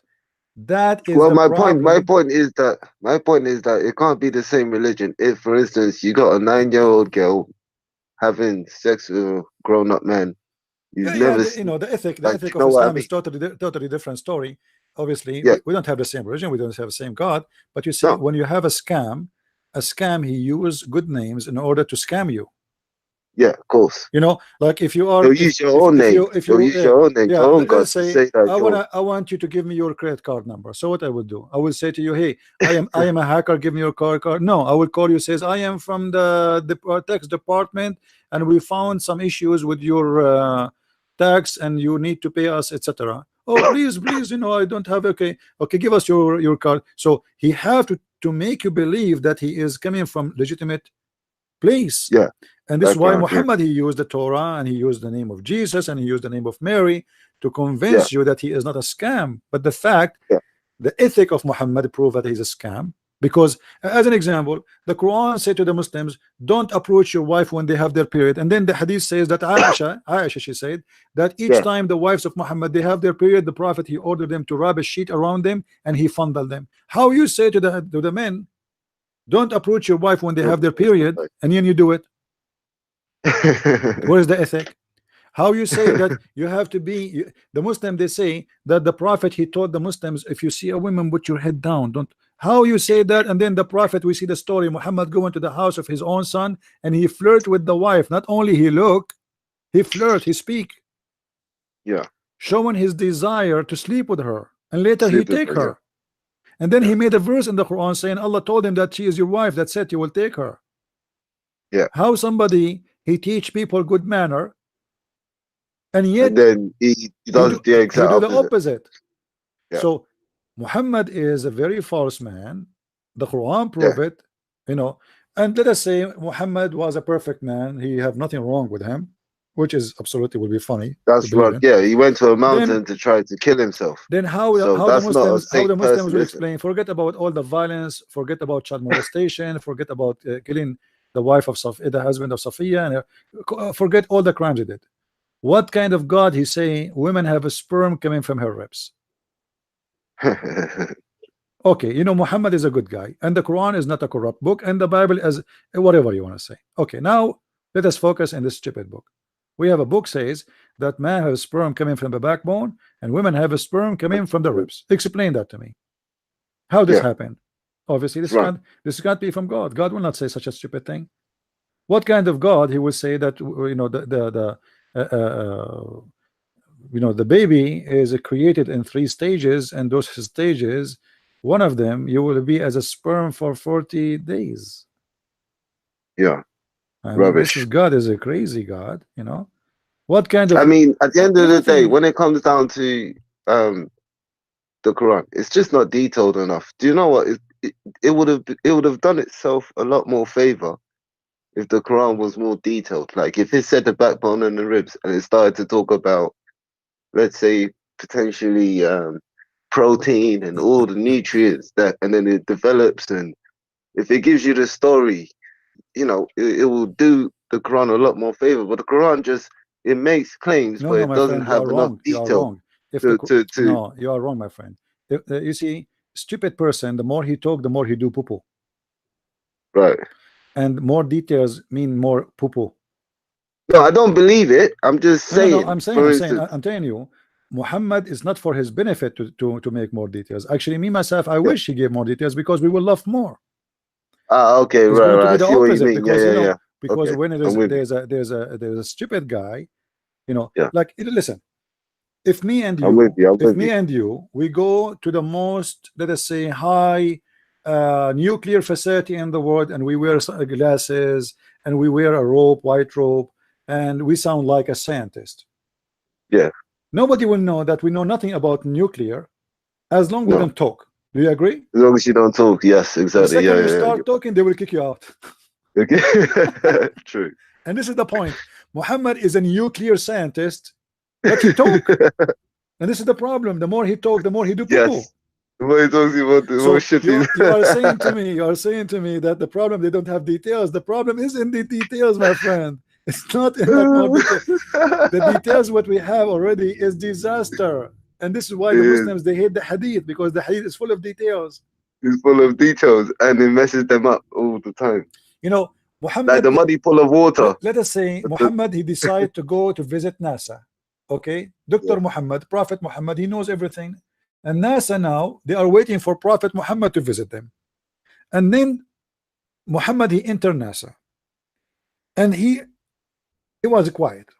And then suddenly he decided to talk about the science which nobody knows except him. And he said to the scientists of NASA, do you know where the sun goes? And NASA scientists like, Prophet, where? He said, the sun goes every day and prostrate itself under the throne of Allah. In 2 seconds, they will call the security and they will throw him out of the main gate of NASA, and they will tell them, don't ever let this idiot to enter again. How this guy even get into NASA? Yeah. So the problem is that Muhammad, he talked too much, and the more he talked, the more he says stupid things. The fake scientist. When the Quran, as an example, says that the sun set in a murky water, Yeah. and then the Muslim they say, oh, you get it wrong, this is how it appear to Alexander the Great. It's a lie. The one is talking is not even Alexander the Great. And then we find that Muhammad, he explained. Muhammad, he said that, do you know where the sun set? He said Well, it's sun. somebody said that Muhammad said that the sun sets in murky water, because there's nothing is actually words of Muhammad in particular. It's all just somebody said. The hadith is basically a person saying that Muhammad said that this is the truth. Yeah, the You hadith see says, what I no, mean? no, read the hadith. It says with me, I was sitting, narrated by Abu Dhar. I was sitting Yeah. behind the Messenger of So Abu Allah. Dhar is saying that Muhammad said. Yes, You see what I mean? he's saying, and he is saying, not that somebody saw or he thought. He is saying, he is asking, do you know where the Yeah. sun rise? Do you know where the sun set? Do you see it? Yeah. So Muhammad is the Yeah. one asking the question, do you know where the sun set? So the Yeah. question Yeah. is about what? Is about where the sun set. The guy, Yeah. he Yeah. said to him, as usual, Allah and his apostle knows best, which means this knowledge is coming from Allah to Muhammad as a prophet. This is not a shish kebab knowledge. He said, Muhammad, continue saying, it's set in a spring of warm water. As simple as that. So now Yeah. we sent Muhammad to have interview with National Geographic TV station, and the prophet, he is a person who teach 1.5 billion, Yeah. and he is the Yeah. best scientist in the world. And the first question they ask him, where the sun goes, prophet? He says it's set in the murky water. The program will shut down and they will kick his ass out of the TV, and they say to him, please don't come back with your parents. The problem is Muhammad, he talk much, and the more he talk, the more he do poo-poo, and this is poo-poo. The problem will be actually for us to prove Islam to be false if Muhammad, he speak less. The less he talk, the less is going to be the more is going to be hard for you to prove Muhammad to be false. Yeah. But thanks God, this guy, he is a radio station. Like, look here, nobody is even asking the question Because he voluntarily. exposes himself. Yeah, voluntarily, he wanna supposedly he wanna show them that I know. Do you know where the Yeah. sun set? Like, he's proud, And the other guy, like, no, I don't know. For sure, you know better, prophet. You are my master. Tell us where. And then the prophet says the sun set in hot water. Yes, I saw it actually. I was, last time I went to the Philippines, I saw the sun set in murky water. This is very true. I mean, this Yeah. is so. It's don't talk if you are stupid. This is the advice Yeah. for the Abdul, and this is why they are not calling me. Yeah. Otherwise, trust me, if the Muslim, they knew they can make something out of talking to me against me or against what we trying to teach, they will not be not only calling me, they will be all over. Yeah. Imagine if an American girl, she now challenged the Muslims to prove Islam to be right. Can you imagine how many Muslims will be calling? Yeah. Of course. They will be all All over of you. them. Yeah. All of them. But now we have to beg for one. Please, who wanna call You us? have to beg for one. Come like, on. It's like asking for Try. donation, even harder. It's true. Yeah. Anyway, And the thing is, anyway, yeah. Thank you, Christian Prince. you're I do welcome, my appreciate it. friend. Where are you from, my Guys. friend? Where are you from? If may I ask? The UK. Are you okay? God bless you. Thank you very much for calling. Yeah. God Thank bless you, mate. Yeah. Thank you. I've enjoyed talking to you, and I support what you're doing. You are welcome anytime. Uh, Thank you. Feel free to call. I'm fed up. Thank you. Thank you. Take care. All right. Cheers. All right. Bye. Do we have any Muslim would like to call us? Mayday, Mayday. Now we do not need to learn where the sun set. Obviously, it's sun that the prophet, he knew. The prophet is a scientist. He knew everything.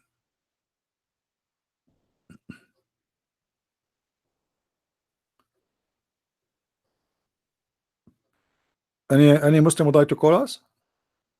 Who is a Muslim? He is really proud to be a Muslim. I want a proud Muslim. I don't want someone is not proud. Where is the guy? He said he want to call me. He will install Skype.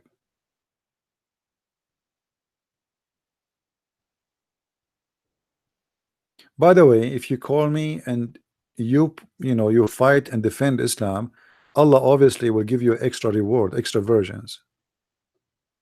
You are a Shia Muslim. That's wonderful, my friend. Why you don't call me Mr. Shia Muslim? Khomeini for life. Okay. Why you don't call me?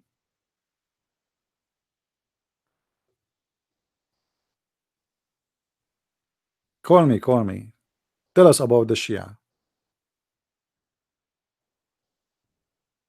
The Shia are really, really wonderful. 。You will pray for me? You mean you will pray for my death or what? A Muslim, is a Muslim is allowed to pray for non-Muslims? I mean, to pray for their good? Can you show me reference for that? Where it says in your religion you can pray for non-Muslims? I'm letting myself down. Why? Do you think I'm going with the sun, murky water? The Shia, each time before they pray, do you know they have to curse Abu Bakr? Every Shia in the world, before they have to pray, they have to curse Abu Bakr, they have to curse Umar, they have to curse Uthman, they have to curse Aisha. Cursing religion. Is that true? And not only that, all the Shia agree and they accuse Aisha to be the bike of the town in the time of Muhammad. Is that true? If you do not understand what the bike of the town mean, search on Google.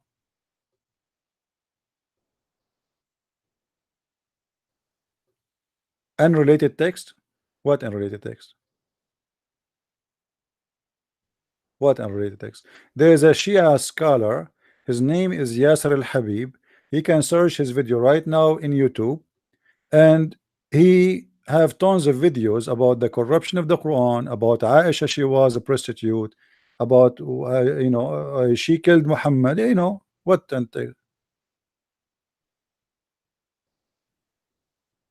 will call me and show how I'm, you are the smart one, because you are a Shia and you believe if you wear a black shoe your penis will not work.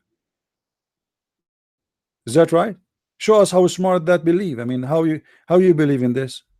You are the smart one, we are not. Is it true that you Shia believe that Allah he made you from sugar? Do you know, guys, that Shia are made from sugar, from the sweet? Do you know that Shia believe that if a watermelon she is a sweet, she is a Shia, and if she is not, she is Sunni? I'm serious. I challenge any Muslim to say I'm lying. Any Shia, you want to challenge me? Yeah, they are made from sugar. Allah he made sugar and he put them in the stove and he made the Shia there. All of them, they are sweet. If you eat a watermelon and it is sweet, you just ate a Shia watermelon. If you eat any fruit, it's not sweet, you just ate Sunni watermelon.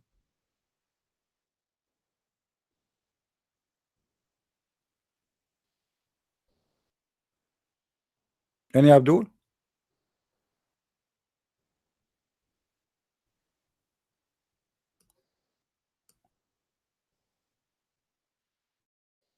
And seriously, I wish you guys you speak Arabic, because there's tons of funny videos, you will die laughing.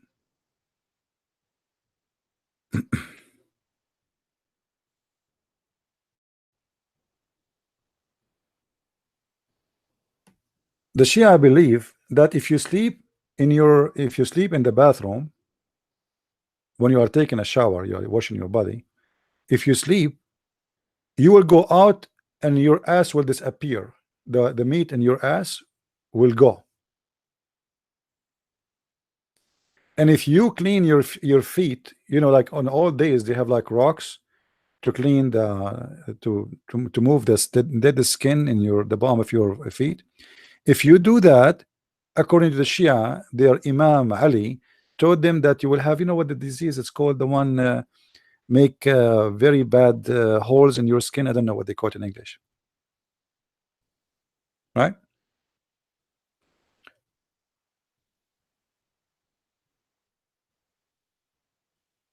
Any Abdul? If you go to Egypt and you eat from the dishes, or if you eat in dishes made from Egypt or in Egypt, you will become a pimp and you will not care if your wife she take off her panty and have sex in the front of you. Is that correct?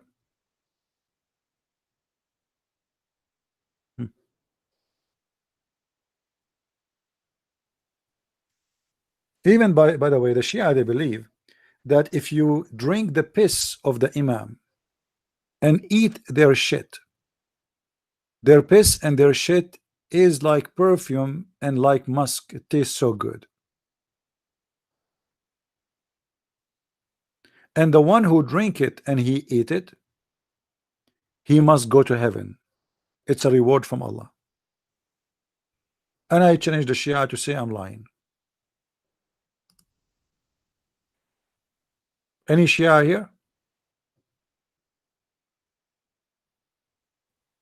Who is a Shia is willing to say this is a lie?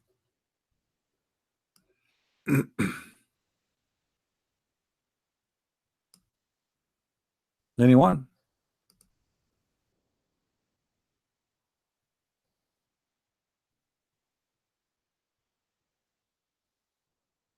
Hmm.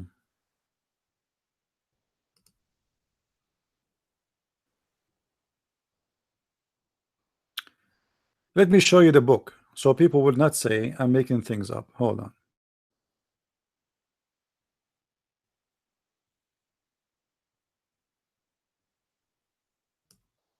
This is directly from your book. Who is a Muslim would like to call us and say Christian Prince is lying?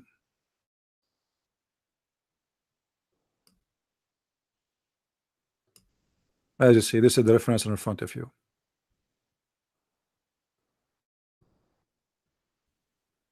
Any Muslim?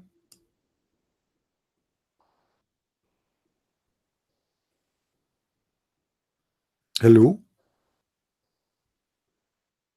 Okay. Well, what we can say. So anyway, the Shia and the Sunni, both of them, they have a lot of garbage. And the Shia, they try, the Sunni, they try to make fun of the Shia, but in fact, it's the same garbage. It's just different drama.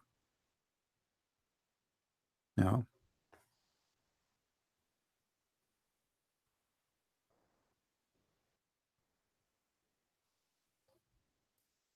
Uh,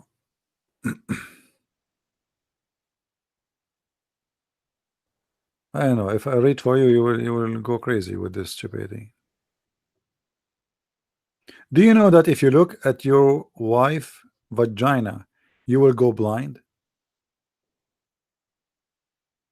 And if you speak during sex, your son will be mute.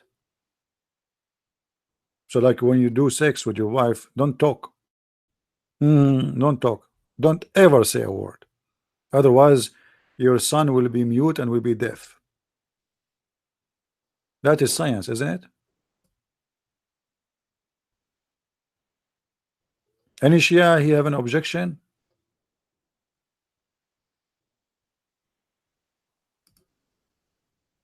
There's a guy, he came to the Prophet or to Ali, and he told him, you know, I have 7 children, and all of them they are girls, and I want to have a boy. I want to have a boy.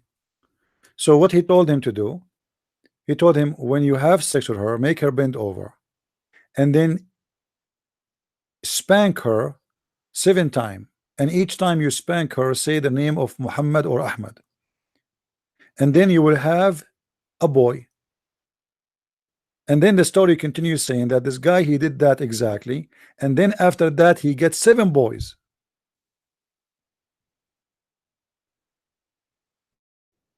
Must be true. Now you know how you can make your wife give birth to a boy. It's very simple. Make her bend over, spank her ass, and each time you spank her, say Ahmad or Muhammad.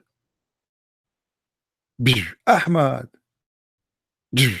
Muhammad.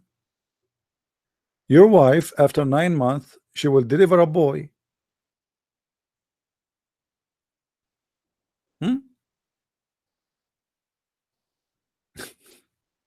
Your dad was blind. Now we know why.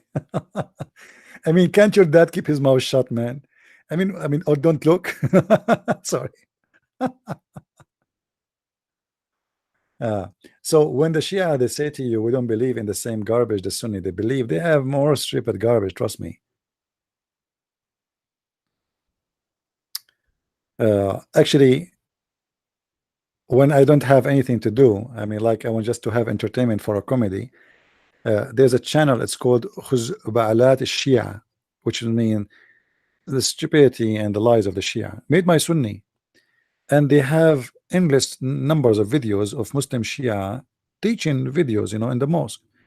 Guys, you will not believe it how stupid. I mean, it is beyond imagination, the stupidity. It's really scary. And nobody complain, and nobody say that this is really stupid. How in the world somebody can believe in this garbage?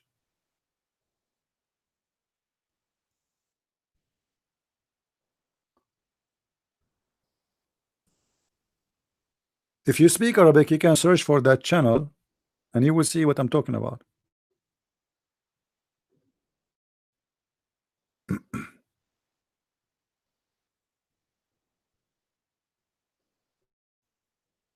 Any Abdul?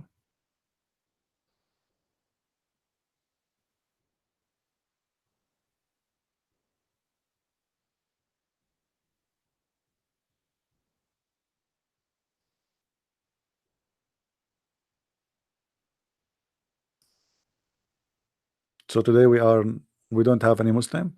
We give up. Look like we have to give up. What we can do. All right, guys. So I want to say thank you for being here. We are here already for many hours, and sadly we did not get. I'm here for what, almost 5 hours, right? So 5 hours we did not get any Abdul to call us. Sadly, I will try tomorrow to be live again by 3 or 3:30 p.m. New York time. You can measure that to your time in your country. Right now in my time it's 8 or 2 or 3 p.m. New York time. So tomorrow around the 3 to 3:30 p.m. New York time we will be live again. And I want to say mostly I will be, but not like 100%. If I could, I will be. If not, then we will do it another day. So I want to say thank you for being here. May the Lord bless you, and I hope the Muslims, they are not too much offended, because everything Muhammad is saying is offensive and is stupid. It's not my fault, my friend. This is what happened when you believe in a stupid teacher. You get offended. Don't blame me, blame the one. Don't blame the messenger, blame the message. I'm just a person who told you what your prophet said, and it is what he said, not what I said, is offending you. However, if you are getting offended, that's your choice. Enjoy it. Thank you very much. May the Lord bless you all, and enjoy the rest of your weekend. Christ is Lord, Islam is false, and see you soon again. Take care.